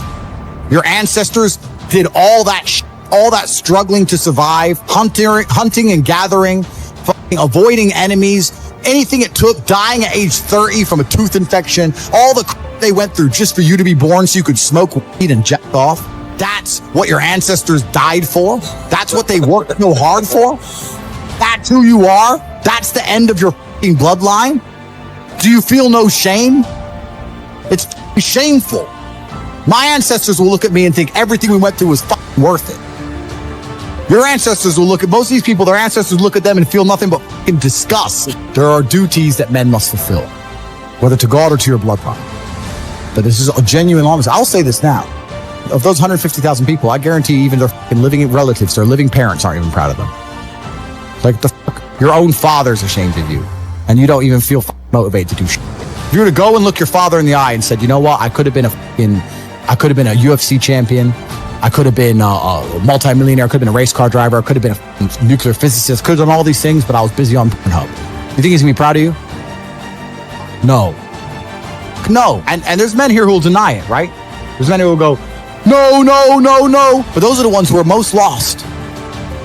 It's the denial that's going to hold you back the most. The people who go, yes, I'm wasting my potential. Those are the ones who have potential. The ones who stand up and go, I am wasting my potential. I could be anything and I am not that yet. They have a chance. The men who go, well, no, actually, I'm fine. They're inside the matrix, fully slave-minded. They're a waste of time. But if you sit there and go, you know what? Yeah, I am wasting my potential. Yes, I can be more than I am. Even if I'm already great, I can be better. As good as I am, I still push myself to the limit every single day. I have every single thing a man could possibly want. I'm still pushing myself. This is your prerogative as a man. But you need to be instilled with a sense of duty to your bloodline. You must want it. You need to want it deep inside your soul. I can't die as anything less than emperor. It's my destiny. day I don't feel like doing things that I still do. It's called discipline. It's called being a man. It's not about feeling like doing it. If you only do things you feel like doing, you know what you end up doing? What? You end up sitting around with a belly, drinking soya latte bullshit. That's what you end up doing if you only do what you feel like doing. You have to wake up and say, I don't feel like training, but I must train. You need to do what you're supposed to do, not what you feel like doing. That's the difference between a man and a child.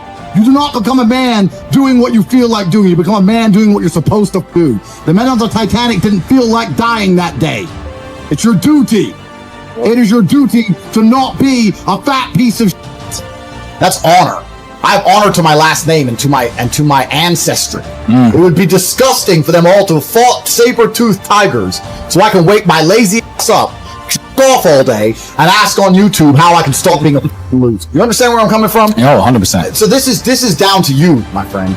And listen, you may feel fired up for 10 minutes after this little talk, but you're not going to feel fired up forever. You need to put systems in place. You need to get discipline. And like Justin says, you need to get an atmosphere of people around you who are going to keep you accountable and not make it easy for you to continue to be a nobody. And then you're going to fix your life. Otherwise, you're going to stay a nobody.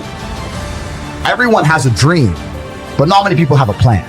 A dream and a plan are different things. When you say to guys, do you want to be rich? Yeah, I want to be rich. How will you get rich? One day when the comes in. So you can have a dream with no plan. When's the last time something fantastic has ever happened on accident? When's the last time you've seen a big jacked dude and you say, hey man, how'd you get so jacked? And he goes, don't know, oops.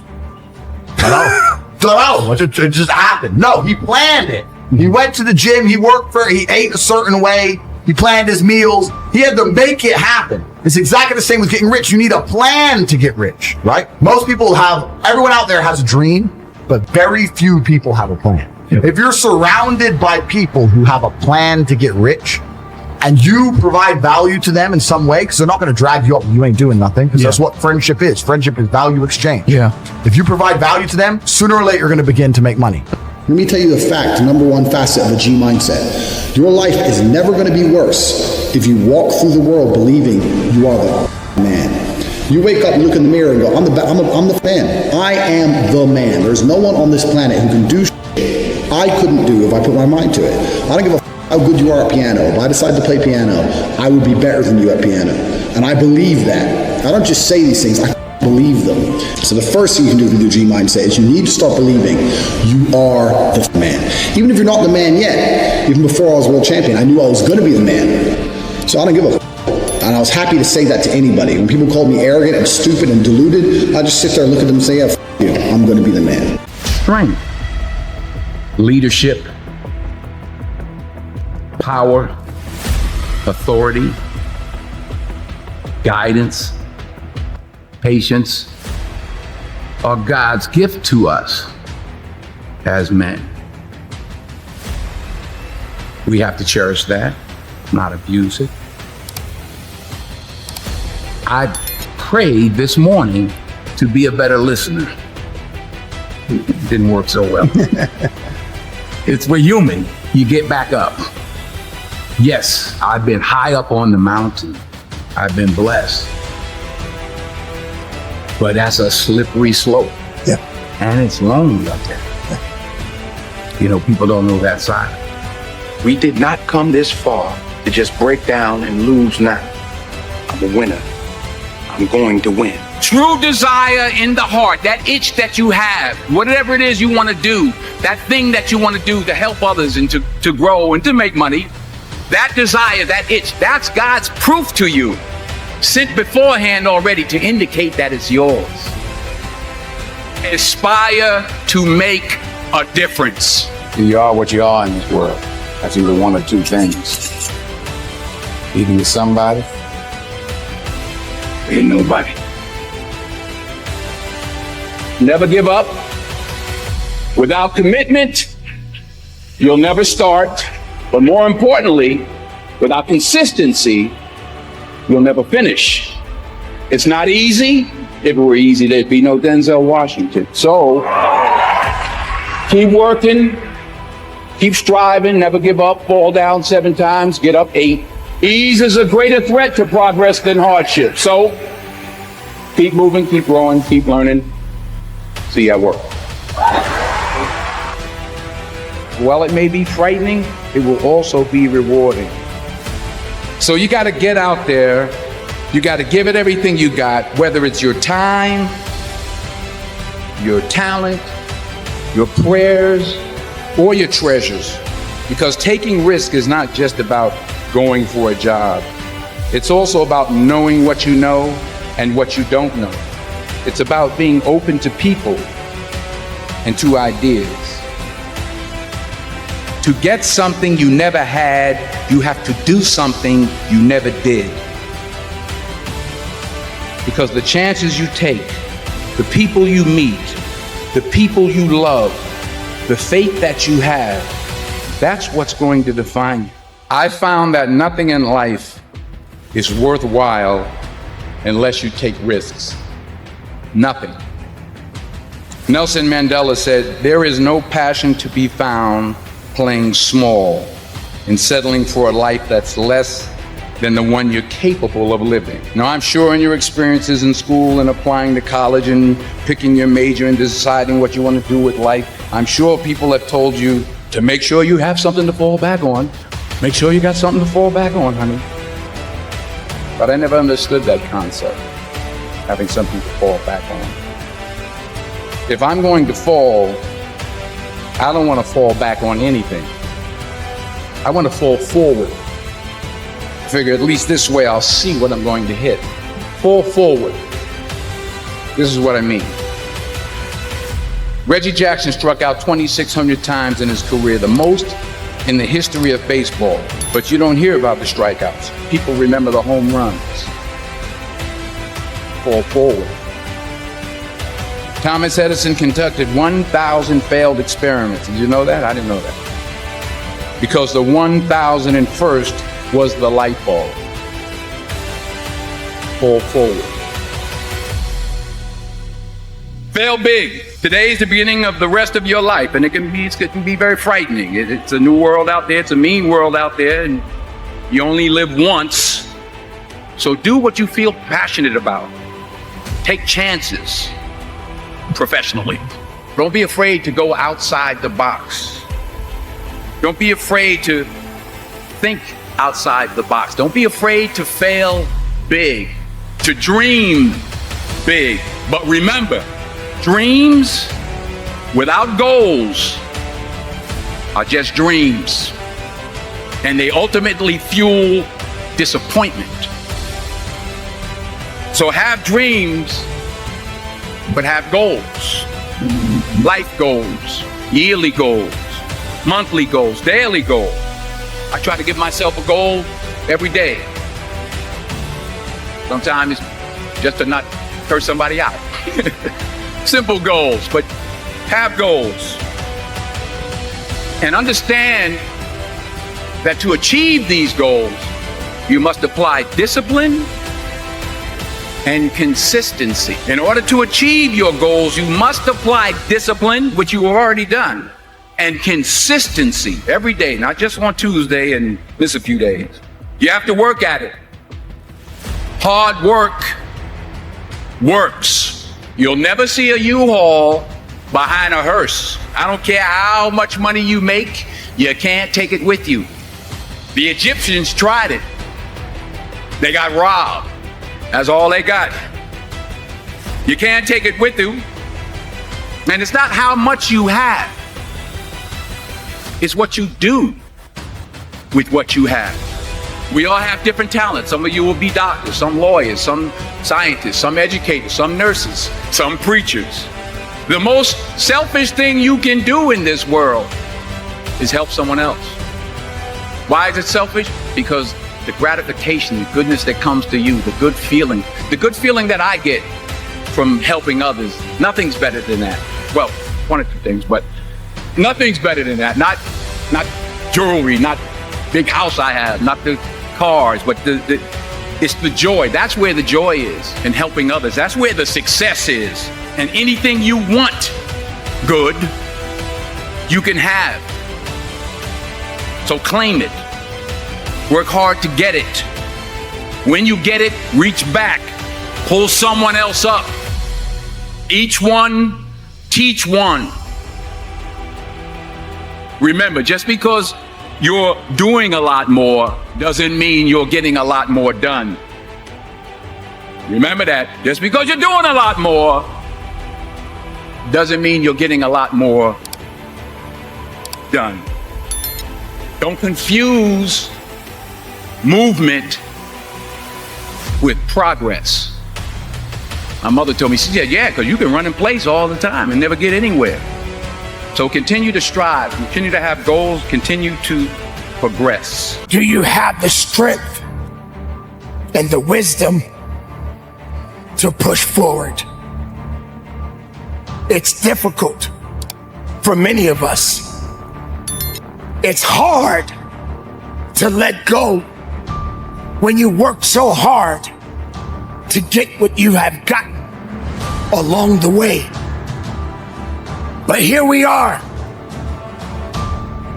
We must understand within ourselves that every challenge requires focus, requires faith, requires dedication and discipline. There's no reason for you to be down on yourself. There's no reason for you to feel sad about yourself. In reality, we are so much more. So keep looking up and know there are going to be many days that you will have to face things that are not going to be what you want it to be. There are going to be many days when you just don't feel you have the strength to carry on. There are going to be many days when you just want to give up. But you know that you cannot. All you want to do is complain about it, crying about it, wondering about it, hoping that somebody will jump on that misery train with you and take a ride. And all you got to do is just say, not today. Complaining? Nah, I'm planning. I'm planning for the attack. I'm planning to do better. I'm planning to go up, planning to do what's right for me. This is another chapter in your life. This is another testimony that you will share, that you will let others know that, yes, I've been knocked down, but when I got down, I knew what I had to do to get back up again. I had to believe, I had to have faith, and I had to trust again. Let it be known that you are the best.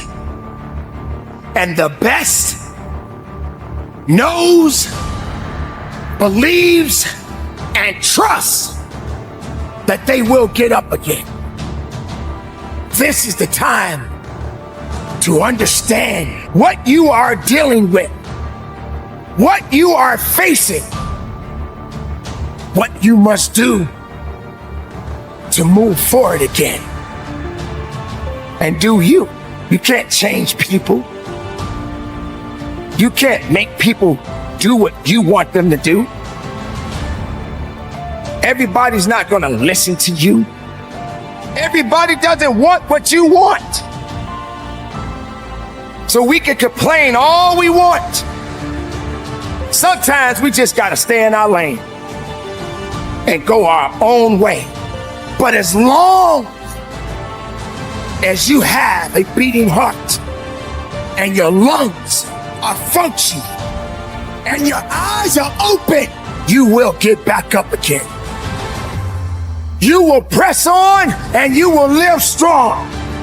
And you will fight until there's nothing else left to fight for. And just keep it moving. Your business, it's work. Your life, it's work. Your purpose, it's work. Escape. Find a place that no one else can find you. Be the best of yourself and never give up. Find a place within yourself that no one else can touch. find a place of peace and harmony. Be able to recognize your purpose. Be able to believe once again in you. When no one else believes in you, be the person that believes in you yourself. No one deserves to take that happiness from you. Don't give people that much power. Don't give negative energy that much power. The best never quits. The best knows how to get back up and rise again. The best doesn't stay on the ground for too long, because the best understands that even though you're down, you must have the capabilities to get up. Work, effort, purpose, will. This is what is needed. This is how you get through it. But if you got a bunch of negative noise surrounding you, if you got a bunch of negative things happening around you, you'll never be able to see the promised land. You'll never be able to see the truth within yourself. Something knocked you down. Something held you back. Why did this happen? Was it supposed to happen? Why did you have to go through this particular fallback when you work so hard? Well, I'm here to let you know the best, sometimes they do fall. But as long as you have a beating heart and your lungs are functioning and your eyes are open, you will get back up again. Believe in yourself. Work towards the greatness that you have within you. Look up and see your true potential. See what you are capable of. Know what you are capable of. Fight for what you are capable of. This is the fight of your life, and you have to work. You have to trust it. You have to stand on it. You will not bow down. You will not give up. You will work. You will push.